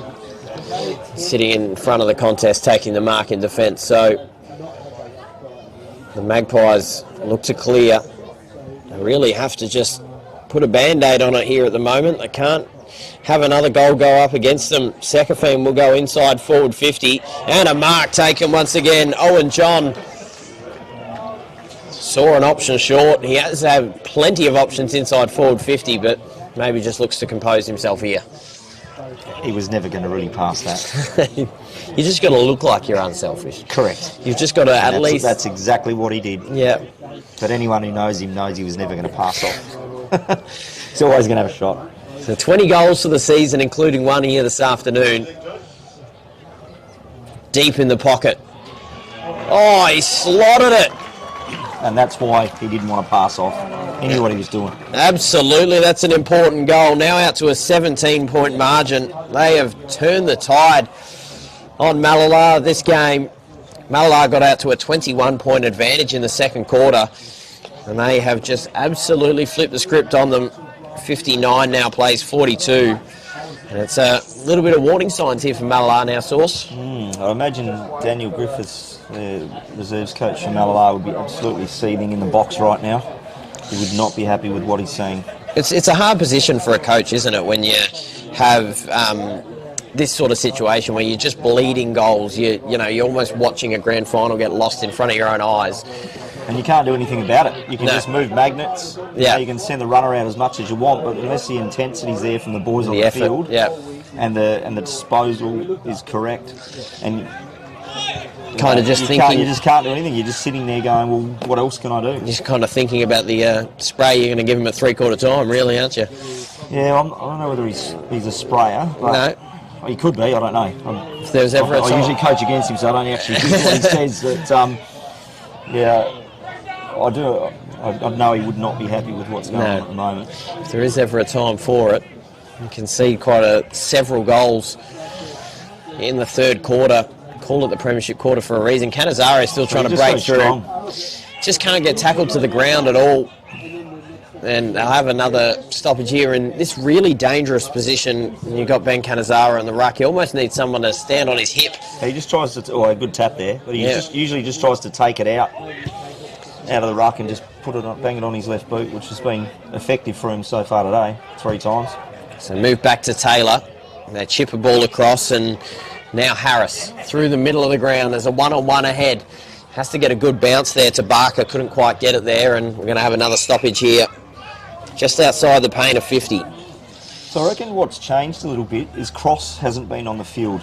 No. This quarter. I think I saw him limping over here earlier, and since he's gone off, they've lost a little bit of that spark. Especially out of the midfield. Yeah, no, there he is. He is there, and they're clutching at his head now after that contest, and they now flick it back, and they do have an entry inside forward 50. Cross is now on the ground. No, that's Redpath. Oh, yeah, so they've got maybe a head clash between the both of them. Yeah, it was definitely friendly fire. We might watch it in front of us here and see what we see. I can see Redpath off the back of the contest there on a little bit of a delay in front of us. Yeah. One got pushed. Looks like Redpath got pushed into Cross. Well, Redpath is yet to move, really. He is absolutely out on the ground. Cross obviously was also hit. It's been a tricky afternoon for Cross, who's, of course, the association medalist, but found himself in some injury concern throughout the game. Yeah, I reckon he's been off the ground for a fair portion of this quarter. Yeah. So it's tricky when you have some of your best players unavailable. Yeah, well, they got hit with some injuries in the semi-final as well, so they had 4 blokes go off. So they effectively didn't have a bench after three-quarter time. He said some ankle injuries, wasn't it? Yeah, there was an ankle, a hamstring, a calf and a knee. Yeah, there you go. So we do see the stretcher coming out to safely take Jaden Redpath off the ground. Understandable that'll be his last moment of this 2025 APFL Grand Final after that nasty head clash with friendly fire with Jeremy Cross. If he's getting stretched off, you'd reckon the concussion's involved in this. You wonder if they have a look at Jeremy Cross as well. Obviously he come off a little better, but he was clutching at his head as well. So both teams here in the middle of the ground just give themselves the opportunity to have a chat, maybe talk about some things. I mean, Malala, this probably comes at a really good time. We'd go into a little bit of a time-on situation now, so this comes at the right time for Malala to have a conversation and see if they can set themselves up right for the end of this third quarter. Yeah, definitely need a bit of a reset. Whatever they're doing at the moment hasn't been working, so they need to get back to whatever they started off with, whether it was setups or how it worked. So still on the ground here, Jaden Redpath.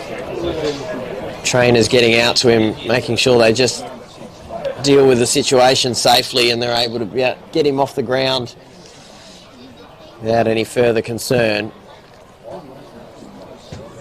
So I noticed they put a towel there to his head, so I'm wondering if there's any bleeding coming up as well, which in that situation you have to be really careful that you don't rush any sort of movement here for Redpath. So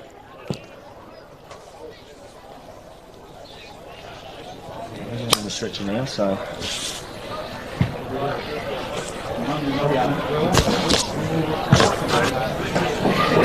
he's on the stretcher. So go keep an eye on this situation here. Of course, this will stretch out the time for the following game. Of course, between Two Wells and Mallala, we'll have the national anthem as well for that one. Must be mentioned as well, and I see some shirts getting around. We can talk about the A-grade game. Ned Sekafine, who's a legend of the Two Wells Footy Club, playing his 300th as well in the grand final. Well, what more do you need to win a game? They've got all the inspiration they can take. Is sure some ovation coming off the ground there for Jayden Redpath. So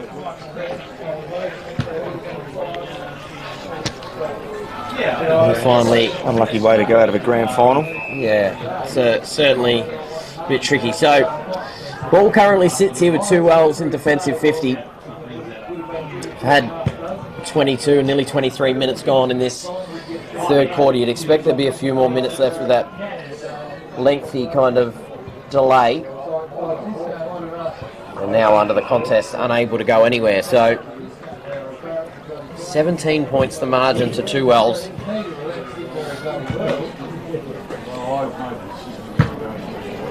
So now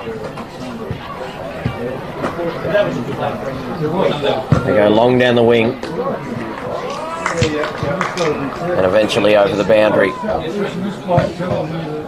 Sure, Cross is moving at his best. He seems to still have a little bit of a limp from whatever that early knock was.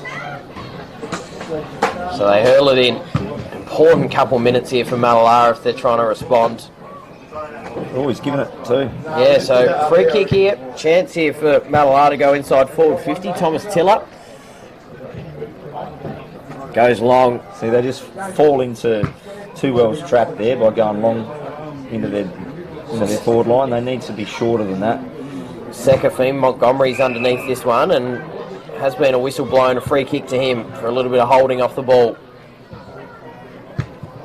Just waiting for an option inside forward 50. He just has to kick in hope. It is out the back and Taylor grabs it, but in fact Barker grabs it and unable to go anywhere. So tap down. Just has to try and get something out. Did have prior opportunity to get that out there, Josh Harris, but umpire was maybe a bit blindsided.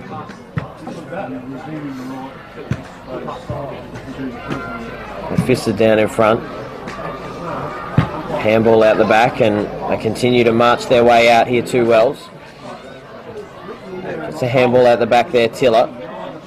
Staying with it here, Sekafine gets a fist on it and stays in just. And eventually close to the boundary, umpire says that I have to hurl that one back in. Centre wing. Siren shouldn't be too far away then, maybe in the next couple minutes.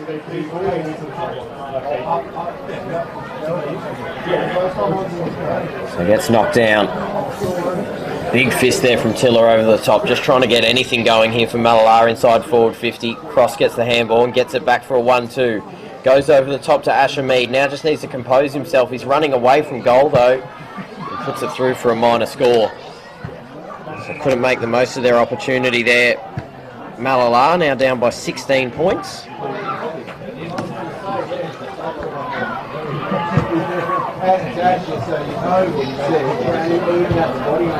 Through the middle of the ground, and Montgomery in the hole taking the mark. Got to be careful not to give away 25 there.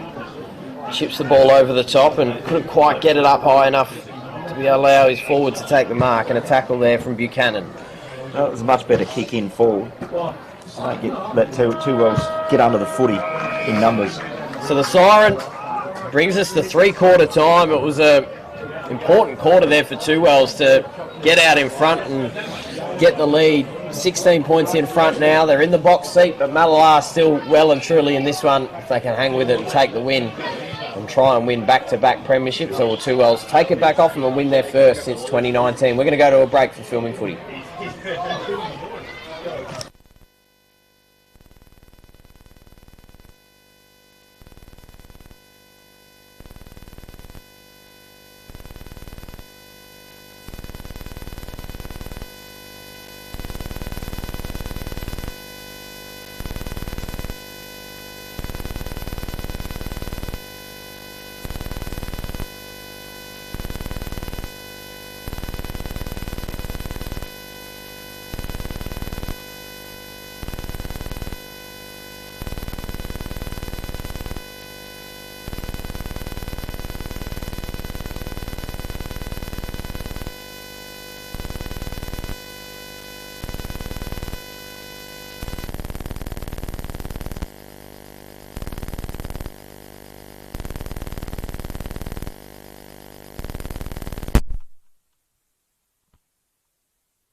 We're back here at Malalar Oval, final quarter of the reserves grand final for the APFL.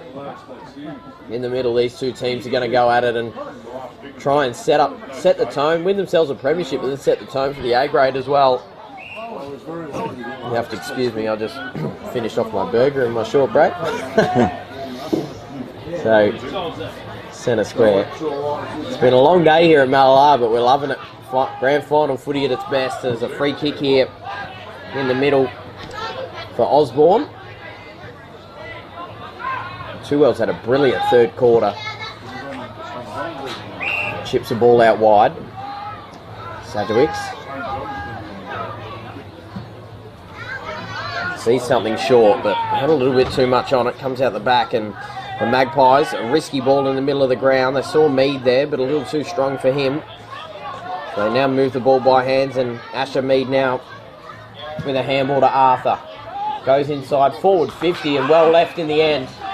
Taking the mark there was Cross, so almost just back yourself in, give yourself a chance here, Jeremy Cross.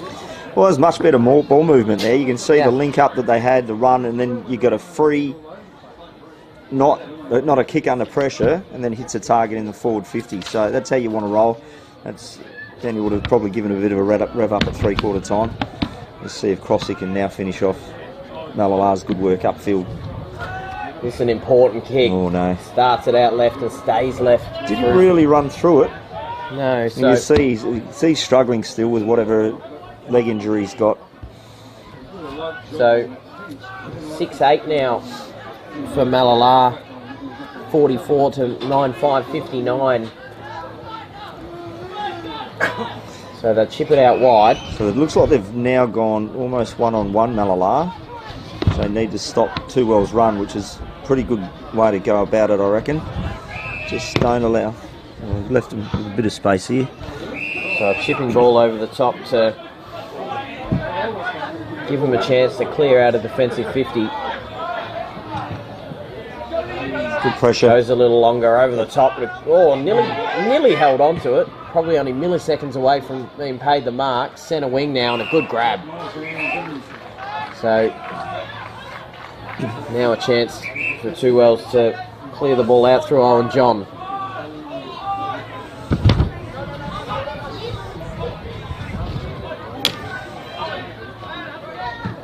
So they'll go longer down the line. A contest ensues. He gets knocked down in front. Quickly hacked on the boot inside forward 50. Did well there to pick up the ball in traffic. That was Josh May. Clears out a defensive 50, once again sitting underneath it. So Owen John has had a busy game. Goes back inside forward 50. Oh, juggling. Finally hanging onto the mark. We'll get a chance at goals here. Through Matt Camplin. I just got to say I got a message from his brother Sean Camplin, who's watching on Filming Footy at the moment. I don't know why he's not here supporting his brother, but he has let me know he's watching. So there you go, Campo. You got your shout out. Hopefully your brother can look after you here and kick a goal. And it'll clip up perfectly if he can slot this one through and get Two Wells underway here in the fourth quarter. The coach on his way in, just inside 50, sprays it out a little bit to the right, but I think it's a mark there on the goal line. Yeah, looks I like believe it. he's just marked it inside, so an opportunity here. He's clashed with the goalpost a little bit, and he'll chip back here to John. So still a tricky angle to kick from, but Owen John is a reasonable shot at goal, as we noticed before. Yeah, well, he kicked one from the other end, pretty much the same pocket, so he'll be confident. Although I reckon this pocket's a little bit harder to kick from because you've sort of got that breeze that pushes the ball across a little bit. It's hard to get the right angle, but so Owen watch him prove me wrong. 2 goals so far here. Has to contend with a pretty tricky breeze at his back. Just blowing across the goals, so puts it on its way. Goal umpire not moving a muscle at all. Splits the middle. You called it, Sauce. And that's an important goal there for Two Wells. All of a sudden they now move out to a 22-point margin. It's either 22 or 23. I do notice, Dino, that we've still got 6-9 compared to 6-8, so maybe we should just go with the scoreboard on the outer side. I guess that's run by the goal umpires, but on the Sportal scoreboard it's still an advantage for Two Wells, up by best part of 4 goals. So geez, now I'm getting requests for all sorts of shout outs. Oh, geez, you're a celebrity, Sauce. Oh, mate. So Scott Blundell, here's your shout out. I don't know what for. He just wants one. Just heard people were getting them, so he just thought I might as well be involved. There's a good mark taken by Ballas, who's been impressive in this game. So we'll go inside, forward 50. Mallala need to respond now. They got off to such a good start in this game. It's a good kick clearing out, marked by Arthur. So they go through the middle of the ground.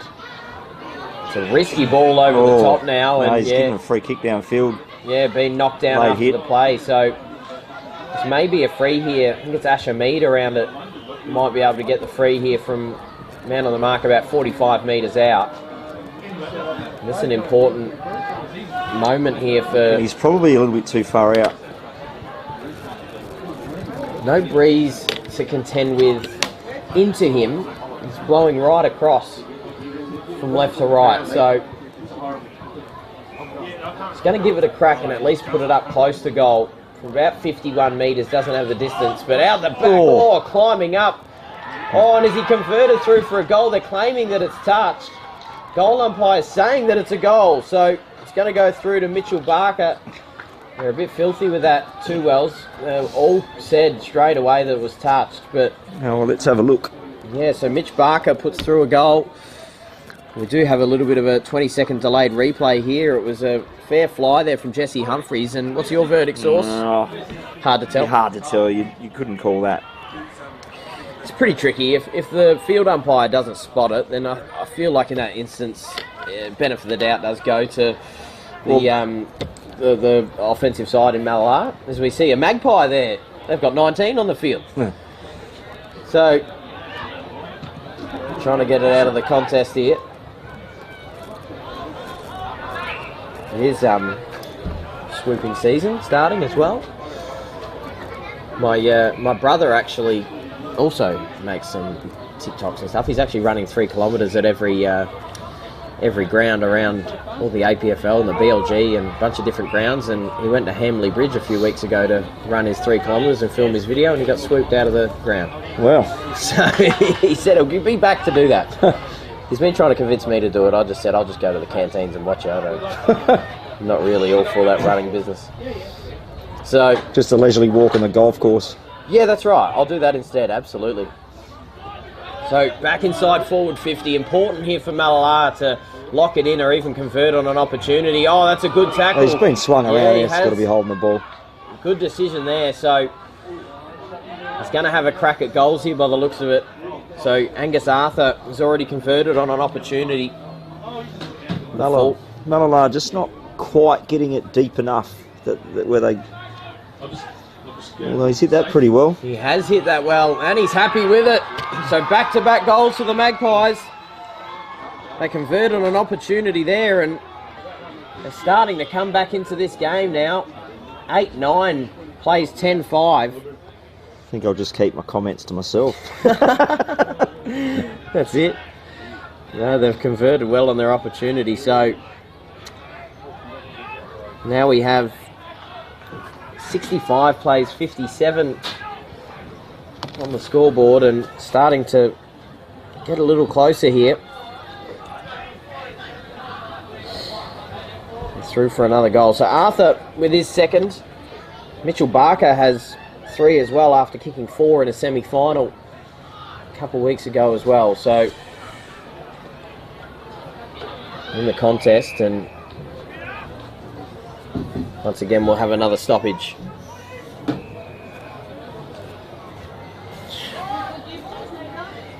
So we've had another message from Scott Blundell. Don't do it, because I don't actually think it's his birthday. I'm just questioning that because it hasn't come up on Facebook today as his birthday. So if it's your birthday, mate, happy birthday. If you're having us on, mate, then we're glad to have you along for the ride. Let us know if it is actually your birthday. I won't be singing it for you, mate, as we're in the middle of the ground. I don't know why that wasn't given a free kick to Mallala. The way he tried to get rid of that. I think it was Buchanan. I'm not sure what he tried to do there. Intensity up in this game now. Handball out the back, but Tuwell's able to go back inside. Forward 50. And a full leap up at the footy. He's come up a bit sore as well, but Brodie Smith-Kernot will have a shot at goal. About 35 metres out. Just with a young lad with just a little bit of height, just has to take a leap and put his hands out in front. No one's getting near him. That's pretty much what happened there. Starting to become so rare, this archetype of player that super long arms and legs, and they can just get a run and a leap at the footy and have a fair crack at goals from straight in front. As he got it there, he has. Important goal, a stabiliser. Puts it through the big sticks, his first of the afternoon, 11 on the season. None more important than that one right there. 11-5 now for the Roosters, 8-9 for Mallala. This game's still well and truly in the balance, but Two Wells with the advantage. So apparently it is, because in our Anglevale boys chat, somebody said happy birthday, so it must be. Rightio, so with full confidence, Scott Blundell, happy birthday, mate. Glad you're spending your birthday. How else would you want to spend your birthday than watching the filming footy coverage of the APFL Grand Final day? Exactly right. So in the middle, as I've lost my pen.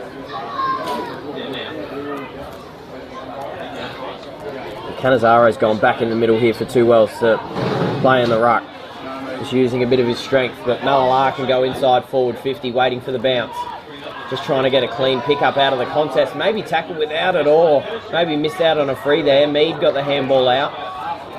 And not able to go anywhere, trying to rip through Jesse Humphries. So see the intensity's lifted just a little bit in this last couple of minutes, which you'd expect, where we're getting sort of close to the end. Still 3 goals in it.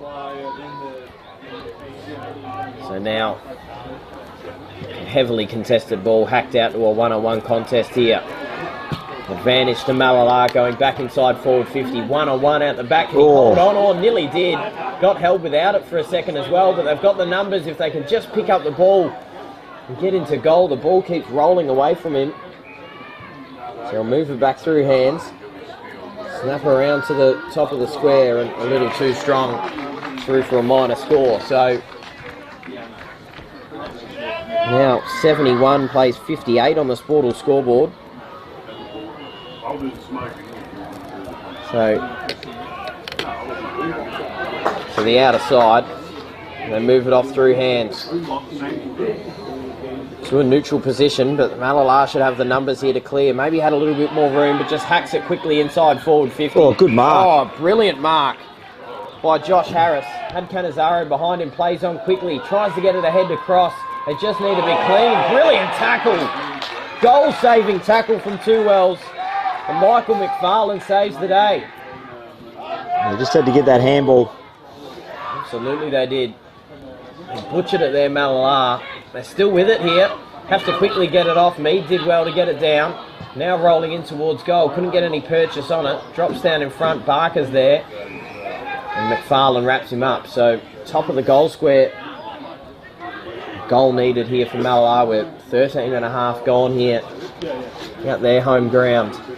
Canizaro knocks it down as easy as you like. He's getting hunted down. Oh, brilliant. Oh, he's still played on. Oh, maybe he got a shoelace onto it at most. Geez, that's a big decision or non-decision there. And back inside forward 50.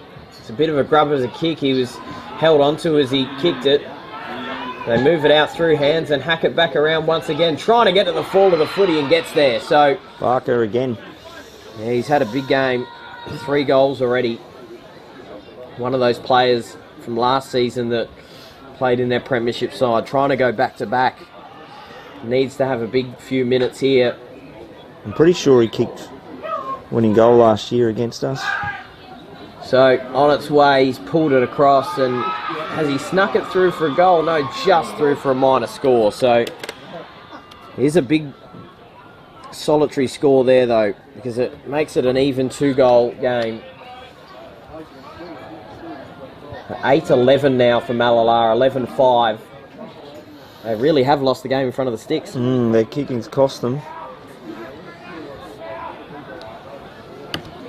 Had 3 goals as Barker. Wanted his 4th there. But now just 2 straight kicks, and Mallala, you feel, have a bit of an advantage with the controlling the footy here. So they've moved Canizaro right around the footy. So now in the contest and ripping his way through, but there's been a whistle blown, advantage played here to Malala. Goes close to goal. 1-on-1 contest here out the back. And 2 Wells. No, still got time here. They can just control the footy, and they've got a marker through Tiller. Yeah, so Fergus Tiller looks to play on quickly, sees an option short, a little bit of contact in the back, play on towards goal, has split the middle. So we've got a 1-goal game now. An important goal there put through. I was actually probably a little too busy watching the ball sail through and didn't quite catch exactly who kicked that, so we'll have a look at that in a second, but it was a brilliant goal put through in the end, and we've got a tight finish to this one. So it was Ashamid. So he's kicked 5 goals this season prior to that one, all coming in the last 2, none more important than that one. And now all of a sudden we've got a game on. 1 goal the difference. You see Malala have just lifted their intensity, which was what they had to do because the intensity in the third quarter wasn't there. So this game will lift almost like the start of the game. So it might be a little bit fumbly early, or a little bit fumbly for the rest of the game here. So the rush. Pressure on. Gets knocked down. Canizaro tries to break through, but Hunter Thompson is held up.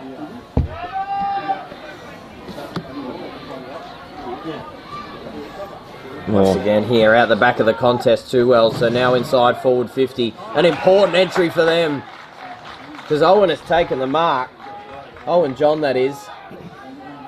And straight in front. He'll have a chance to put him back in front by 2 goals in a late stage of this 4th quarter. He's been impressive in this game. He's popped a couple goals through from the boundary, but this kick is incredibly important here, Sauce. Yeah. You'd back him. You could probably put this one down. If he's kicking him from the boundary like he is, he's surely going to get this one straight in front. So Owen John to extend it to 2 goals in the reserves grand final. Pops it through. So 77 plays 65. An important goal for Owen John. And they'll have to go back to the middle here, Malala. They'll have to get to work quickly if they stand themselves any chance.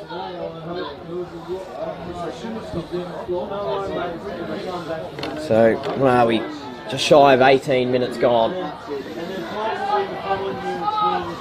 This could end up a draw at full time, I reckon. We're going to extra time.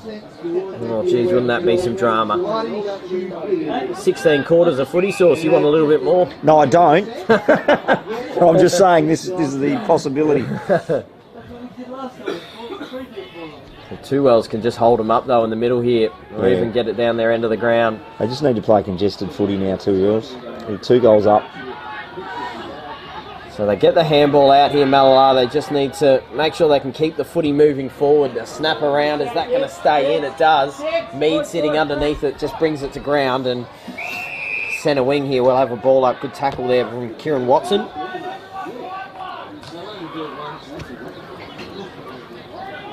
So the rucks again. It's knocked down. Getting onto it there was Tiller. And just inside the boundary, have another stoppage.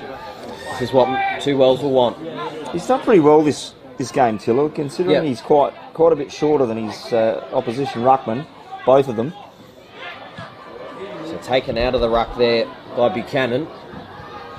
Around the corner there, and Montgomery takes it. Maybe drew a bit of contact to the head. Umpire says play on. Gets it off to Tiller inside forward 50. Cross gets a bad bounce. Does he stay with it though, Cross? Couldn't quite get it through. Pinballs around the contest, and now 2 Wells here under fire. Oh, they're going to call that holding the ball? No. So 25 out.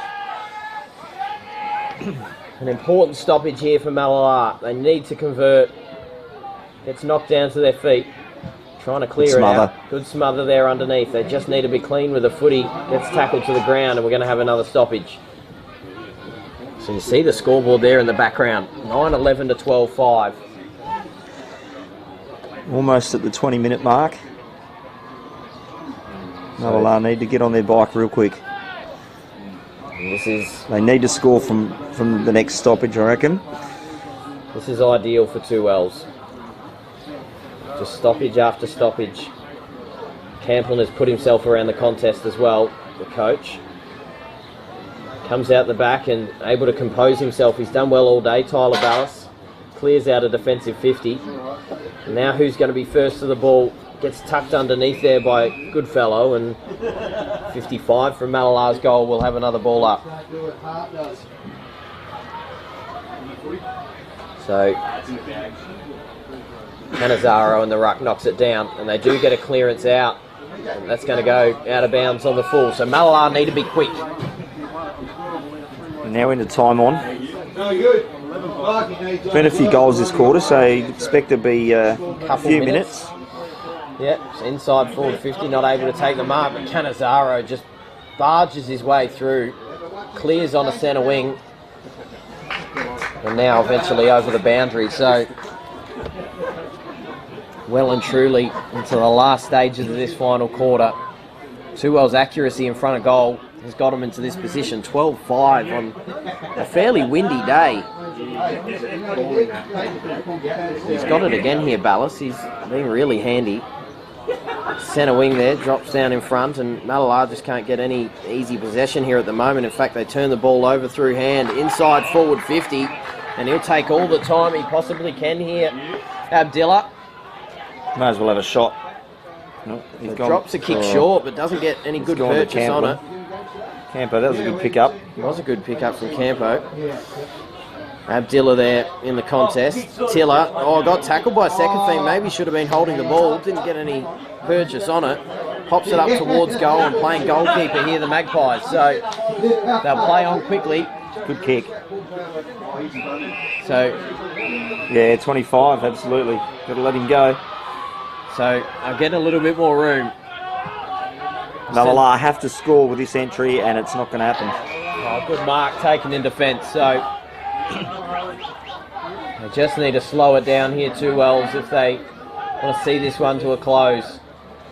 They chip it out wider, and mark's been taken by Corbin, and it'll come back right where it come from. Cannizaro all the way out to the outer side, to the near side. Had a brilliant first half. So Butch will chip it across. They need to go man on here to stop this chipping around. Yep. Just need to push up on every player, force the contest. Just not seeing enough effort or drive to get to the footy here at the moment. It's knocked out the back of the contest, and getting it on his boot was Mason, close to the boundary line. One-on-one contest here, and boundary line beats them both. So really this quarter siren, there it is. I thought it wasn't too far away. And Two Wells reserves, they're the premiers. For the first time since 2019, they stopped Malalar's effort of going back to back. They're out on the ground quickly. There's a couple of real passionate fans out there, Source. They're happy with their boys, and they set up the final game this afternoon quite well for the Two Wells Roosters. What are your thoughts on that game? Yeah, well, it ebbed and flowed a bit, didn't it? Malalar had their opportunities early. They got off to a really good start, come out absolutely firing, pretty much what they did last week against us, and then Two Wells just did what they had to chip back, just keep chipping away quarter by quarter, and then really in the end probably Malalar's inaccuracy cost them. They had plenty of the footy. I think it was pretty even across inside 50s and through the whole game, but they just unfortunately missed out in front of goal. So our player of the game, winning the Archie Stongs as well. I mean, I was pretty firmly on Butch Cannizaro. I thought he set the game up when Two Wells come back into it, but is there anyone else that stands out to you? Well, Owen John was pretty good up forward too. He kicked some crucial goals at crucial times, and really from very, very difficult angles. I thought Sedgwicz was pretty good for Two Wells consistently across the day. It's hard. They had a pretty even spread, so you're probably choosing between Canners and Owen John. I'll leave it up to you, mate. It's your See call. who I can get down to down there. Maybe leave an element of surprise for this one. So we're going to go to a close. Of course, we'll have the final game coming up in a moment, but the presentation of the reserves first.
Well, g'day footy fans, we're back here. Reserves Grand Final has just wrapped up and it was, well, Butch Cannizzaro, mate. You were dominant up forward, kicking 3 goals and doing a bit in the ruck as well. Yeah, had a good day out. The boys played really well in that second half, really lifted the spirit. So, yeah, good to get the win finally in the twos. Been a bit of a long spell, so, yeah. Been really good. You had a bit of time off this year as well. I believe you're injured, if I'm not mistaken, as well. Of course, you're good friends with my brother, so he's given me a bit of intel as well. Yeah. Shout out Darcy at home. But, you come back in at the right time and you got into some good form as well pretty quickly. Yeah, about round 4, I tore my meniscus and, missed about 12 weeks of footy. So, it was really good to get out and get back to these bunch of lads, best bunch of lads could ever ask for. No better blokes, so really happy I could get back and, perform well.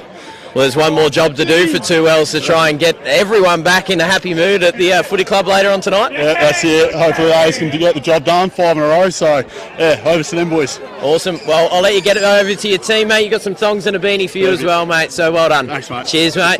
Thanks, footy fans. We'll have the presentation in a moment for the 2 Ls reserves.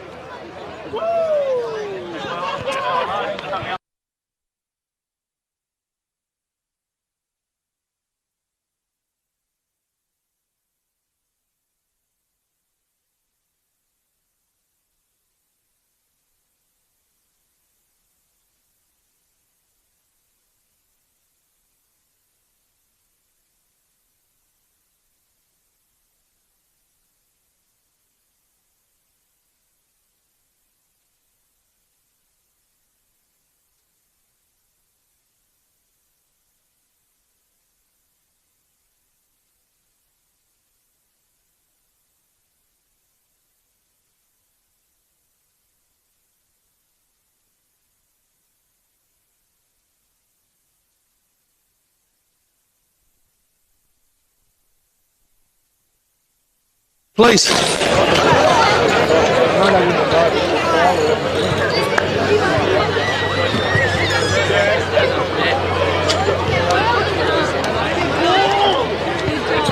And to 2 Ls, if you could come here as well on this side.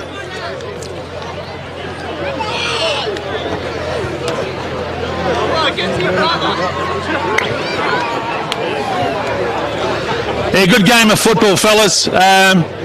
To Malala, you know what it feels like to win, so that's how 2 Ls are feeling now. So, I think you've had some good battles throughout the year, so well done. To 2 Ls, congratulations. You got some old stages there, and hopefully you can continue going along and win a few more. Sorry, is it loud enough? Can't hear anything there. Can't hear any. Can you hear anything over there? Yep, no right. All right, so if we could have the umpires come forward, please.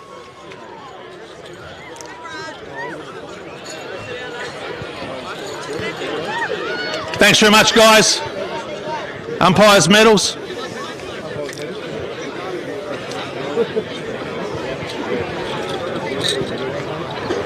And the best player awarded by the umpires today is Ben Cannizzaro from 2 Ls.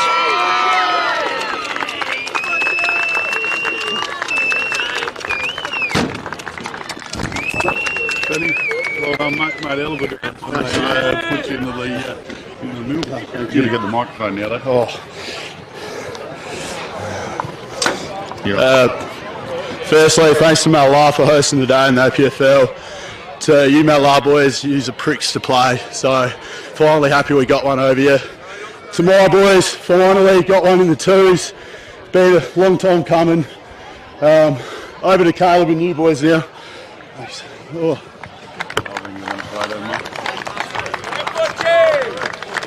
Can we just have the team manager for 2 Ls, please?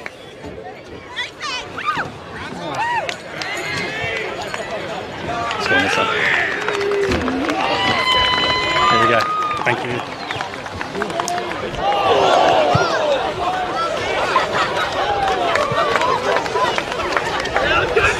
I'll just get Malala to say something. No worries. Griff, just come up and say. I'll get it right eventually, guys. Which one am I talking to? Thank you to the association, to the association. Well done for the year. It's been a great year. The Mullalah Footy Club. I might be biased, but we've got such a huge supporter base, and the workers that put the work in.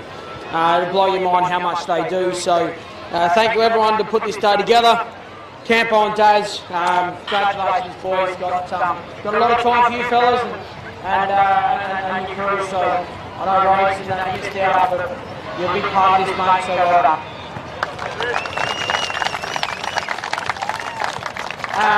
To our boys, it's very bittersweet. No one likes losing, but on a positive note, a glass half full. I'm so proud the way we finished the year off. We had a shock and run and a few injuries that didn't help along the way, but I'm so proud of you blokes for the effort you put in. I can't thank you enough. Assistant coach and managers and people that helped through this year was thanks very much. Wouldn't have done it without you. Cheers, guys. Thanks, Griff. Yeah, I'll just call the team manager. Get him back up. It's all yours, fella. Too easy. You have to yell in. All right, well done, guys. We'll get started, eh? Louder. Can we get number 2, Tommy Julian, if you're still here? Yeah. Number 3, Jason Goodfellow. Yep. Number 5, Michael McFarlane. Number 6, Mickey Abdullah. Number 10, Hunter Thompson. Number 11, Brody Kerner. Number 13, Bradley Calvert. Number 15, Cooper Henwood. Number 16, Brian Mason. Number 17, Timmy Hines. Number 18, Tyler Ballas. Number 19, Pete Sekafine. Number 20, Luke Trifop. Number 21, Mav. 22, Owen John. 24, Alex Leo. Number 25, Mitch Buchanan. Number 34, Ben Canizaro. Our captains, Josh Osborne and Lockie Corbo.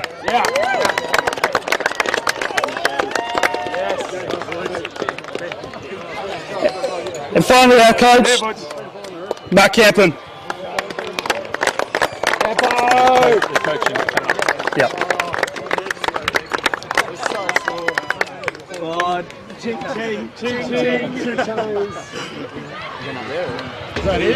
Where's your captain, Peter? There we go. Sorry. Oh, yeah, sorry. Yeah. And our runner, Trav Waite. 2 assistant coaches, Darren Hunter and Tim Hemwood as well. And Alex Stone. Sorry about that. Do you want to say something, Kemper? What do you I just want to say thanks to Mullalah for the day in the league. Obviously they don't want to hang around for us, so but thanks anyway. To our club, our group, look how united we are and such great people around here. It's a privilege to play for this club, so hope everyone celebrates this. To the guys that missed out today, like Danny Griffith says, we're united, so feel a part of it, be involved, and let's celebrate this because it's a long time coming for us B graders. They've put a lot of work and time into it, so I can't thank enough for Dazza, even Stoney, for their work on the bench. I don't really come off, so they had to pick up the work for me, but hey, we've got one more win to come, and congratulations to Ned Segafine for his 300th game, the legend. Thank you.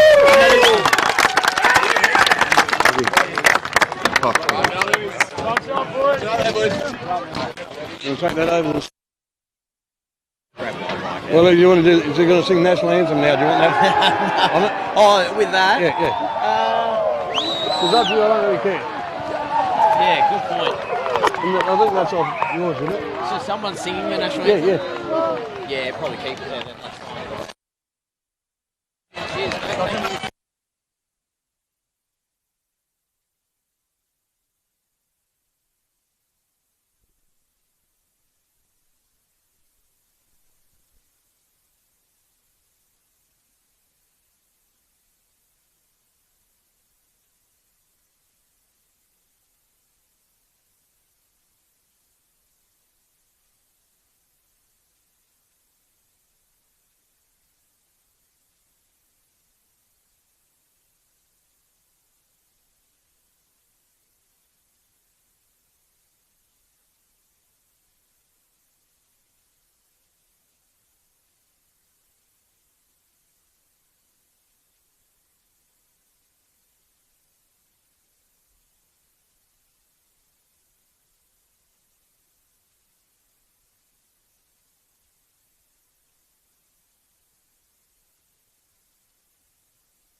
slats. Can you hear me?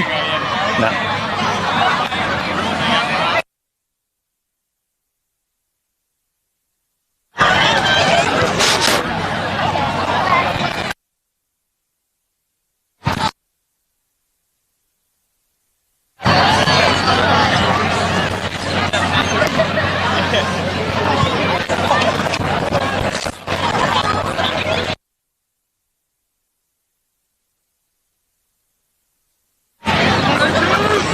Can you hear me, Jason? No.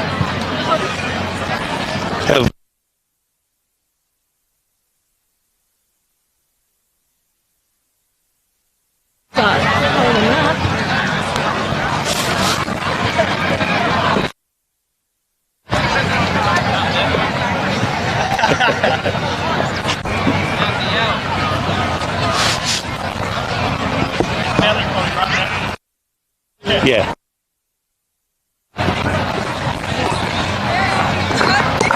That sounds better. I should have turned it on. Welcome, ladies and gentlemen, to the Malala Football Club for the 2000. A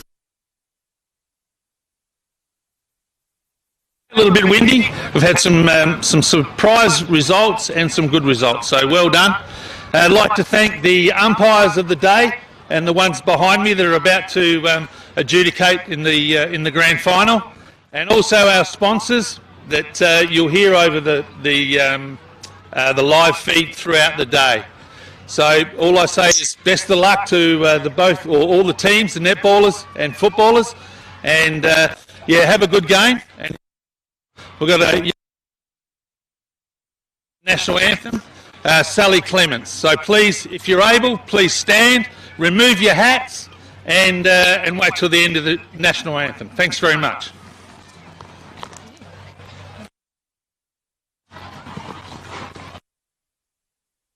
Aliens all let us, for we are one and free. We've golden soil and 12-foot oil.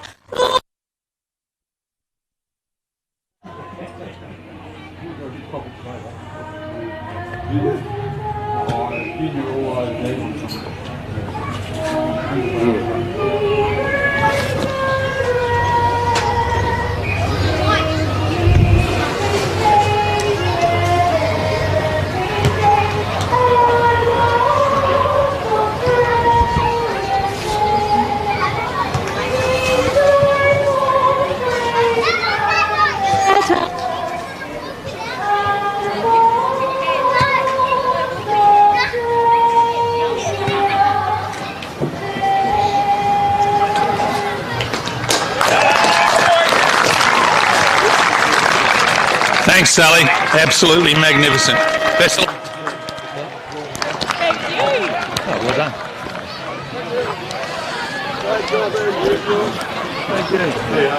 Well done. The main event on the APFL's card has arrived, and in the black and white corner of the Magpies, a side that has had incredible form in season 2025, that now get the opportunity at home to contest for their first premiership since 2020. But a victory here today will be as difficult as they come, as they face their opponent in the red and white corner. The Roosters, yet to drop a game this season, they are seeking something that is rare in any sport, a 5th straight cup to continue their almighty dynasty. Two Wells and Malala at the ready for a true David versus Goliath matchup and a head-to-head battle for the ultimate glory. Welcome back to Malala Oval as we continue the APFL Grand Final Day coverage. My name's Lewis McKenna. Joining me is special expert Source, and we've had 3 games before us, 2 that have been reasonably close, and yeah, it's excited for this A-grade matchup. Yeah, it's going to be a good game, I think. Just, I can't see Two Wells losing it. They've just been so dominant over the last 5 years, obviously. It's really going to take a fair bit and Malala's best footy to get over the Roosters today. Well, they've got a key out as well, it must be said as well. Dale King, who is a really important player for them typically, in a little bit of strife, it must be said, last week getting suspended, 2-game suspension for him. So He's out of this grand final, come through with a late fist in that matchup against Hummocks Watchman. So he's out in this one. But Sam Mangus comes in, gets a shot in a grand final. But I think you're right. I mean, 2Ls, they're a dominant force. There's a reason they've gone through this season undefeated. Not for the first time. They did it in 2023 as well. They're just a dominant football team. Yeah, you're right with Kingy being a big out for them. He's obviously one of their big ball getters, strong midfielder. But 2Wells have just got absolutely zero weaknesses. So,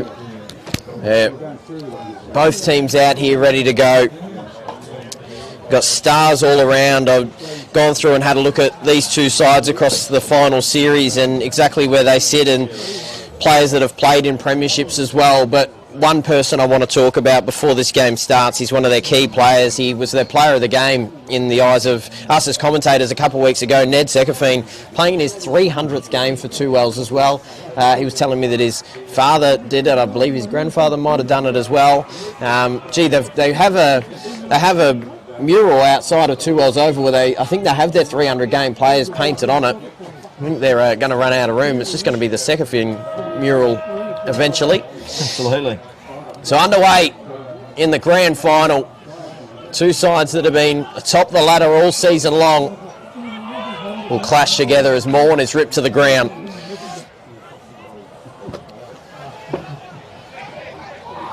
So how can Malala start? They were blown out reasonably early a couple of weeks ago at Hamley Bridge. When they come up against each other, it was a comprehensive win in the end, 63 points to 2Wells a fortnight ago, which won their way into this grand final, and we're going to have another stoppage. Hard to see Malala being able to turn that sort of deficit around.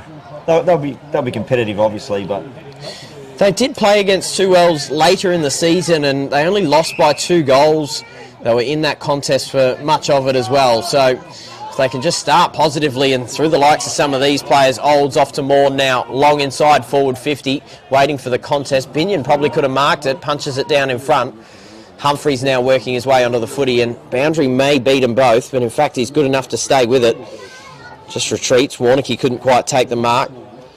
Handballs back to Slattery and goes long down the line, but looks as if it's been touched out of bounds, so it'll be hurled back in. So, some stars out there. We spoke about it actually during a break in the reserves game as well. So, some of the players getting around that were named in the team of the year. Jamie Humphreys, one of those, clearing the ball out. Ed Mead out the back was also one of those. Tiller gets it knocked to the ground. May, Eckerman, and Malala do well to retreat. Sekafine in his 300th game taking the intercept mark. So plays on, has a one-on-one contest there, and a good mark taken in the end by Barnett. Goes inside forward 50, wild ball underneath this one, as is Palazzari. Eckerman just slams it on the boot, and May now has to be clean if he can pick it up. In fact, that's Jesse Trevor. Will chip it over the top, tip it. One-on-one contest with Franklin and a good tackle on centre wing. So plenty of players that were named in that team of the year. We mentioned that Jack may be a little stiff. Would have been one of the first ones out, no doubt about it. Been a critical defender for Malala. Yeah, very consistent player. Consistently good too. Of course, there's plenty of good backmen across that half-back line. Sam Harness in this game as well. Jack Heaslip in the back pocket for Malala has been... Whittlesey at fullback. Yeah, Whittlesey, absolutely.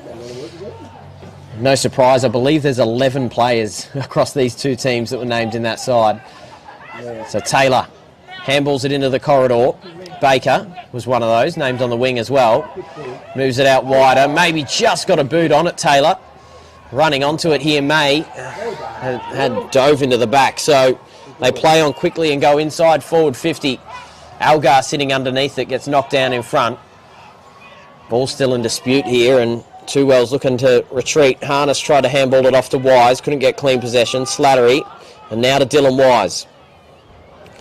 To the outer side, and mark taken by Smith. Just wheels around and tries to go over the top, but Toby Morn, who's had a really good month or so of footy, takes the intercept mark. Into the middle of the ground. And now surging forward. Going inside forward 50 here, and it's a bit of a grub of a ball. So Dart, Slattery. Back to Aaron Dart. Comes over, it's coming straight here, and eventually, it's held up. So Tippett keeps it in, stays inside. Binion's there as well. Tunnels the ball underneath the wild ball. Can he keep his feet and get a handball out? Jesse Trevor's there, just has to compose himself. Had a little bit more room, but pops it over the top. Brad Wilson was amongst the contest, couldn't get a hand on it. Humphreys. So neither team able to get too much of an advantage here at the moment, and Smith takes the mark just before getting across the boundary line. Franklin.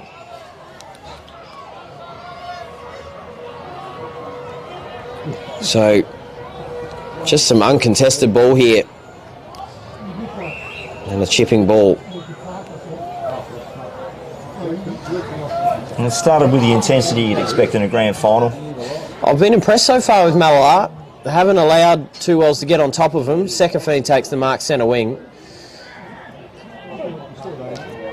So, just surveying his options.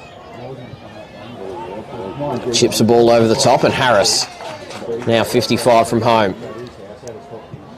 Goes long inside forward 50. You're looking for the likes of Thompson or Pellizzari to take the mark. Had Hamish Wildball, the youngster, on him there, and he wasn't happy with his effort. And Jacob Pellizzari to line one up from straight in front, get the first goal of the A-grade grand final. So I'm just noticing no 14 for Two Wells, but there we go, yeah. So I'm just thinking, I haven't seen David Hayden out there.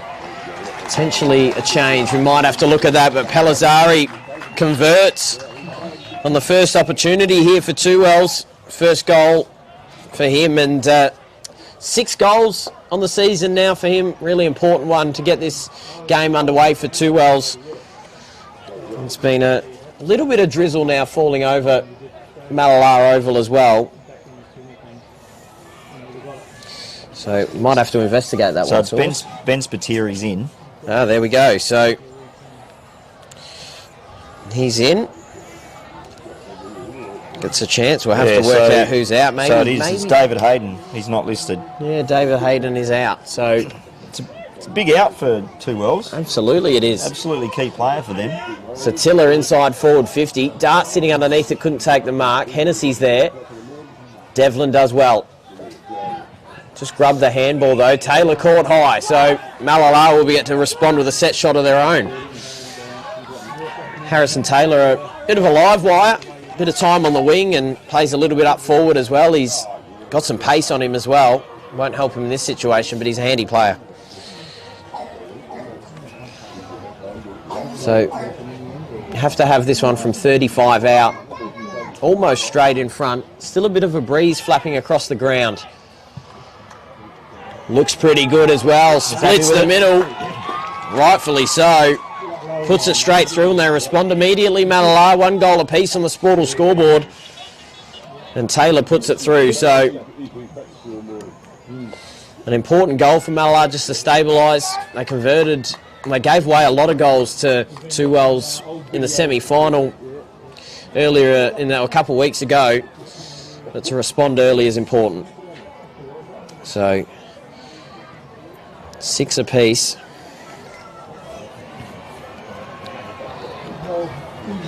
Interesting to see how that works with now. Hayden sets up a lot of their run from defence. So to have him out. Yeah, he's definitely not out there, is he? No. So definitely forces them to throw the magnets around. But they've got so many stars out there, Two Wells. There's Nauman off the tap from Olds. They look clean, Mallala. They're definitely not worried. So now over the boundary. So I've just been given the drum. David Hayden's actually in Dubai for work. There we go. Right, so nowhere near Mallala. Nowhere near Mallala. Yeah. If there's anyone that could have an impact on the contest from that far away, it'd be David Hayden. But he's I'm sure he'd be watching on Filming Footy. I have no idea what time it is in Dubai, but g'day if you're watching, David. If he is watching, he'd be laughing at us trying to work out if he's out there in the last 3 or 4 minutes. It's Turnbull in the ruck. Olds just marches out the back of the contest and moves it by hand to May. Rolling inside, forward 50. Brilliant kick on the chest of Clements. Had he slipped short. Jordan Clements. Pretty slick at the moment. Yeah, their ball movement is really crisp. There'd be a little bit of moisture on the ground. There's a little bit of spitting going on here. Jordan Clements, a handy goal scorer as well. Kicked a couple in the semi-final a couple of weeks ago. Shanked that. He has shanked it. Not too bad though, through for a minor score. So they get the narrow lead here, Malala, to start. So 7 plays 6 on the Sportal scoreboard. So it's interesting though, on one last thing on David Hayden, he was named in the initial side. So I don't know what happened there. Yeah, but if you have a look at the book, he's actually not in the book. So. Right, so he was named on Play HQ on Thursday night, but taken out. So Devlin. Furphy. Just trying to upset Malala's. Yeah, could be, yep. So they come out of defensive 50. Turnbull clear out of the back line. And a solid pick up there from Whittlesey was collected a bit high. Thorne opts the play on, maybe dangerously. Slee has to compose himself here through the middle of the ground and does well. Marches his way inside, forward 50. Algar reaches up to take the mark. Brilliant ball movement here from the Magpies. They look crisp. They are slick at the moment. Come out with a purpose. You know, it's only a matter of time before two Wells just click into gear and do what they do. Troy Algar spent a bit of time in the reserves this year from time to time, come back into the A grade in recent weeks. Kicked 9 goals at A grade level this year. Has the distance covered, no problem at all, but just the wrong side of the goalpost, so through for a minor score. Starting to make the same mistake as their reserve side did.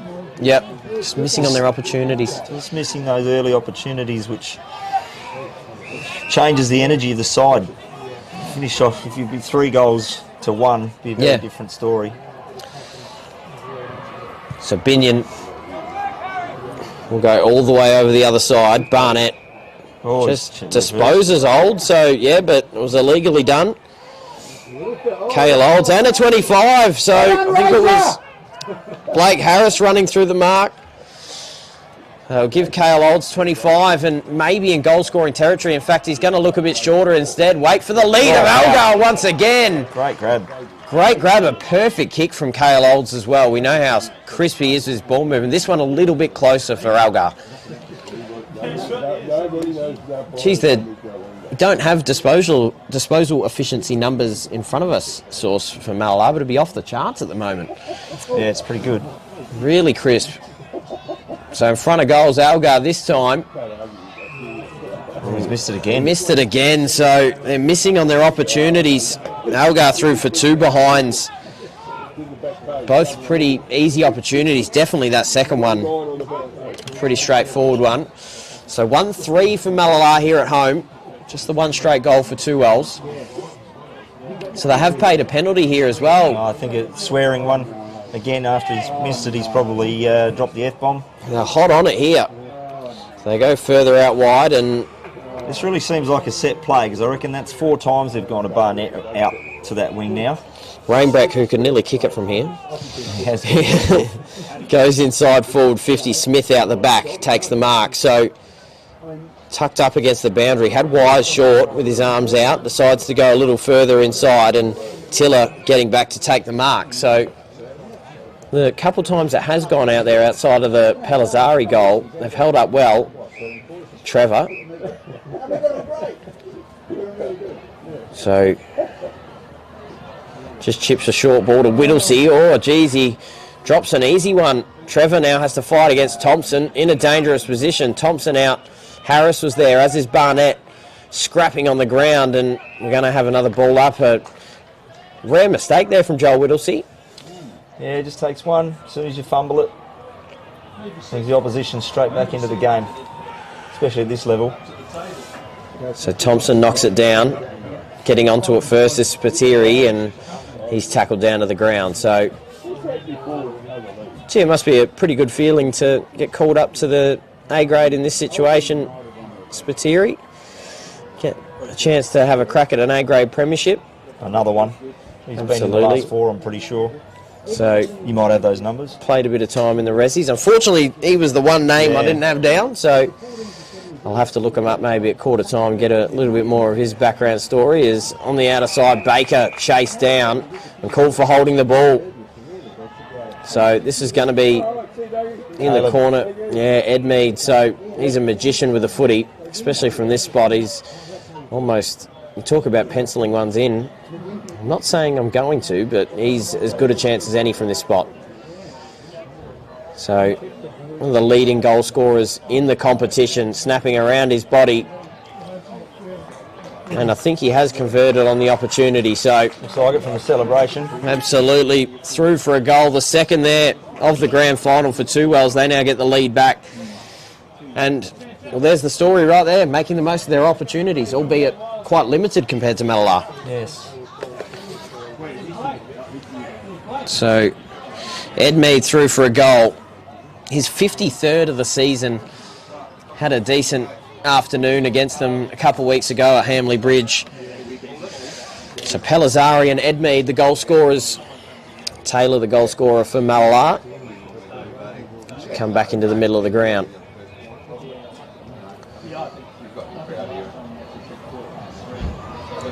So Slattery and Olds in the ruck. Gets knocked down by Slattery. Clements getting onto it first, breaks through the Sekafine tackle. Just walks through a couple over the head of Harness, and now Franklin. Oh, I don't know if he got a handball on that. He didn't. So Taylor wins the free kick.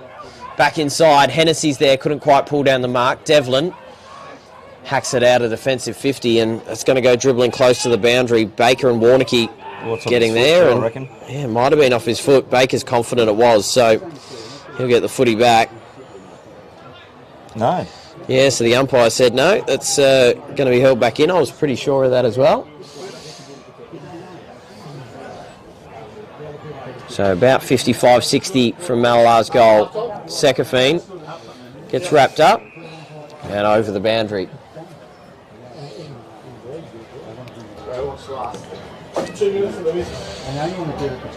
So once again, Cale Olds will certainly be one to watch in this game. One of the best players in the competition. Brilliant tap there, right on cue as well to Clements. Goes inside forward 50. In fact, it actually drifts right across. Wilson getting there. Pellizzari's there as well, but he's ripped down to the ground, and umpire said he didn't have enough time to get rid of it, so thought he might have had a little bit of prior. Like he sort of tried to change direction. Usually that's an indication you've got time to get rid of it.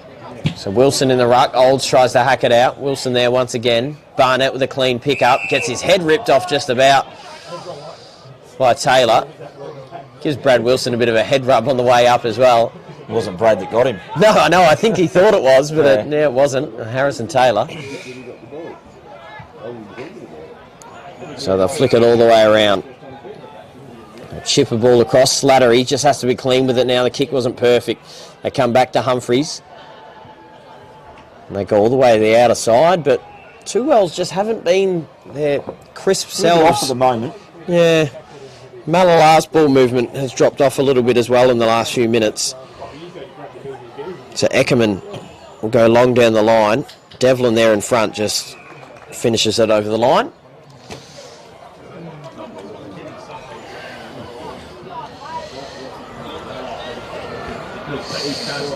So boundary about 65 from Malala's goal. Once again, Hennessy in the ruck, a veteran for Malala. Olds there behind it. Can't quite get it. Humphreys now. Just grubs a kick up the wing. Smith there, couldn't quite get it away. Eckerman charging his way through. Oh, and a big hip and shoulder there. Sekafine in the contest. Slattery gets a handball off to Barnett and comes into the middle of the ground. Franklin, is this where Two Wells get it and go? Just composure there by Noah. So holds it up. Goes inside forward 50. Finds Ed Mead in front. So they've gone the same matchup as well with Tiller on Ed Mead. Had a field day out on him a couple of weeks ago. Goes inside forward 50. Thompson's there. Ball in dispute. Pellizzari had a crack at it. Wild ball. Geez, got his head ripped off, and Thompson followed through with it as well. I reckon that should be 25. Yeah, it will be. So Thompson had a fair crack at Hamish Wild ball there. So that's literally grabbed him high and then it was quite aggressive. Yeah, just hang on. So Wise gets to the footy first. We've seen another whistle here though. Free kick to Two Wells. Going to Franklin. In fact, it'll stay with Wise. So has Pellizzari short. Decides to go a little longer instead. A dangerous position inside forward. 50. What a mark to Luke Barnett. Oh, he got up. Touched the clouds, brought it down, and he gets a set shot right in front of goal. We've got got the advantage of a replay here. That's an absolute cracker. That is a screamer. So he'll get a chance right in front of goal, but geez, he got up. Whoa, what a cracker that was, Sauce. I'm sure he'll cut that up for his highlight reel. Absolutely. So Luke Barnett right in front, has to finish that one off, and does. So he's going straight to the bench as well. Yeah, I think he's lost his headband. He needs a replacement. Lucky the hair didn't get in the eyes, getting up in the clouds there, but he's done a brilliant job, Barnett. That's a highlight if you've seen one. So through for a goal, and Two Wells just taking advantage of Mallala, not able to do the same down the other end. What a brilliant mark that was. So 3 straight now for the Roosters, 1-3-9 for Mallala.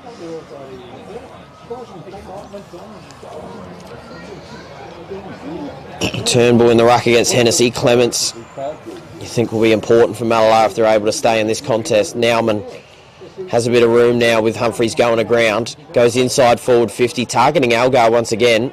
Tippett just has to break through the dart. Tackle did well, but got a handball away. Algar dumped to the ground and we'll have a stoppage. Clement's been important for Mallala early. Yeah, he has. Quite a few clearances. To Turnbull and not going anywhere. Noah Barnett into the ground. So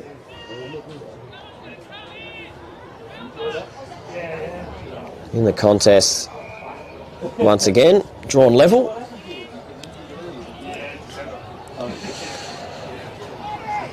So Hennessy knocking it down now. Jack Heaslip from the pocket. Pops it up. Brilliant kick, Cale Olds.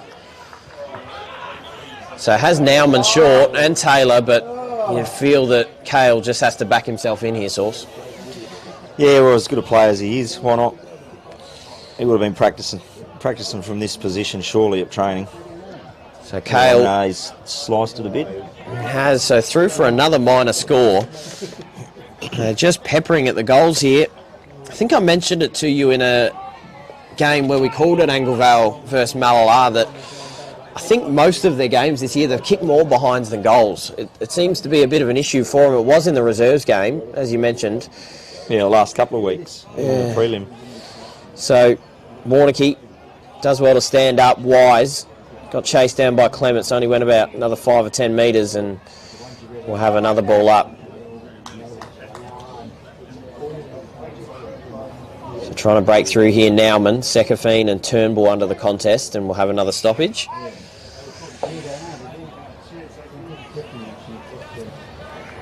Trying to see if there's a hole up in those clouds up there that Barnett come crashing back down through, Sauce. Maybe that's why he came off. Altitude sickness. That's right. So dribbles out of bounds. It'll be a free kick here to the Roosters. Sam Harness, member of the team of the year. Slattery. They look to control possession, but they've turned it over. So now back inside, and Cale Olds wide open. This one, not the same angle, a little further out. I'll have to kick this one from about 45 metres, but... I don't think it'll be trouble for him. No, he's a fantastic player. Should have the distance covered, no problem, but this one really important. They've gone 1-4 to start this game. They've had a fair share of the footy, but they really need to convert on their opportunity here, and this will be a captain's goal just to keep them in the thick of the contest. Cale Olds just inside the paint of 50. Doesn't have the distance covered. Didn't hit it well. No, so knocks it down in front. Franklin, Wise, maybe caught high, just dropped the shoulders, and umpire was onto it. So says we're going to ball it up here right in front. Wilson will go on the ruck against Binion. And there's been a whistle blown here, a free kick. holding off the ball here to Dylan Wise. Play on through the middle of the ground. And a brilliant kick over the top. It was. Harris couldn't hold on. Rainbreck. Through the middle of the ground. Edmead there in a 1-on-2. Did well to bring it to ground. Two wells now inside forward 50. Edmead winning the race to the ball. You'd think if he gets a good bounce, has to go against Whittlesey. He'll dribble it around towards goal. Jack May chasing it. Doesn't have to hustle too hard as it dribbles through for a minor score.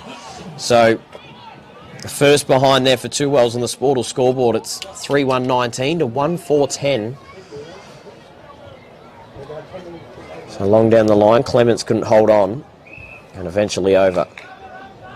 But thank you to all the streaming partners who make this stream possible. Dartfish, Sportal, Classic Clashes, Filming Footy, Archie's, Custom by ORTC, High Five e-bikes and the Kimberley Accommodation Group. Filming Footy, you can, of course, if you want to go tune in on the breaks and see where all the other games are at. I think the Barossa Footy League Grand Final's on right now, the Southern Footy League, the Adelaide Footy League across all divisions, 1 through 7, all covered by Filming Footy. So Harris, and move it out through hands. Tiller there underneath and didn't get enough room to get it out. A very busy day for Filming Footy sources. We look like we've got a blood rule here. Tiller should be coming off. Just about every grand final for every footy league being played on the same day, which is not always the case. No, very busy, obviously. We've got enough bandwidth for the YouTube streaming. I think there's a fair bit, but I think they've done all right. Coach of Malala, Ryan Padgett, he's actually a former assistant coach of Golden Grove, who are in the grand final today in Div 1 of the Adelaide Footy League against Port District. They'll come out of the back line. Algar, he's been busy, had a few marks in this one, wasn't able to convert on a goal, but a brilliant kick. Fantastic kick across the ground. Thorne stays with it, gets inside forward 50. Clements now trying to get to the footy first, dealt with Harness and he didn't have the ball, so wasn't the kick they were looking for perhaps from Thorne. Pellizzari. And a kick over the top to Harris. The siren shouldn't be too far away to bring this first quarter to a close. Neither team really on top with general play. There is the siren. But it is two wells with a 9-point advantage, 3-1-19 to 1-4-10. First quarter all done and dusted here at Malala Oval. We've got 3 quarters left of this marathon of footy on Filming Footy. Don't go anywhere. The rest of this game coming right up.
Brilliant first quarter of footy is all done and dusted. Second quarter about to get underway here for the APFL Grand Final. Two Wells and Malala. Well, 1-4-10 to Malala, 3-1 to Two Wells, and that paints a picture right there. Malala has struggled in front of goal. They've had a few set shot opportunities through the likes of Kale Olds, Troy Algar. Haven't been able to convert so far, Sauce. No, well, I think Malala in general play probably had more of the footy. They were quite crisp and clean through the midfield and off their half-back flank. But, yeah, just couldn't finish their good work. We haven't had this is a bit of a question without notice, we haven't really had a scoring end of the ground typically throughout the day. I mean, the wind hasn't really been too much of a concern apart from blowing across the ground. So it's been a bit of both. Bit of both, yeah, and even kind of play throughout. So second quarter gets underway and Clements right out of the middle, pumps it long inside forward 50, gets knocked down in front, and this is where this Two Wells backline just works so well together. Harness long down the line. And a mark taken. We see that all the time from Jack May. So good. Chips the ball inside to Jack Heaslip. Now, Sauce, it's almost a famous story now about Jack Heaslip and myself. But my eldest daughter's kindy teacher is Jack's auntie. Right. And I picked up Morgan, her name is my daughter, as that's going to be a free kick here to tip it. Picked up Morgan from kindy yesterday, and Mrs. K, her name is, said, I'm going to be at the game. I want to take a photo of you shaking my hand so I can send it to my nephew. And I said, all right, that's a bit mean the day before a grand finals. Wilson dives forward and takes the mark. So, poor Jack, he's going through it. But he's still here on grand final day, as is Brad Wilson. Gets a set shot in front of goal, and prolific goal scorer he is. Well, you'd want it in his hands in front of goal, so he's probably their best forward, I'd say. Absolutely is. We'll back him from here. Handy goal scorer, 39 goals in the season, but he did miss 6 weeks with a driver injury, if I remember correctly. He had, so back in it late in the season. Oh, wow. Starts it out left, and that's always going to be a problem with the breeze going that way. Goes through for a minor score. So they haven't been able to convert in front of goals. It's becoming the story for them, not just for this game, but for the day, including their reserve side. Harness out of the back line.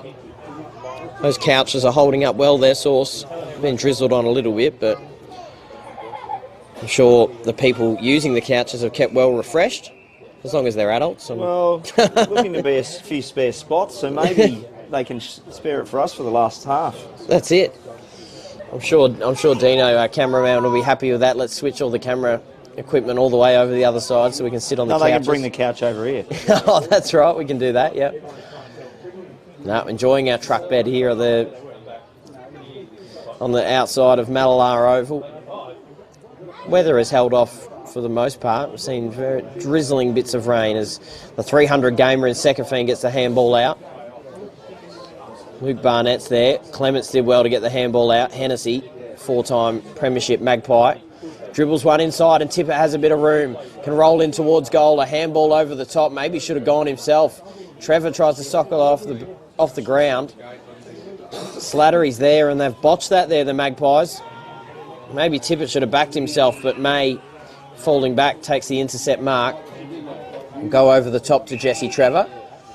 Handballs it into the corridor, and now Thorne goes long and high inside forward 50. Sitting underneath it is Wilson. Couldn't quite get it on the first attempt. Dribbles it through and just touches the goalpost. So now 1-6 from Malala.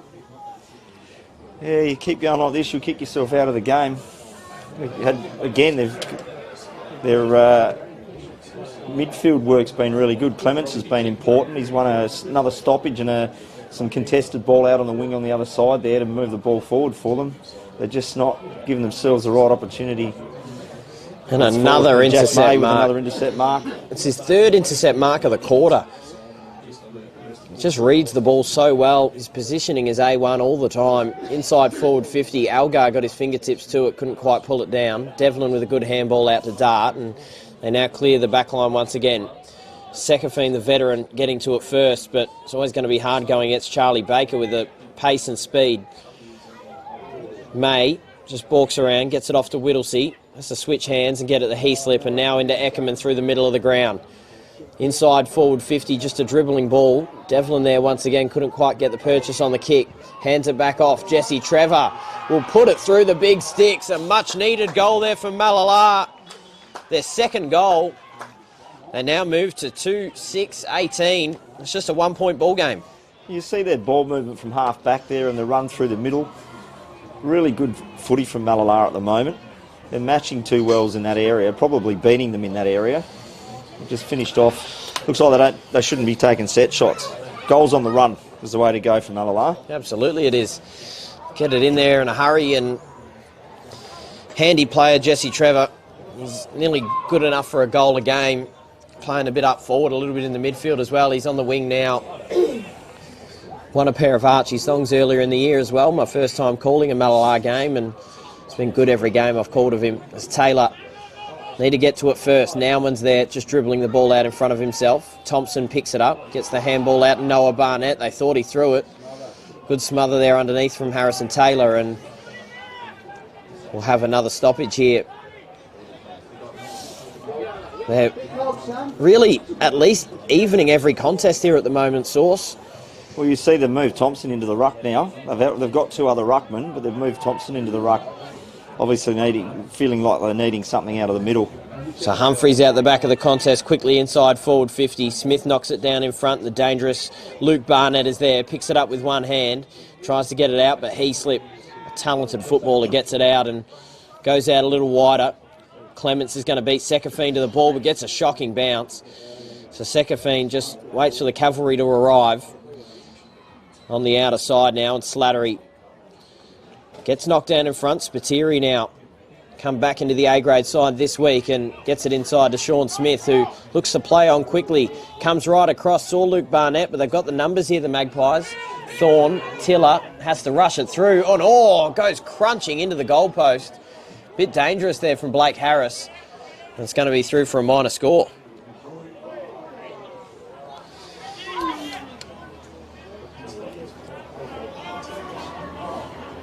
So Slee goes long all the way over the back, and Heaslip dealt with, so gets the free kick. Looks to play on quickly with no one manning the mark. One-on-one contest here. Binion off hands and eventually collects it. Huge handball over the top to Humphreys, who can run and go. Just dob a ball inside forward 50 to a one-on-one. A little too strong for Smith. Slee's here at the back with a little bit of room.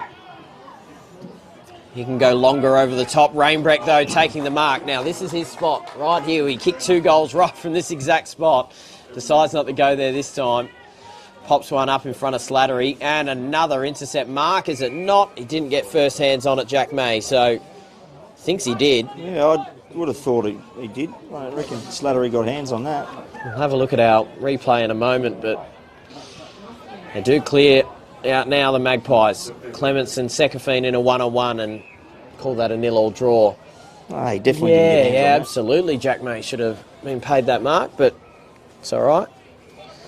Didn't affect the result of the game in the end. So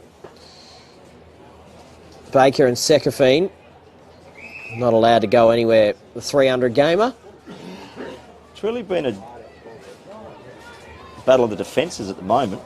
Both teams getting into the forward 50 a fair bit, coming out quite easily too. Thompson couldn't quite collect it. May, Whittlesey pushed in the back there maybe by Harris, but called play on. And another stoppage.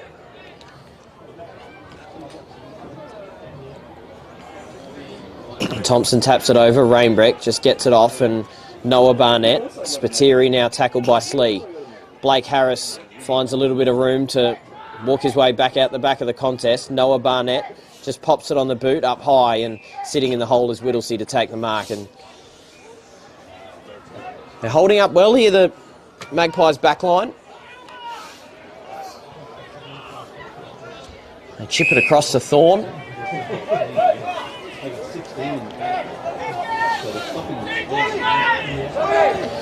So just stop and compose themselves a little bit longer down the line. Eckerman takes a strong mark with harness closing.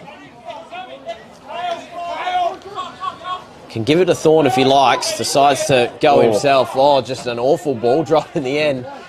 Comes off the side of his boot and centre wing gets knocked over by Olds and Slattery.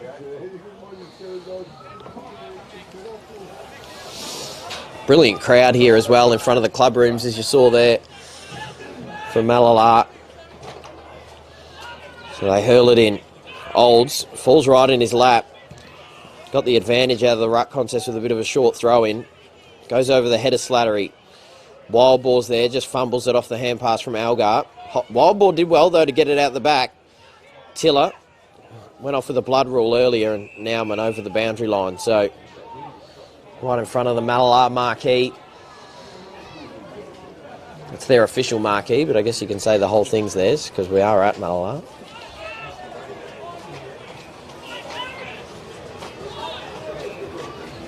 So once again, dangerous position here. Can Malala convert? Warnocky couldn't get clean possession out. Clements was there. Good pick up there from Nauman, but he was quickly chased down by Dylan Rainbreck.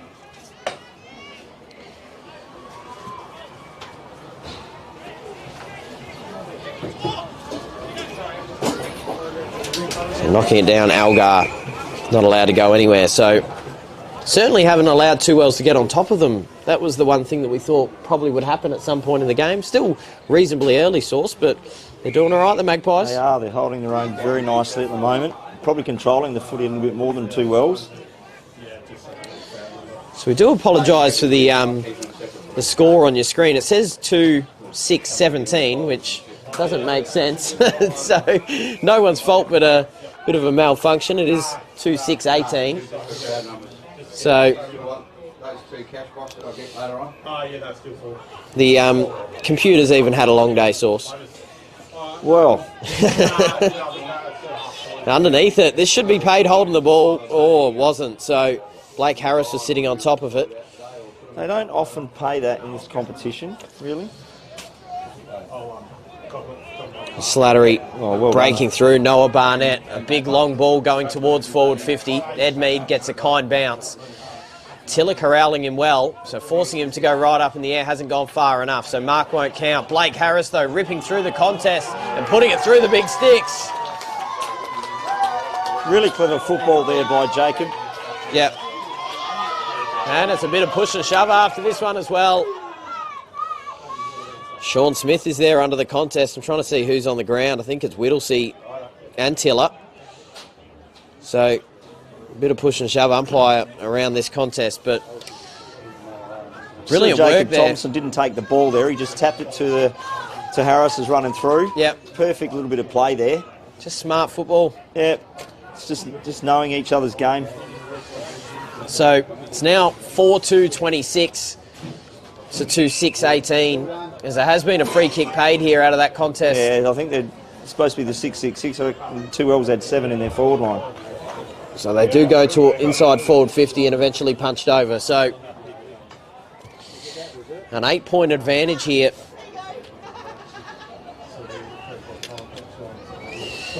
For Two Wells, and we have just had those scores update there for you, Dino. So 4-2-26 to 2-6-18. Computer's playing catch up now. Oh, here we Brilliant. So Taylor towards goal, splits the middle. They respond immediately, and his second goal of this contest. Geez, they respond quickly, don't they, Malala? Yeah, they've done well. Like I said, they've probably been in control of the footy most of the day, or more control. I reckon we'd be at maybe a 60-40 split. But to their credit, they finished off well. And again, from a running goal, not from a set shot.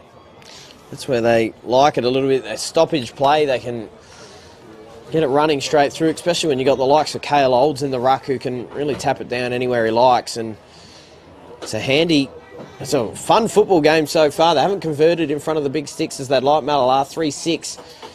But they're well and truly in this contest. They got 2 Premier Ruckmen going at it. Exactly what a grand final day deserves. Two Wells do get the clearance out though. Eckerman leaders all to the footy and gets a fist on it. Punches it out wide and boundary line's going to beat them all. You see some of the Two Wells reserves with the medals around their neck. Just starting off their night. They'll hope that they have another side to join them later on. chasing their 5th premiership in a row as Wise hits the belly of the ball, goes straight up in the air. This will be a tricky one to mark. Oh, and how about that fist to the advantage of Malala. Now Taylor through the middle of the ground goes inside forward 50 and finds the chest of Algar. Very, very good transition play there. It was smart. It was really smart there. In fact, I think it was Jack May with the fist, perhaps. Jesse Trevor, I think. Yeah, Number so 5. yeah, it was Jesse Trevor. So Algar now had a couple opportunities in the first quarter, couldn't convert. This one, a reasonable amount of distance, but we see the flags off camera. That not too much movement. Starts it in the middle of the goals, and it did fade across there through for a minor score. So we're back to a 1-point ball game, 26-25 on the Sportal scoreboard. So Algar yet to convert on his opportunities in front of goals. He's got 3 behinds in this one.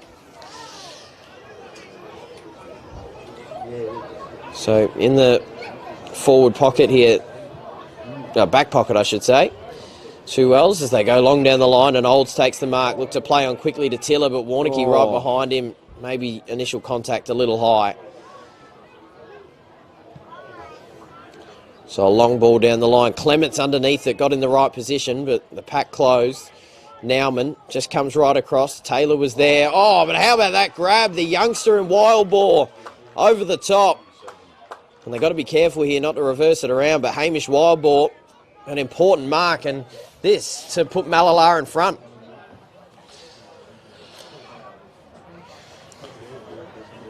Hamish Wild Boar, the 2022 Junior Colts medalist. He's a Woodville West Torrens under-16 player as well. This an important kick. Pretty well straight in front. Has to kick it from about 30 metres. Splits the middle. And Malala go back in front. And they're up and about here at home, the Magpies. Well, they deserve to be in front. They've had a lot more of the play than 2 Wells. So, second goal of his season, Hamish Wild Boar. Played a little bit in the Rezzies this year. He was in and out of the A-grade side, but proves why he was the right choice on grand final day.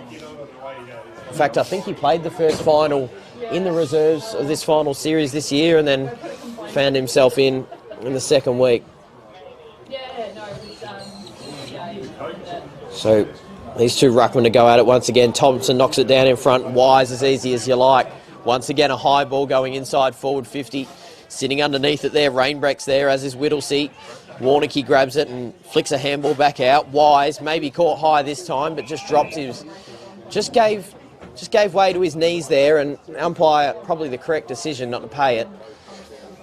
35 out. Big thump there as May takes it and confidently walks around his opponent. Oh, and a brilliant mark to Wild Boar. An excellent minute from the youngster. Oh, Warnicky went through the mark. Pops a kick over the top, and Clements now marching his way through. Needs a clean pickup. Sekafine with a tackle. Goes out wider to Wilson. Just looking to dance around Slattery. Has to get it on his boot. And a good kick inside to Nauman. So Matt Nauman from the paint of 50. Pops it up towards goal, looking for the leapers, but a brilliant mark and defence taken by Binion. It's really 2 Wells' defensive structure actually keeping them in the game at the moment. There's not a real lot happening out of the middle or even up forward for them at the moment, which is a surprise. They've got stars all over the ground. Morn just dribbles a handball out. Warnicky under the contest once again. Slattery's there. Tries to break through. Spiteri and Warnicky just grubs a kick. So they're, again, not great getting it out of the contest there. Not clean. Tiller there. And we'll have a stoppage. Well, they just seem to be bombing it in. That's unusual for 2 Wells. They don't tend to just bomb it in long like they are at the moment. They usually go in with some purpose. So whether they feel like they're under pressure, I don't know, but they're just certainly not playing the normal 2 Wells game. Oh, and a brilliant little tap there from Taylor, gets it over to Clements. So through the middle of the ground now, Wilson sitting underneath it takes the mark. So just outside 50. Will he look to go quickly? Now from 55 metres, pops it out in front of Hennessy. It was good body work there from Patrick Binion and eventually escorted over for a minor score. So they take the advantage now by one straight kick. 26 plays 32 now on the Sportal scoreboard. So in the pocket, Dart, good kick in to Binion. Chips the ball out wide, Pellizzari. Now over the top, and sitting in the hole, taking a good mark. Backing away was Wild Boar. Had a good quarter. Well, not the kick he want, going inside forward 50. Ball still in dispute though. Harness sitting in the hole. And a good kick to Wise. Rest of the 1-2 to Sam Harness and goes over the head of Humphreys. Getting chased closely here by Toby Morn. And another intercept mark to Jack May.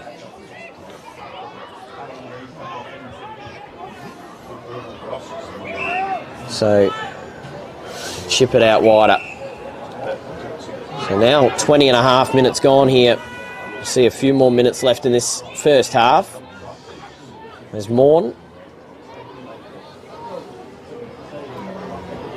Looks the play on and go long down the line. Pack underneath this one. Olds is there, couldn't quite take the mark. Bodies go crashing to the floor and he slipped to his advantage. Crashing through, going inside forward 50. Someone got to get a hand on it. Binion's there. Hennessy's there to knock him over the line and eventually over the boundary. So, has a chat to the boundary umpire and says to hurl it back in.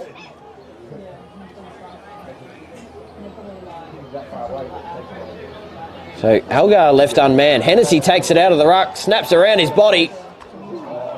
A few arms up in the air, but just misses through for a minor score. So now out by 7 points are the Magpies on the Sportal scoreboard.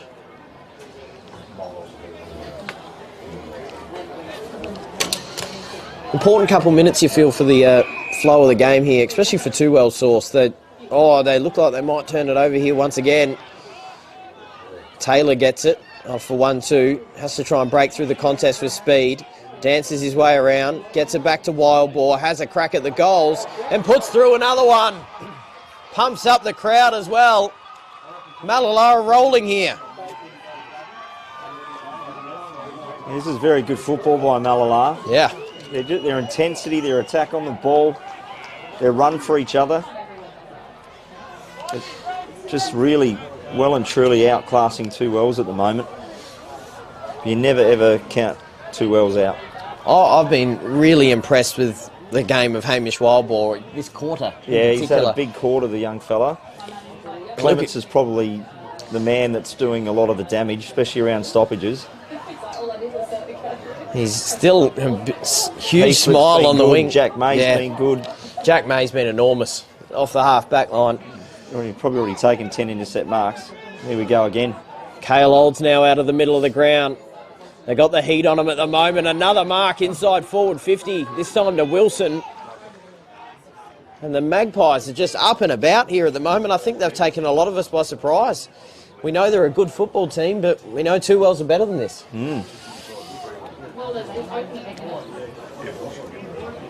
So Wilson to line one up. This one, a really important kick to extend the margin on Two Wells. With the left foot, pops it through the middle. Malalar on a roll here in the second quarter. They now move to 6-9-45 to 4-2-26 Two Wells. It's just, where do you think Two Wells are currently losing the game, Source? I mean, they're out of the middle, of course. You saw how easy it was there for Cale Olds just to walk out the back, but they've got such talent, Two Wells. It's just such a surprise how easy it is for them at the moment. Yeah, it's just their transition. Two Wells, Malalara getting it deeper into their forward line. As I said, Two Wells have been just bombing it in. So it's the difference when each side's got hands on the footy. So 4 unanswered goals here for Malalara, giving him an advantage here, and a good mark taken from Harris, who was the lone goal scorer in this second quarter for Two Wells. Sends a long ball inside forward 50. Slattery underneath it, as is Whittlesey. Warnicki's there as well. Picking it up is Barnett. Has to pop it around on his left boot, top of the goal square. Eckerman in 1A position. Gets a fist on it and puts it through for a minor score. So rushes it. So you see there, it just got bombed in again. Yeah. Not to advantage, not to the way 2Ls play. Usually you got Caleb, and Caleb's playing up the field a little bit at the moment. Normally he plays out of the square, he's got that fast lead. Just kick it into space for him, but they're not doing that at the moment. So this is just a bit unusual. So Morn to the outer side. Edmead may be pushing in the back of Clements, and it looks like it is paid a free kick. So we're now about 25 minutes gone. Have seen a few goals in this one. In fact, we've seen 6 goals in this one. 5 to Malalar, 1 to 2Wells. Now long down the line, Devlin gets a fist on it. It's going to go close to the boundary and eventually over.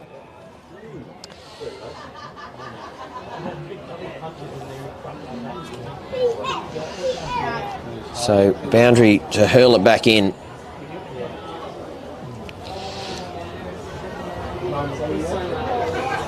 These two ruckmen in the team of the year, Thompson and Olds. And we'll have another stoppage. I think Malalar have done as well to keep Luke Barnett quiet this quarter. Yeah, he had absolutely. a good start, but he's a little bit quiet this quarter, and makes a difference when 2Wells better players aren't getting their hands on the footy much.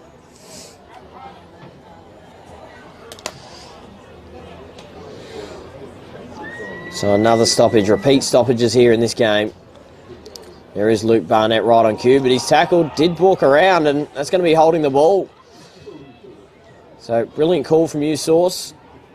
Going inside forward 50. Algar there was in a one-on-one against Dart. Good smother there from Devlin. Oh, and a big hip and shoulder there. Tippett and Barnett going head-to-head. And once again, another intercept mark here for Jack May. Number 100 for the quarter. And a big ball inside forward 50. Algar underneath it. And there's going to be a free kick paid here going the way of the Magpies. Troy Algar dealt with it off the ball. Yeah, I think Patrick Binion just sort of gave him a little bit of a bump just as he was going for the mark. Just a little bit too far away from the footy. Not with inside 5 metres.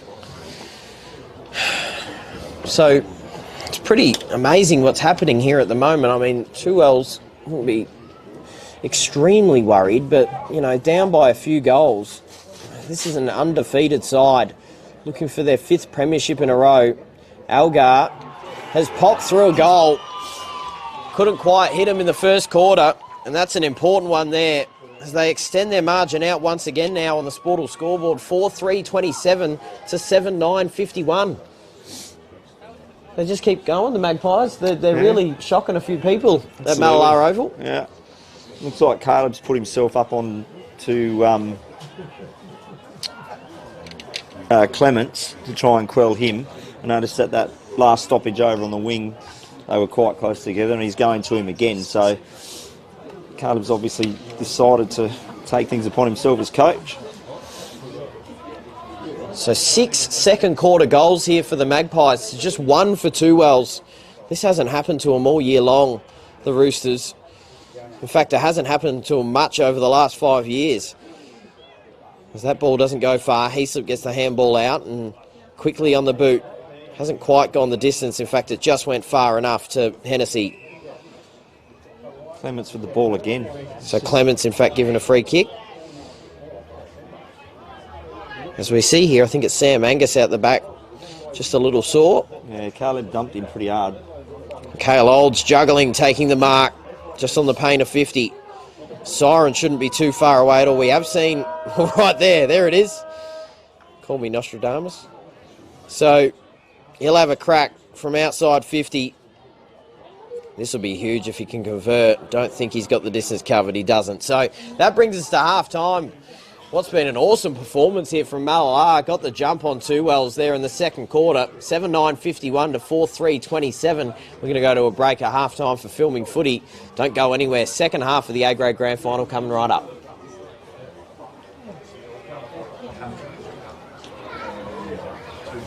Is that off?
Yeah, there was. It's beautiful.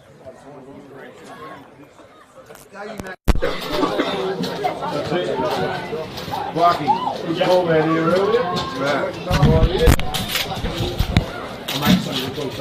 Very good.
Welcome back to Mallala Oval, second half of this A grade about to get underway. This grand final between Mallala and Two Wells. And, well, if you know anything about the APFL, you know the might of the Two Wells Roosters. They're undefeated in season 2025. They've won 4 premierships in a row.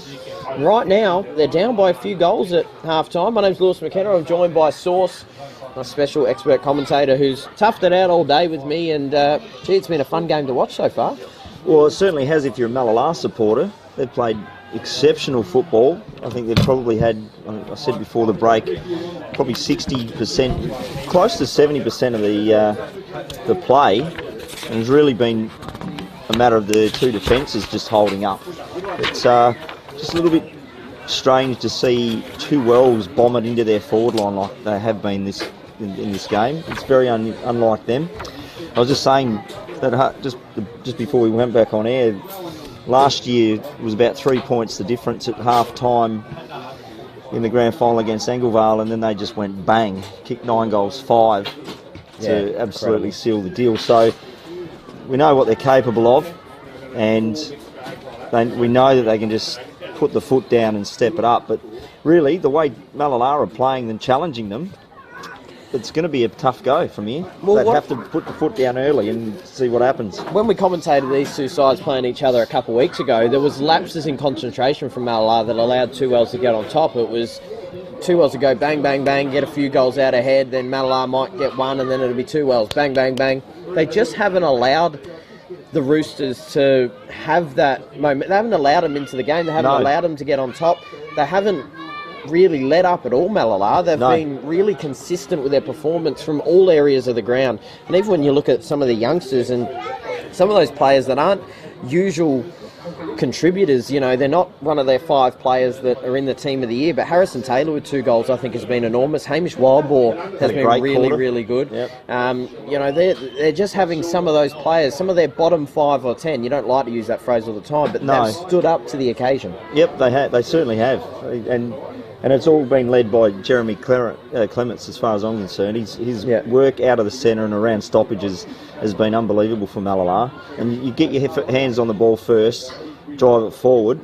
That's why they're winning. Absolutely, it is. Clements has been unbelievable. Cale Olds has been his usual best. He's one of the most consistent players across the competition. Even when they have been beaten on a rare occasion in 2025, he's still been one of the best players getting around. So, the second half underway, and Mallala... There you go, another clearance. Yeah, Olds and Clements working together once again. Devlin will get the ball, though, and just torp it out. It's a tricky ball for Harris to try and control. Palazzari's there to save the day and flick it longer down the wing. Another intercept mark. Jack May has been incredible.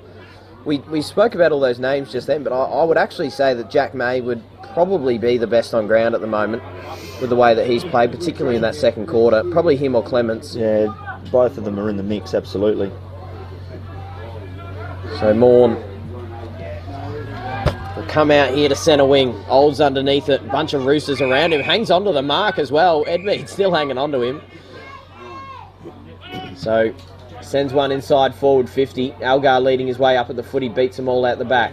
So you wait for the bounce that Binion gets. Gets tackled. So ball still in dispute here. Umpire circling, holding the ball. So Brad Wilson now will get a set shot opportunity to try and make it a 5-goal lead to Mallala. It's just not something I thought I'd be saying. No, me neither. The body language of Two Wells as well. Got a hands on hips. So goal scorers so far here for Mallala, we mentioned before, Wildboar and Taylor with 2 apiece. Brad Wilson, Troy Algar, Jesse Trevor with 1. Brad Wilson trying to make his second right here.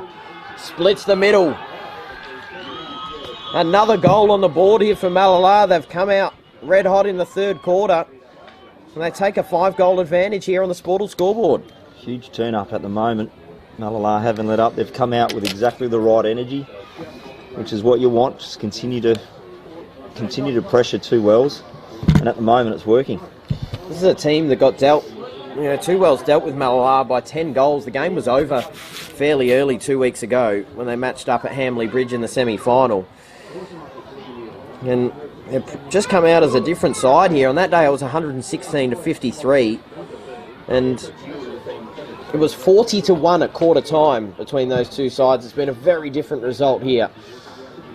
Taylor now, Edmead out of the middle, trying to break through, handballs it off to Barnett, try to get it to Franklin, but they stay with it here. Edmead now at the back of the contest can have a bounce. So this is what they want going inside forward 50. It is a bit of a high ball once again, not really to anyone's advantage. Rainbreck's there, comes out the back, Smith snapping around his body, waiting for the bounce towards goal. Bounce. Got a handy bounce. So a much needed goal for the Roosters. Puts it through. So Sean Smith with his first goal of the game. And that's an important one. You're seeing the clutch moment there, just inside half back. Who got their hands on the footy there.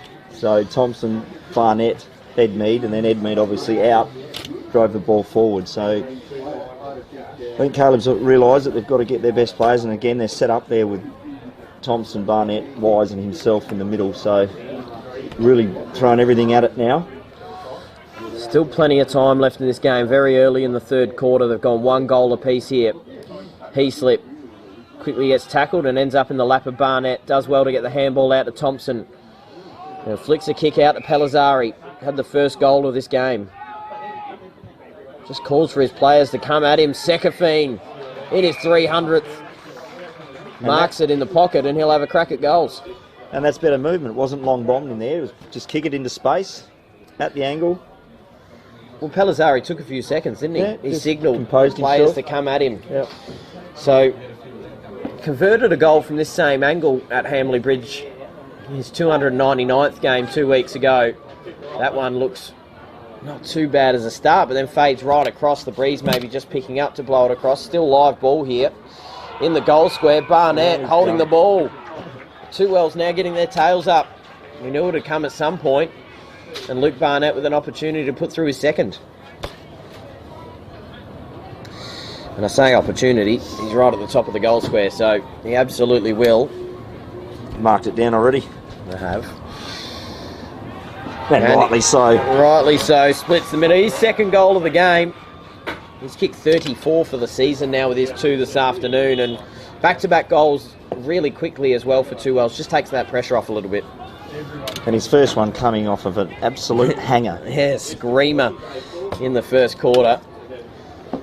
So they're liking that end of the ground here at the moment, Two Wells. 5 of their 6 goals coming from that end. So how did Malala now respond to Two Wells with their 2 goals in a row? Well, this is what I just spoke about, allowing Two Wells into the game, and they get it done in flashes. Barnett now handballs and retreats with a little bit of space. Devlin has some work to do here against a couple Magpies. Wilson jumps on the ball and it's going to be balled up here. Barnett pats Wilson on the head again, not for the first time in this game. Probably still thinking it was him that took his headband off in the first quarter, when obviously it wasn't. So Barnett out the back of the contest. Morn, Wise and Humphreys work together. Dylan Wise, a great footballer. Through the middle of the ground. Harris couldn't quite take it. Ripping the way through the contest was Clements. He slipped with a good handball out. Angus just gets it on his boot. He slipped. Whittlesey out to Thorne.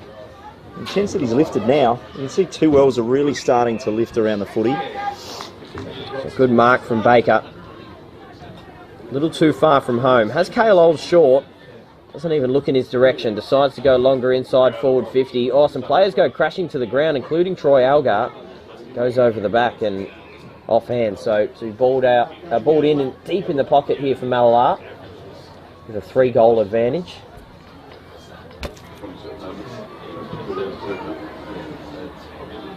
So once again, Wilson out the back. Nauman from the pocket.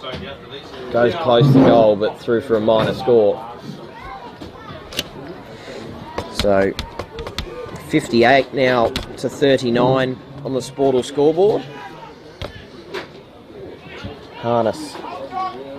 Well calculated kick out to Franklin.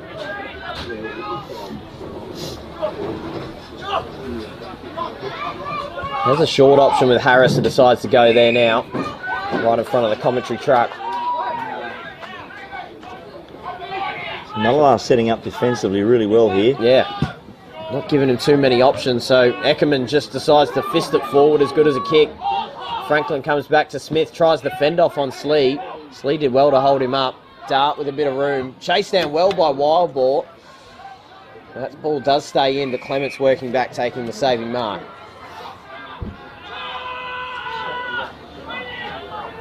So Clements through the middle of the ground. Tippett was there out the back, couldn't take it. Thorne crashing through, just tries to hack it off the ground.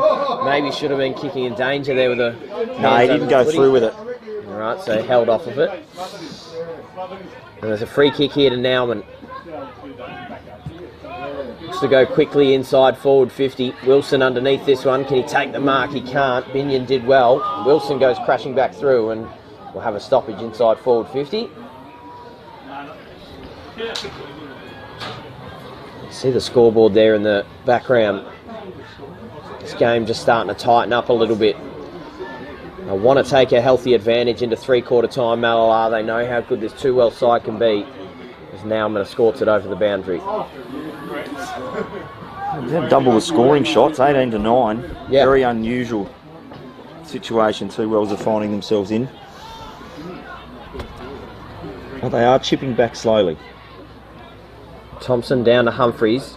Hasn't quite picked it up. He's just corralling it. Barnett there. Toby Morn under the contest. In fact, that's Sam Angus. So on the pain of 50, it'll be balled up. Thompson knocks it down to Noah Barnett. Rainbreck with a handball out to Slattery. Back to Humphreys. Has to work his way through traffic. Slattery on the boot. Just over the head of Spiteri. Oh, and a good tackle there. Toby Morn on Edmead. Didn't have enough prior, so... A bit lucky there, Caleb. He did the spin, so you got time to spin, you got time to get rid of the footy. Barnett able to keep the ball in his hip pocket. Sends it long down the line and, in fact, a little bit more into the corridor. Spiteri did well to flick it out to Franklin and now inside forward 50. Oh, and well done standing in the hole there. Just bringing the ball to ground, but now with a little bit of room, Luke Barnett can roll into goal and pop it straight through the middle for his third. But Luke Barnett now getting into the contest, as are two wells, and they draw a little bit closer. Yeah, they're good players, just starting to touch the footy a bit more than what they did in the first half, and you can see how two wells are lifting now. The amount of times Thompson to Barnett would have been a call in the last few years, starting to show out of the middle now. So Sekafine really good off that half forward flank this quarter so far, got a few good touches. Third goal there for Luke Barnett. He was the 2021 male medalist. He's a league and zone representative as well. One of three for the league, along with Bailey Arthur. Cale Old's also out there as well. Cody Duncan was another one actually, so I think it was four. Taylor, Clements, and a stoppage.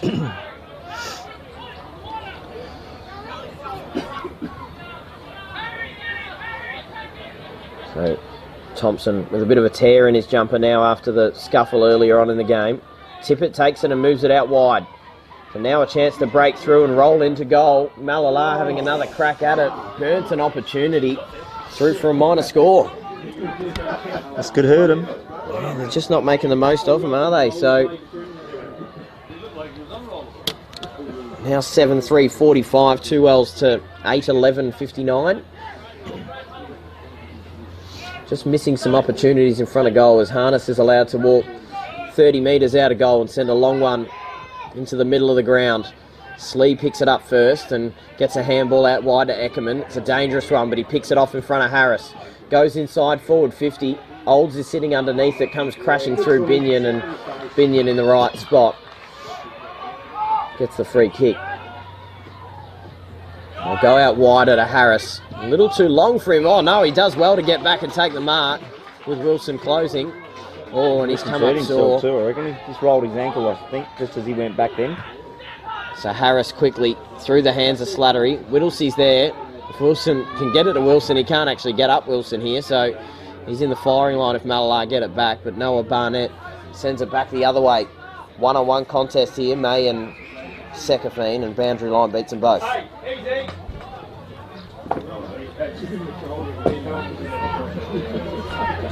Looks like Wilson's working his way to the boundary line. Doesn't look like he's moving too well. I think, as I said, in that contest, he just rolled his ankle a little bit as he was rolling back. So Dart goes inside forward 50. Slattery not able to take the mark. Warnicky off the road, snaps around his body and puts it through for a goal. Here they come. We knew it was going to happen. They were going to come back into the game. They got the first goal of the third quarter, Malala, but since then, it's just been all too wells, and 7 points the margin now. I said to you at half-time, I just feel like it's either Malala going to continue the way they were going, starting to run away with it, building on their margin, or we might see 2 wells in front at three-quarter time. Yeah. It's potentially looking like the latter with the way they're playing. 13 minutes through the third quarter. Yeah, they're not mucking around now. Best 4 players in the middle again. Thompson gets first hands on it. He slips there. He's been quiet in this quarter. And Warnicky getting on top of him. So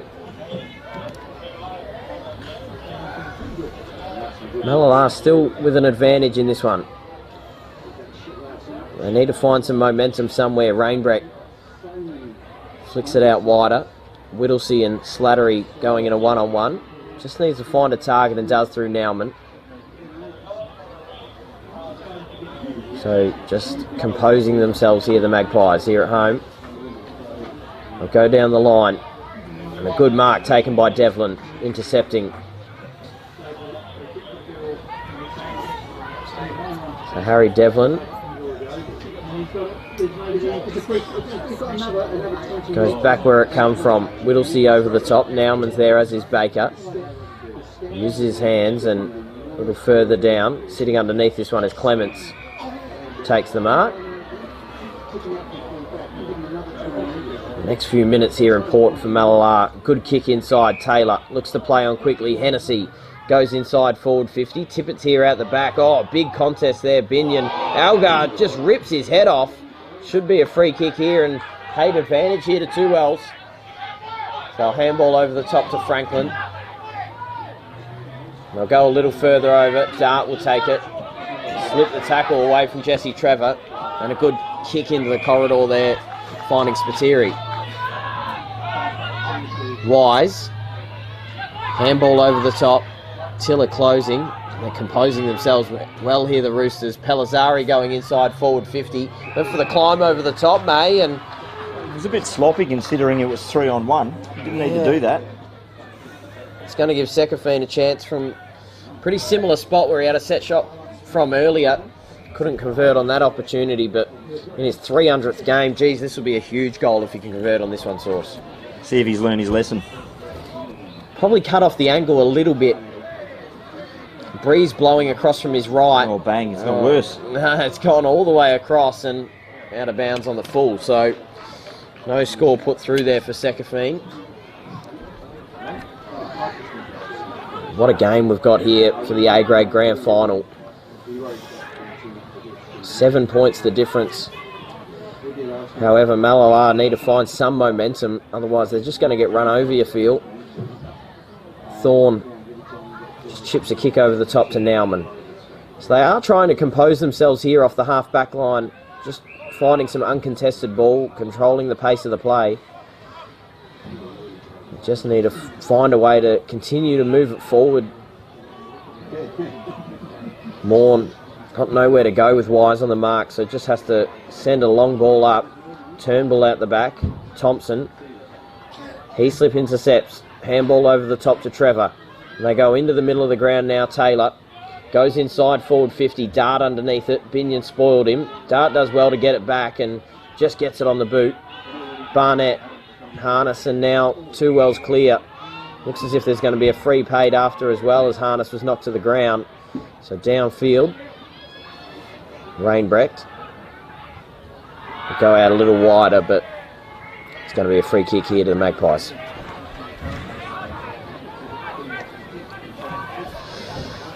So 17 minutes gone here in the third quarter. They had a 4-goal lead at half-time, Malala. Certainly haven't been walked over the same way that I guess we were talking about the 2024 grand final. let's not talk about that anymore. Hasn't been quite the same. You mentioned 9-5, but Two Wells have definitely got on top, and another turnover. Heaslip couldn't quite reel it in. Barnett now back inside forward 50. But sitting underneath it is Morn taking the mark. He's been impressive actually off half back as well for Malalar. Yeah, he has. His name's been called a few times. Been pretty steady. Handball over the top to Slee. Look to go to this same outer side once again. Cale Olds gets up and takes a good mark. Dances around Slattery. Chips the ball over the top and trying to get onto it here now. Baker with a bit of room. Takes a bounce and now pops one up towards the square, but Devlin sitting right underneath it. Just wasn't the kick they were looking for. Devlin and short to Barnett. Out wide to Turnbull. Short little ball, it was a bit of a risky one, and Thorne ends up dealing with it over the boundary line.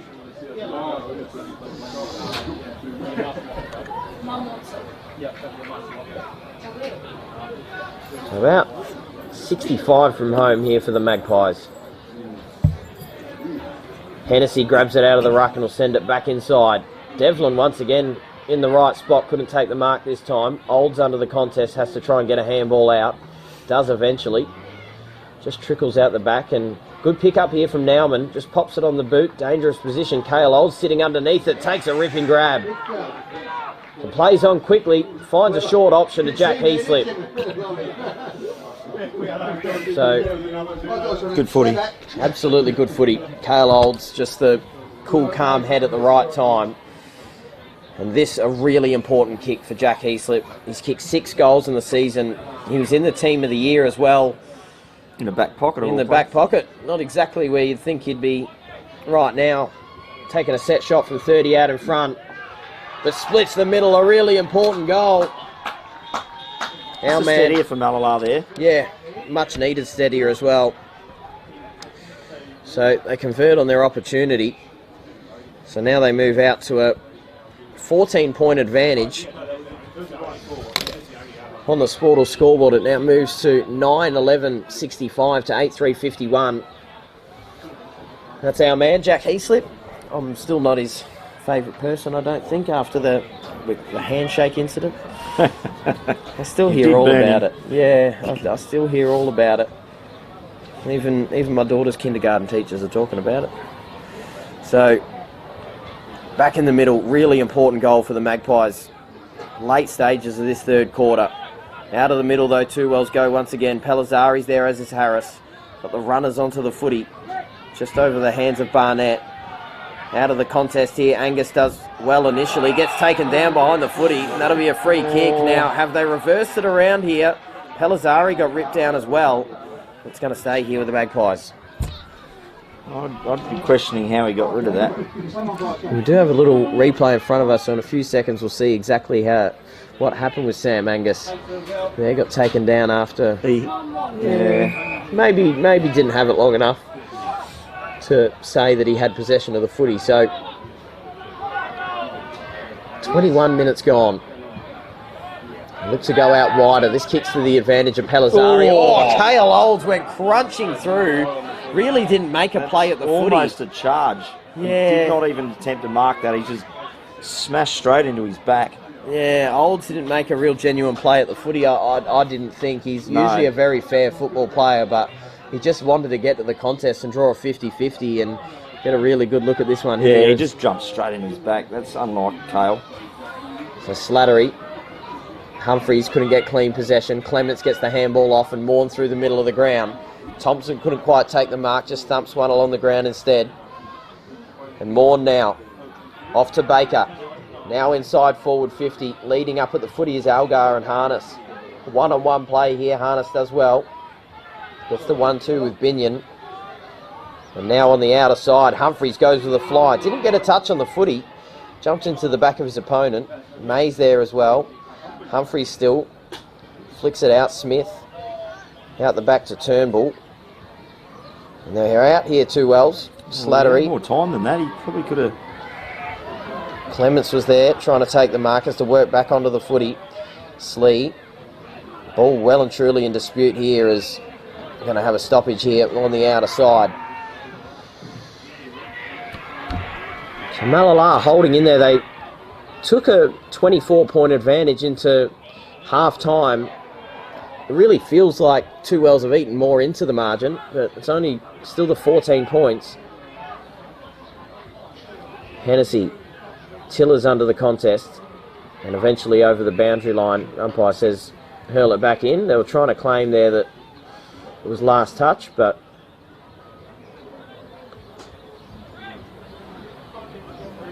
boundary umpire Thompson straight out of the ruck. Tiller did well to get a hand on it. Humphreys, though, slaps it around his body. Barnett sitting underneath this one, but coming through with Slattery, couldn't quite hold on. May, a good handball out the back, and now Clements in a bit of space. Both defences holding up very well at the moment. And a brilliant kick all the way over the top to Tippett. Gets a bad bounce, though. He's still with it, though, Braden Tippett, the 2024 Reserves male medalist. He slip inside forward 50. It's to the advantage of Binion. So Patrick Binion, full back here for Two Wells.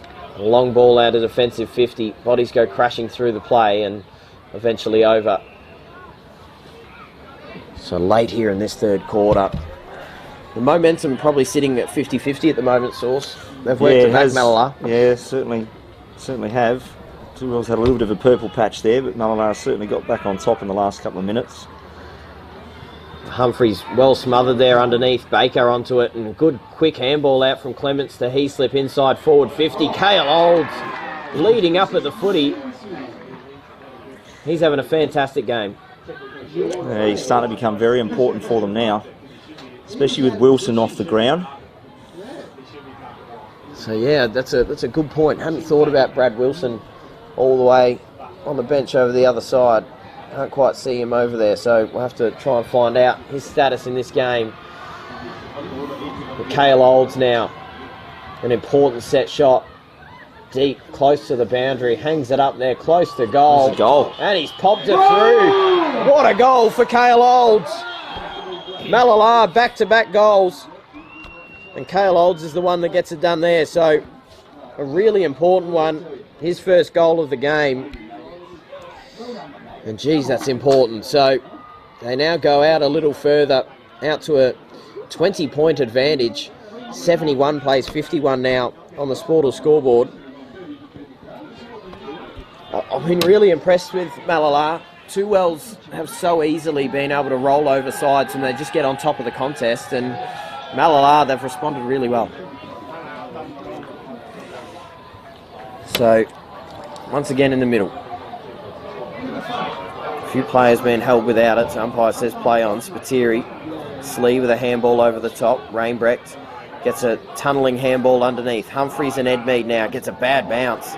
Thorne, Slee, handball over the top. Hennessy, if they can get it going now, Malala, they're open. Going inside forward 50 now, Jesse Trevor over the back. Algar has to control it. Just pops one up towards goal. One-on-one here. Wildboar against Turnbull. Geez, he was lucky there, Turnbull, because if Wildboar got away from him, it was a bit of a mismatch.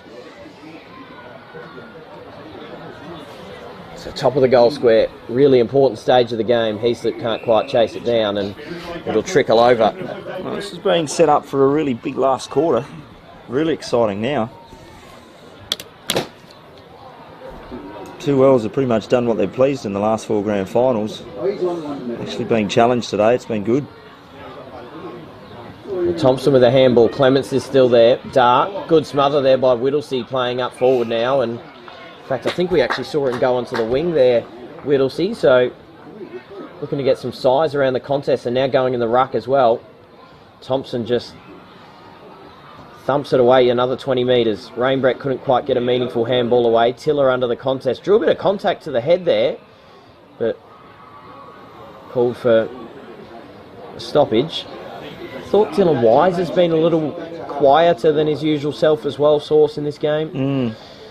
As has Jacob Thompson. He's been influential in the ruck. There's our siren to bring us to three-quarter time.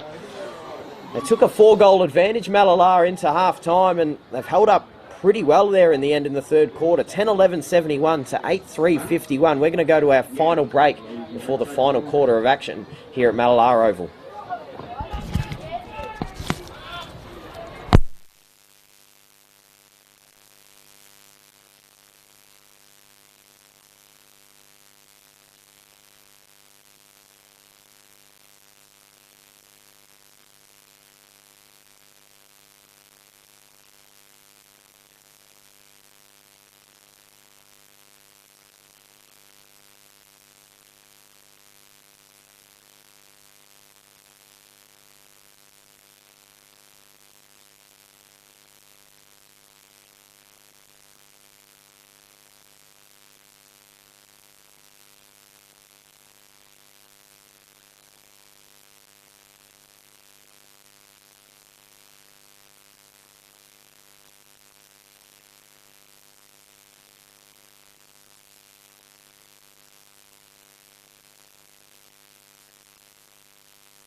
Food on the way home.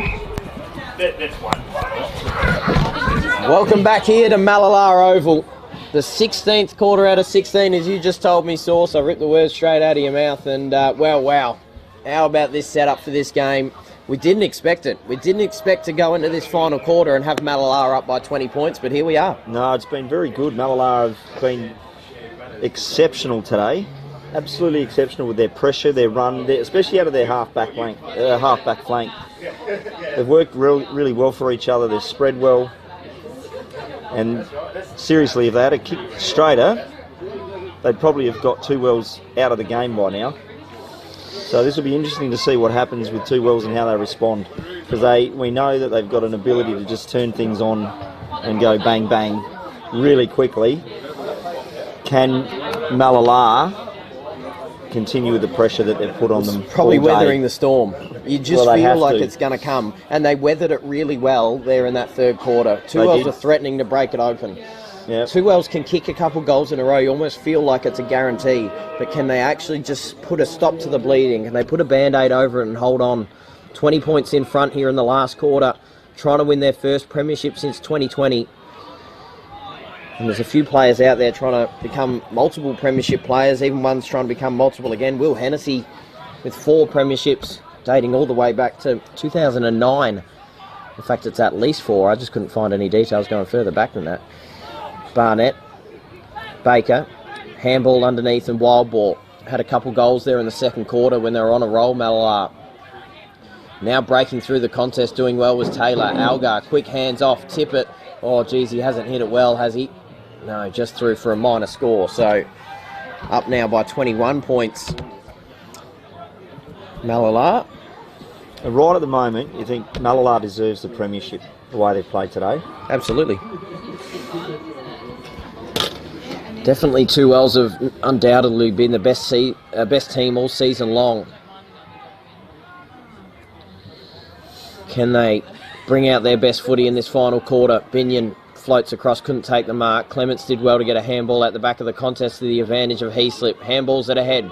Gets it across. Trevor, handball over the top. Tippett just has to compose himself and dribble it through and just couldn't get to the right position in the end. And another minor score, back-to-back for Braden Tippett.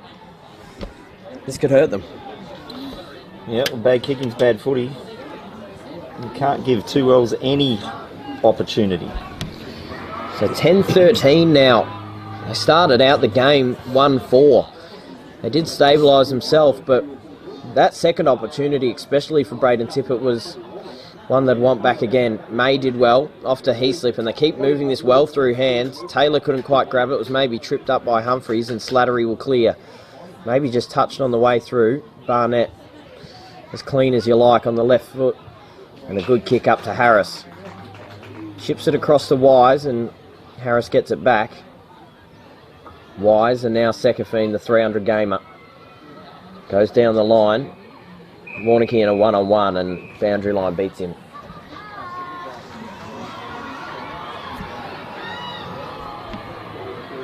So it's been a marathon of footy here. This, of course, the final game of 4 was Virginia winning in the junior Colts, Anglevale winning in the senior Colts, and then 2Wells winning in the reserves. Is it going to be Mallala making it 4 different sides winning premierships? And a brilliant mark taken, standing in the hole by Wildbore. Looks to play on and come here right in front of this one-on-one contest. Trevor did well to knock it to ground. Pellizzari span his way through. Should have been holding the ball. Wasn't paid. I don't think so. No? I think that's the right call. There we go. So back in the umpires. Spun his way through the contest, Pellizzari. So Smith, handball over the top. Now Barnett, what can he do? Snaps it around the body, doesn't quite get the curvature he'd like, and it's going to go out of bounds. A free kick here to the Magpies.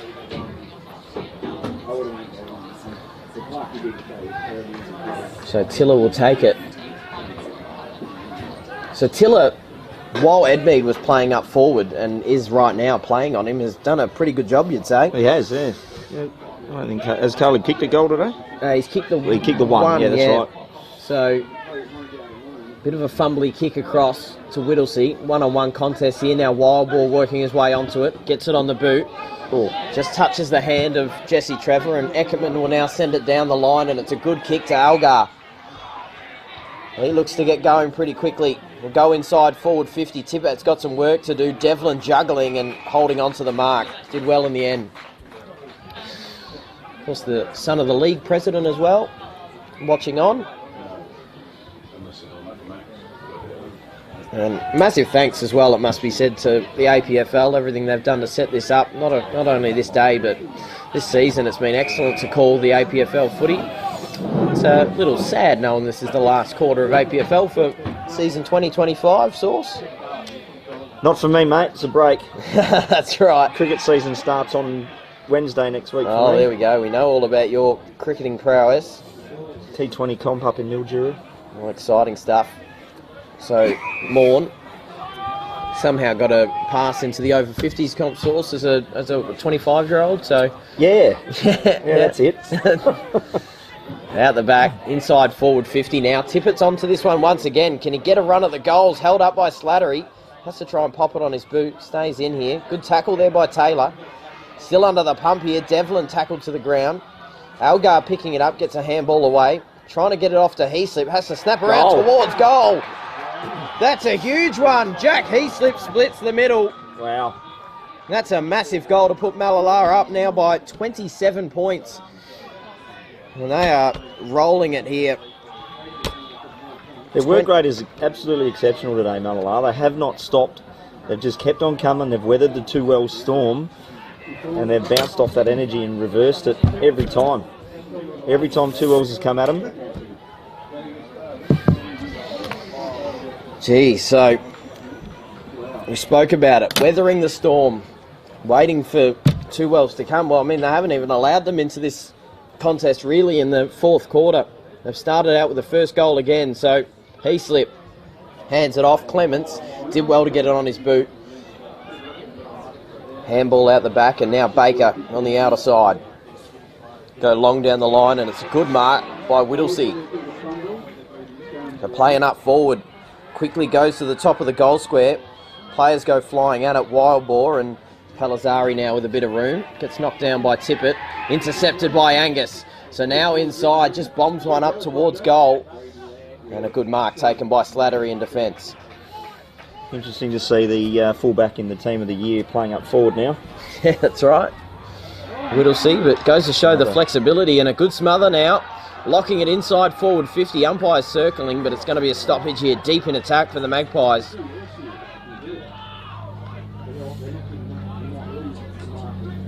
This is dangerous. Thompson grabs it out of the ruck and clears defensive 50. Gets knocked down. And once again in the contest, Heaslip does well to rip it out. It looked like it was just going to wind out to another stoppage. Baker just all over the footy at the moment. Malala, and a good mark in the back line there for Devlin. He's been handy in the back line as well for 2 Wells. He's had a great job. So out the back, Malala do have the numbers, but Sekafine knocks it down in front. Gets a handball over the top. Thorne did well. Slee tackled by Smith, and right here in the centre of the ground, in the centre square, it'll be balled up once again. Nearly 8 minutes gone in the final quarter. Malala with a near 5-goal advantage. Time will begin to become a little bit of a problem for 2 Wells.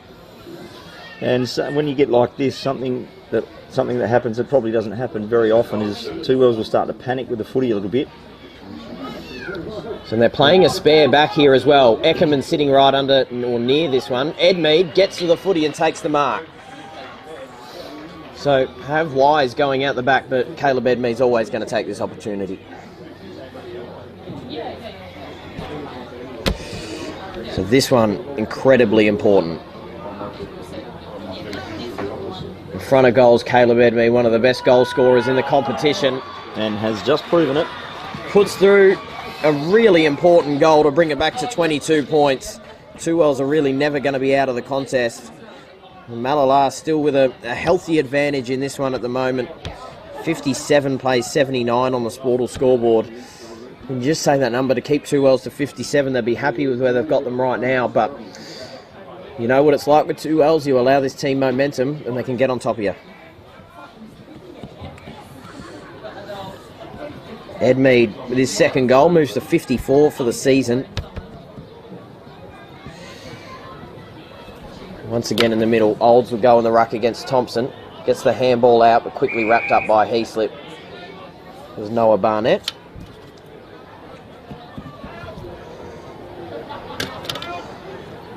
So Trevor in the contest, just eventually picking it up and doing well to break through the Humphreys tackle. Just goes to another contest, but Tiller rips it up and stands up in the tackle. Dart gets the handball off to Binion. And they go a little further out, but it's a sloppy kick. Malala will get the ball back. They're getting a little louder over in the Malala corner of the oval. Yes, as you'd expect they would as the minutes tick down. The reserves put up a good fight, couldn't quite get over the line. 2 Wells getting the win, but this one they'll be watching with some optimism. Now up by 22 points. Their captain, Olds, goes long inside forward 50. Algar getting under the footy, gets knocked down. Taylor can't quite get there in time. So, once again, umpire to hurl it back in. One of us on the boundary line there. The Redhead.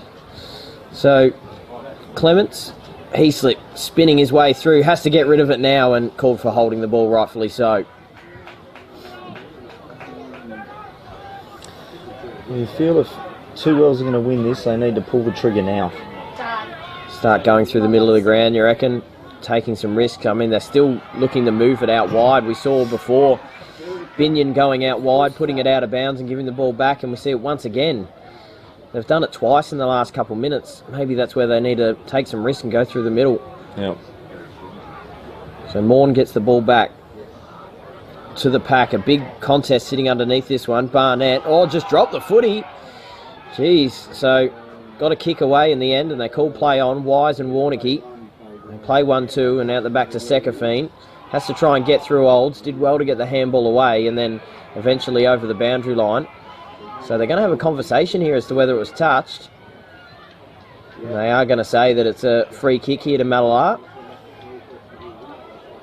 So Toby Morn. Definitely want to keep the intensity up here, Mallala. There's still plenty of time left in this one. Won't want to be too complacent with any of their ball movement, but if you can get it into the hands of Cale Olds, you'll take that any day. They're going back once again. Devlin couldn't take the mark this time. Binion spins his way through a tackle and does well. Marches out a defensive 50. Wasn't a great handball though to Franklin. Clements quickly wrapped up. There's a bit of a rainbow there behind the ground, setting over Mallala Oval. So Noah Barnett there. Heaslip just knocks it out in front. Clements gets the ball first, and Sekafine just has to bite off a ball inside to Humphreys. Needs to be clean with the footy. He wasn't. Gets onto it again, and Olds picks it up and goes back inside forward 50, but a good mark taken by Aaron Dart. Isn't a rainbow meant to be a sign of change and renewal? Wow. Maybe that's what this is all about. I like it, Sauce. The new leaders of the competition in Mallala. I like it. You know what, that's going in the vlog. So I can't guarantee that's true, but maybe you should do some research on rainbows before you put the vlog up. 12 minutes. I'll check it, but 12 minutes, last quarter, right? Baker comes across and takes the mark. Has Algar long if he wants to go there, but decides to hold it up and just find a short option in Jesse Trevor. Don't want to be too risky with the Mallala, but yet also don't want to be too complacent at the same time. Still too much time to be stuffing around with it. Just keep playing your attacking footy. Mallala playing so well at the moment. So long down the line. Jumping up at the footy, I think Hennessy was under that one. Tiller there as well, and dribbles over the boundary. So, going to be a free kick here to Two Wells. They look to quickly switch it over the other side of the ground. Binion in a one-on-one contest here. Has Morn closing now. Gets tackled, gets a handball off to Warnicky. Morn there as well. Wise spins his way through a tackle, gets the 1-2, nearly gets intercepted, but does well, Dylan Wise. Gets the handball off to Rainbrecht, and now a long ball going inside forward 50, a one-on-one here. Edmead and Tiller. Tiller and Edmead, who's going to win it out? Tiller's done well here, actually. Keeps it to ground and allows Jack May to close, and we should have another stoppage unless they call for holding the ball. Looks like they're going to. Wow. So for all of Tiller's hard work, unfortunately, Jack May maybe just not making enough effort to get the ball out, and Caleb Edmead will have a set shot right in front of the Two Wells faithful there on the outer side. This one, absolutely crucial. Really crucial. It just simply must go through, or at least find a chest of a teammate if he can't quite get it there. Caleb Edmead has popped it through for a behind. So back to 21 points, the difference now for Mallala. We're going to have to kick 4 goals in about 10 minutes. The way they've been playing, I don't know that they're capable of it. Well, Mallala have just been holding them off. Only kicked 9 goals for the game, so. Well, we did say that in the under-14s game. Yes, that's true. Virginia had only kicked 2 goals for the game and then came home with a 3-goal last quarter, almost in about 5 minutes. How much, as a coach, how much does this play into it? Two Wells haven't really been in this situation. They haven't had to come from this situation all season. They're undefeated, of course. Well, for a long time. So that's what I said before. That's what I was talking about, that all of a sudden there's that scoreboard pressure on you. Yep. And so those errors that mere mortals make can also be made by really good sides, because that pressure's all of a sudden on them. They realise the clock's against them. Yeah, they can't quite get the freedom of movement that they want, so they just turn the ball over by hand or foot, and that's what seems to be happening. There's a little bit of pressure on, and they're not responding to it any differently to any other side. So Slee long down the line, Whittlesey juggling and maybe didn't get it in time before going over the boundary. So time just ticking away. 16 minutes gone now in the fourth quarter. You'd think there's only about 10 minutes of real time left, where Two Wells have to convert on 4 goals. Thompson, Rainbreck wrapped up in a tackle. Just hunting there. Sam Angus got called up into the side. I don't know if he's going to be credited or if it's going to be his teammate in Charlie Baker, but both of them at the same time. Sam Angus was brought up for Dale King, who was rubbed out with a suspension last week, and may find himself in a premiership side if they're able to hold on. We'll go longer down the line, and a good mark standing in front. Binion has played an alright game in the back line there for Two Wells. Look to switch it right across. It's a high ball, it's a risky one. Eckerman and Smith underneath it, and they've got the runners here out the back. Baker gets a handball over the top. Thorne just drops his legs there, so shouldn't be called for high. And centre wing here, we're going to have another stoppage.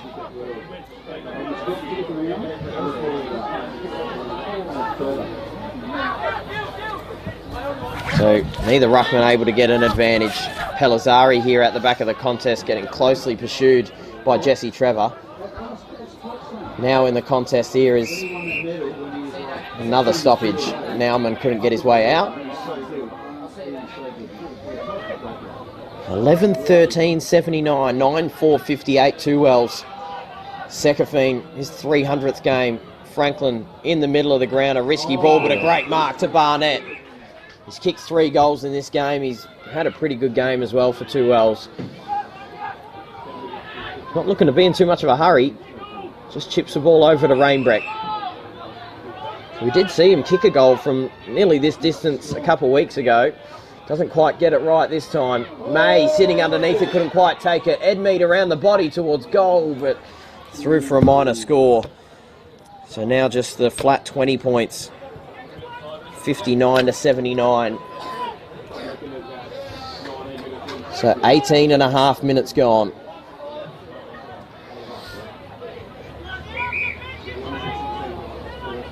Slee. Long down the line. Binion couldn't quite take the mark. Barnett underneath and sat on by a couple Magpies. So another ball up.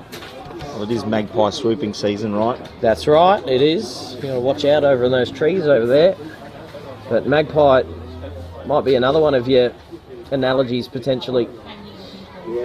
Going inside forward 50 once again. Thorne calmly picks it up and drops it outside a defensive 50. They dribble a ball into the middle and Devlin does well to trap it. And a good ball up to Harris. He's got a couple runners either side, but Blake Harris opts to go inside forward 50. Rainbreck from the paint of 50 wow. Just doesn't get any purchase on it. We don't see that from Dylan Rainbreck. And May takes another intercept mark. So Baker, a well-executed kick to Olds. Gee, time has just about run out, hasn't it, Sauce? I think it'll be a big celebration here at Mallala tonight, the way it's going. Even though their reserves lost. Geez, they'd be happy with this. Taking on the undefeated Two Wells side. Sekafine and Heaslip get tangled up. Call for play on Whittlesey near the boundary. Wrapped up by Slattery. Eventually gets a handball out. Getting onto it here is Tippett. Binion in a one-on-one. Tippett needs to just get it out the back and does eventually to Algar. So they've done well here just to get it inside. Forward 50 once again. Nauman in a one-on-one against Dart. A bit of an awkward bounce. Nauman will get to it first and Dart just escorts him over the boundary line. Deep in attack here for Malala. So now, about 20 and a half gone. We're into time on. Olds in the ruck. Snapping out, Whittlesey towards goal. 1-on-1 here. Nauman, can he hang on? Nearly. Couldn't quite hang on to the mark. Still in the contest here. Nauman picks it up, snaps around his body. Taylor there. If he can get a clean bounce, he can't. Pellizzari is closing, as is Devlin. And we're going to have another stoppage here in the opposite pocket. I think Malala could almost make the phone call to the printers and get the shirts done. Yeah, I reckon you're right. They have been resolute here in this final, or this second half, where two wells have threatened to come. And they've just held so strong. They were coming up against an undefeated side. A side that has not lost this year. It's just something you don't see all that often. The grand final day nerves maybe got the better of them. I mean, this is a finals hardened side that have played in so many premierships together across the last 4 years. And Malala have just shocked them here. And they're going to have a good night. Algar, unless a miracle can happen here in the next few minutes, Morn just doesn't look like happening. They're still cracking in here, the Magpies. Trevor bounces it to himself, tries to get it out to Baker, and Baker, the speedster, will get back onto it. Now back inside forward 50. Algar underneath this one, couldn't take the mark. Comes off the hands of Devlin, now rolling into open goal. Braden Tippett. Get the party started, Malala. You're going to be premiers in 2025. Massive kudos to Ryan Padgett, their coach too. His first year in the competition, to do what he's done with them is unbelievable. Absolutely it is. Bringing some A1 or Div 1 amateur league experience into the side and set up, and they've played a different game plan to what Malala's played for many, many years. They've usually had coaches that have played at the club over so many years, so the same game plan has been played for years and years and years. So to bring something different is obviously what was required, and it's working. It's going to work. Absolutely it is. And straight out of the middle once again, going back inside forward 50. Whittlesey couldn't hang on to it. Does eventually pick it up. Clements has been dominant out of the middle. We're going to have to, amongst all this chaos, work out our player of the game as well, Source. And Cale Olds takes the mark. Well, it's Olds and Clement. Yep. Jack May has been enormous. He's been really good. Yeah. And you think about the way they've defended 2 wells. They've held them to 59 points. You know, you feel like you almost have to acknowledge one of the defenders as they go back inside forward 50 once again off the boot of Olds. Took up all the time he could and eventually over the boundary.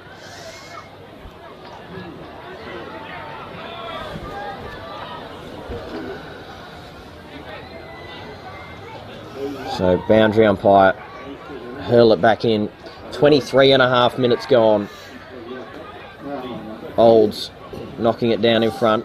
Noah Barnett gets it on the boot. Slattery and May underneath it, neither able to get to it. Rainbrett got a shocking bounce and Harry Slee the advantage. Goes out of the middle of the ground and inside forward 50. Franklin, Dart. Dart just ducks under the tackle.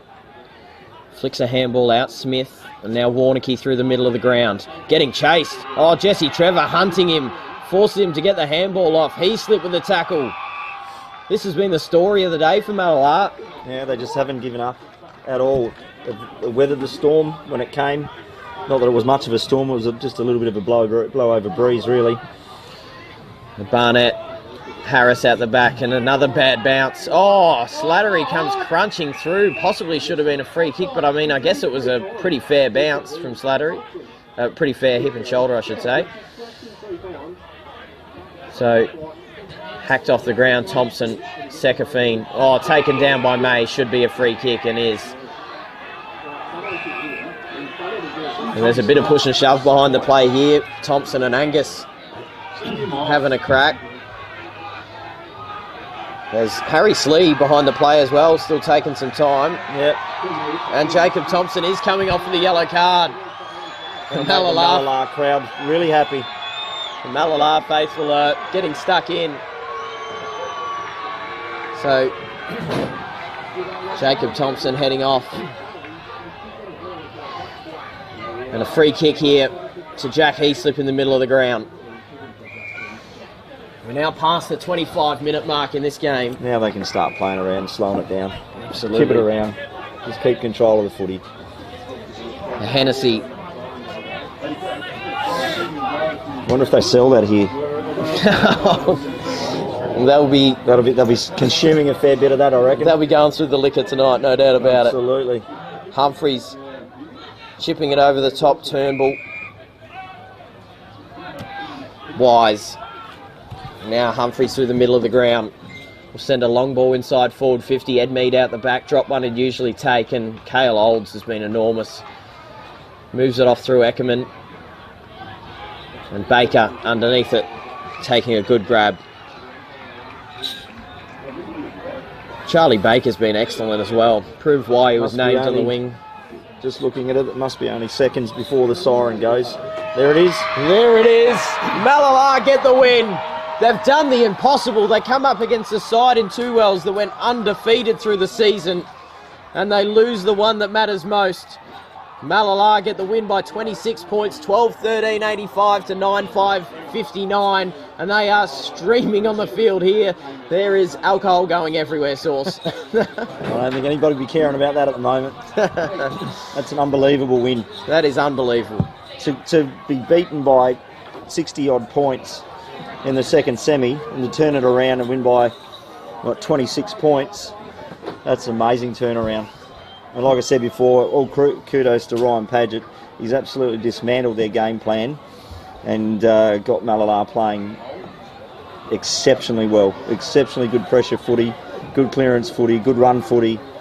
Well done, Ryan Padgett. Absolutely. Well, I'll go see who I can get out there for our player of the game, winning our Archie thongs. I mean, I'm not sure they'll care about a pair of thongs at the moment, but I care about a pair of Archie thongs. I'm sure they will as well. Cale Olds already has a couple pairs in his cupboard, so I think Jack May has been as enormous in this one. So I'll see if I can get Jack May, but that'll bring us to an end of our coverage of the games. But stay with us. We've got the presentation coming right up. This is huge from Malalar and Filming Footy.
Well, welcome back, footy fans. How about that? Malala getting the win over Two Wells. Two Wells undefeated in the 2025 season. And, well, the vice-captain, Jack May, you were enormous. You took a bunch of intercept marks, mate, but I'm sure you're not really caring about your individual performance. You got the win.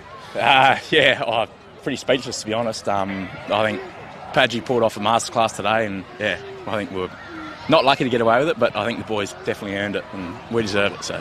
You come up against Two Wells a couple of weeks ago. They had you done 41-1 at quarter time at Hamley Bridge. You know, when Two Wells get the jump on any team, not just you guys, it can be tricky to go up against them. But you guys didn't really give them any breathing space this afternoon. We knew if we put some pressure on them at the start, then they'd have to work back into it, and, yeah, worked in our favour, so... Absolutely. You got the sorts of players going around like Cale Olds. I was almost going to give him another pair, but he's already got a couple in the closet at home. I didn't know this was his then. No, it was absolutely yours, mate. You were fantastic in the back line. And also to mention Jack Heaslip, I know I'm not his favourite anyway with the handshake situation, but he'll be super happy with this one as well. But you mentioned Coach Ryan Padgett, come across from Golden Grove, obviously in the off-season, and he's changed something. He's something different. He wasn't someone that was necessarily a club person, but he's come across and made an impact. Yeah, he's been really good for the boys and the club, so yeah, we're really happy to have him. Awesome. Well, you've got some a beanie and some Archie songs there as well, mate, but you're going to go get a premiership medal. Thanks for that. No worries. Cheers, mate. Thank you very much, footy fans. Stay with us. We're going to have the post-game presentation in just a moment.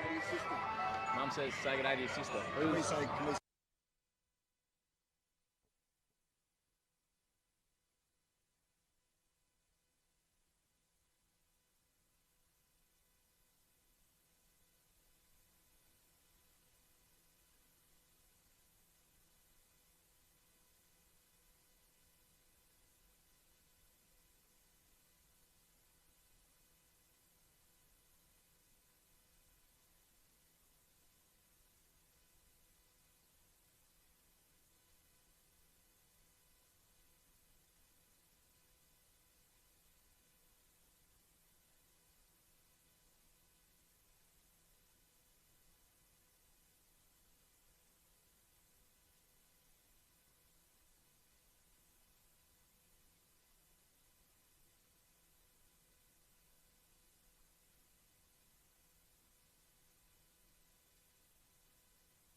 You happy to stay? You want to stay there or come up?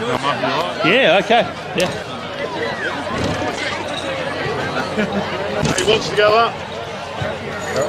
Yeah, we're good. Yeah.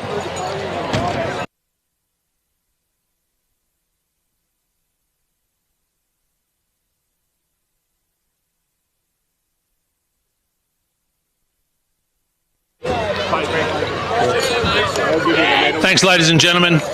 Just another thank you to Malala, putting on a good event, our sponsors, and on a personal side, I'd love to thank my board for all the efforts they've done this year. Only another couple of meetings to go. Sorry, and a bit closer apparently. So yeah, thanks very much. It's been a very good day. Commiserations to Two Wells. I think you two teams have had some, really good bouts. But unfortunately, this is the big dance, and someone's got to win, someone's got to lose. So five in a row and didn't quite make it. But I did listen to your speech just before, and I agree, you can go more if you want it. So come back bigger and better next year. To Malala, congratulations to you and your club and all the players. If any team was going to beat Two Wells, it was going to be you guys. So well done. Very well done. We'll do the umpires. If the umpires could come forward, please, BJ.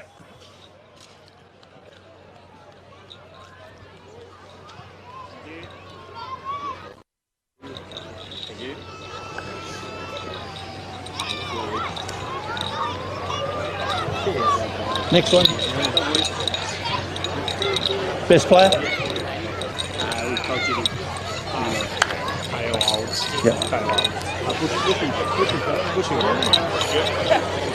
The best player for today comes from the Malala Football Club, Kale Olds.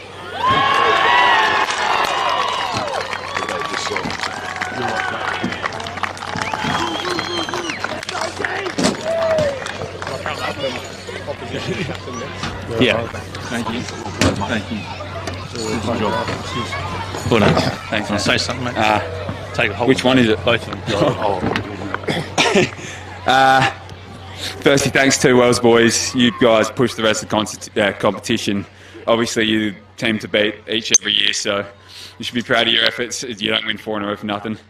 To my boys, what just happened? Thanks to everyone here. I'm not going to get everyone. The Bonnie training, Sugar Padge. I'm lost for words. Scotty. Yeah, I can't believe it. Thanks, boys. Thank you. You? Yes, stay there. Well done, fella. Thanks, mate. Thanks, I'll just get Scotty Wise to come forward. Or Caleb, it's up to you. Dylan, sorry, Dylan. I've always got to have a faux pas at some stage. First of all, thanks to Malala Footy Club, putting on a great day. Kudos to Padgy and his team. You were well structured all year and you were too good on the day. So it doesn't matter what happens for the last 18 weeks. You were too good today, so enjoy the next 3 days. I miss that feeling already.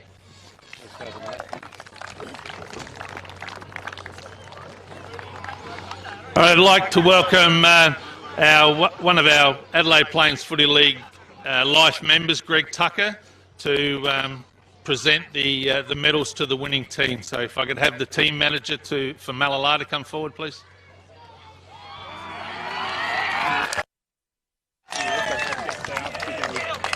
Come over this way.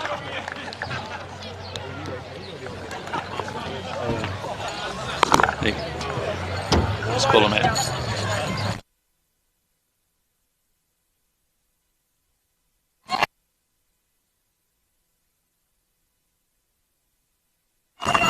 Number 4, Riley Thorne. Number 5, Jesse Trevor. Number 11, Joel Whittlesey. Number 12, Troy Alger.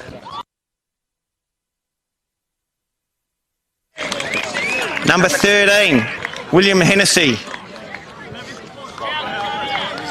13, William Hennessy.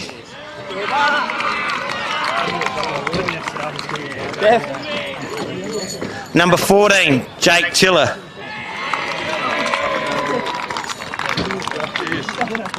Number 16, Jordan Clements. Number 18, Braden Tippett. Too fast? Number 21, Toby Morn.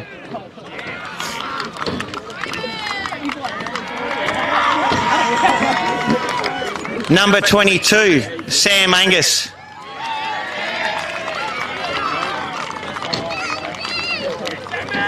Number 23, Brad Wilson.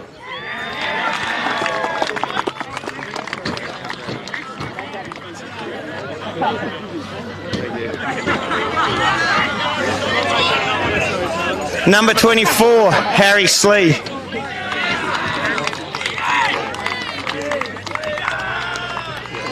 Number 27, Matt Newman. Number 28, Harrison Taylor.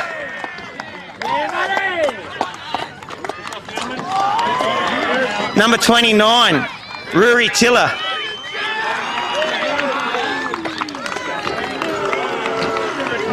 Number 30, Zach Eckerman.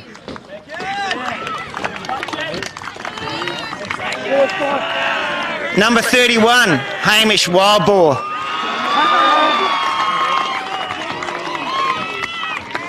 Number 32, Charlie Baker.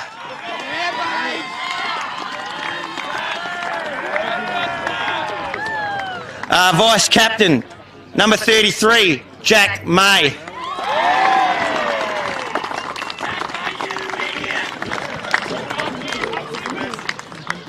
Captain, number 7, Carl Olds.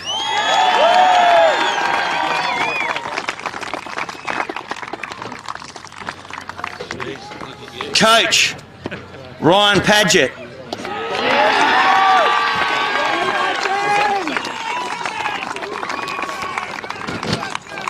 Assistant coach, Kane Moore.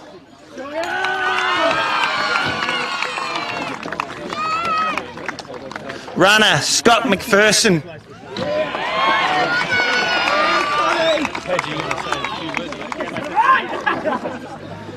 Team manager, myself, Craig Sowerby.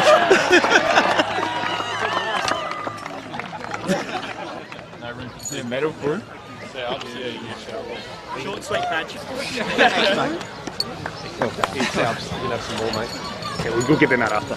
All right. On behalf of the Malala Footy Club, I want to obviously acknowledge the Adelaide Plains Footy League for being like I've played all my footy in the city, and it's an unbelievably good competition in terms of the way the community get around it. So credit to Grant and the Adelaide Plains Footy League board for making it a great place to play footy. To the 2 L's Footy Club, to Caleb and Dylan and your boys, obviously the standard bearers for a long time.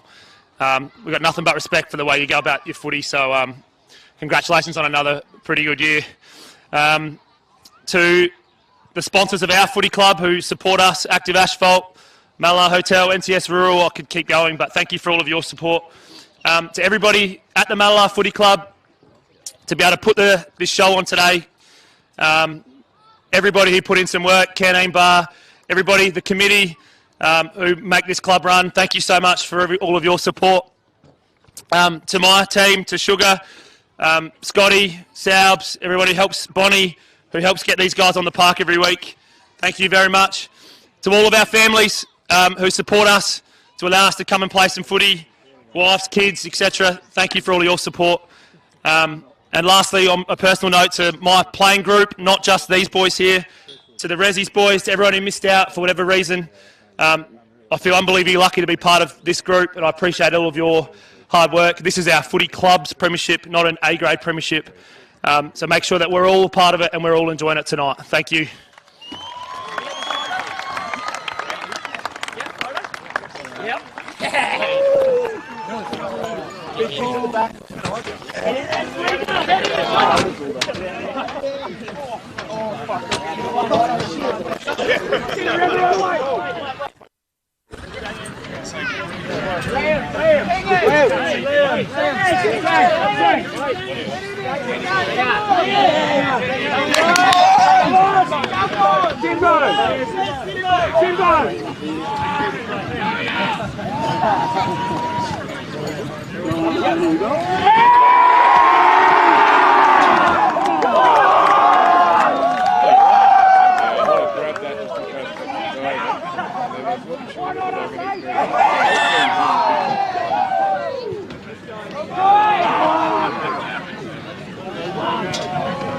And to the spoils comes the celebration.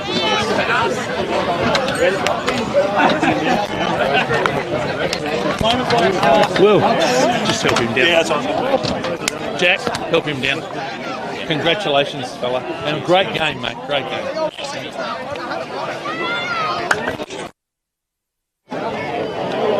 Give it to Greg.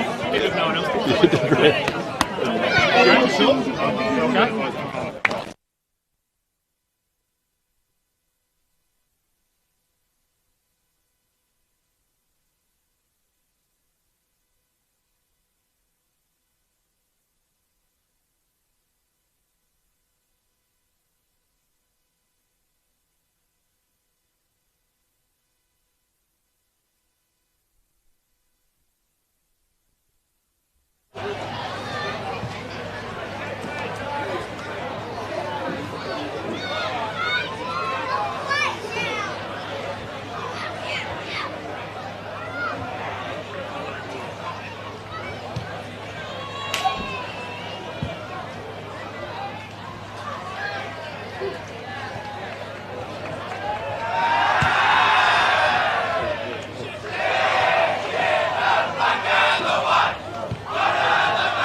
Well, there you have it, footy fans. 4 games of footy done and dusted, and it was, in the end, what an upset it was. Malala getting the win 12-13 to 9-5 over Two Wells, and they take away the A-grade premiership. We have Virginia in the under-14s. We had Two Wells in the under-17s as well, and then we had Two Wells in the Anglevale, sorry, in the 17s and Two Wells in the reserves. Thank you to all the sponsors. Thank you to everyone for watching here as well this afternoon. A brilliant day of footy here for the Adelaide Plains Footy League. Thank you to Dino on the camera. Thank you to Source as well for commentating with me all day long. And what a brilliant season of footy it was for the APFL. Of course, we've got more action on filming footy all around the country, but hopefully we'll be back next year for the Adelaide Plains Footy League. Thanks for watching Filming Footy.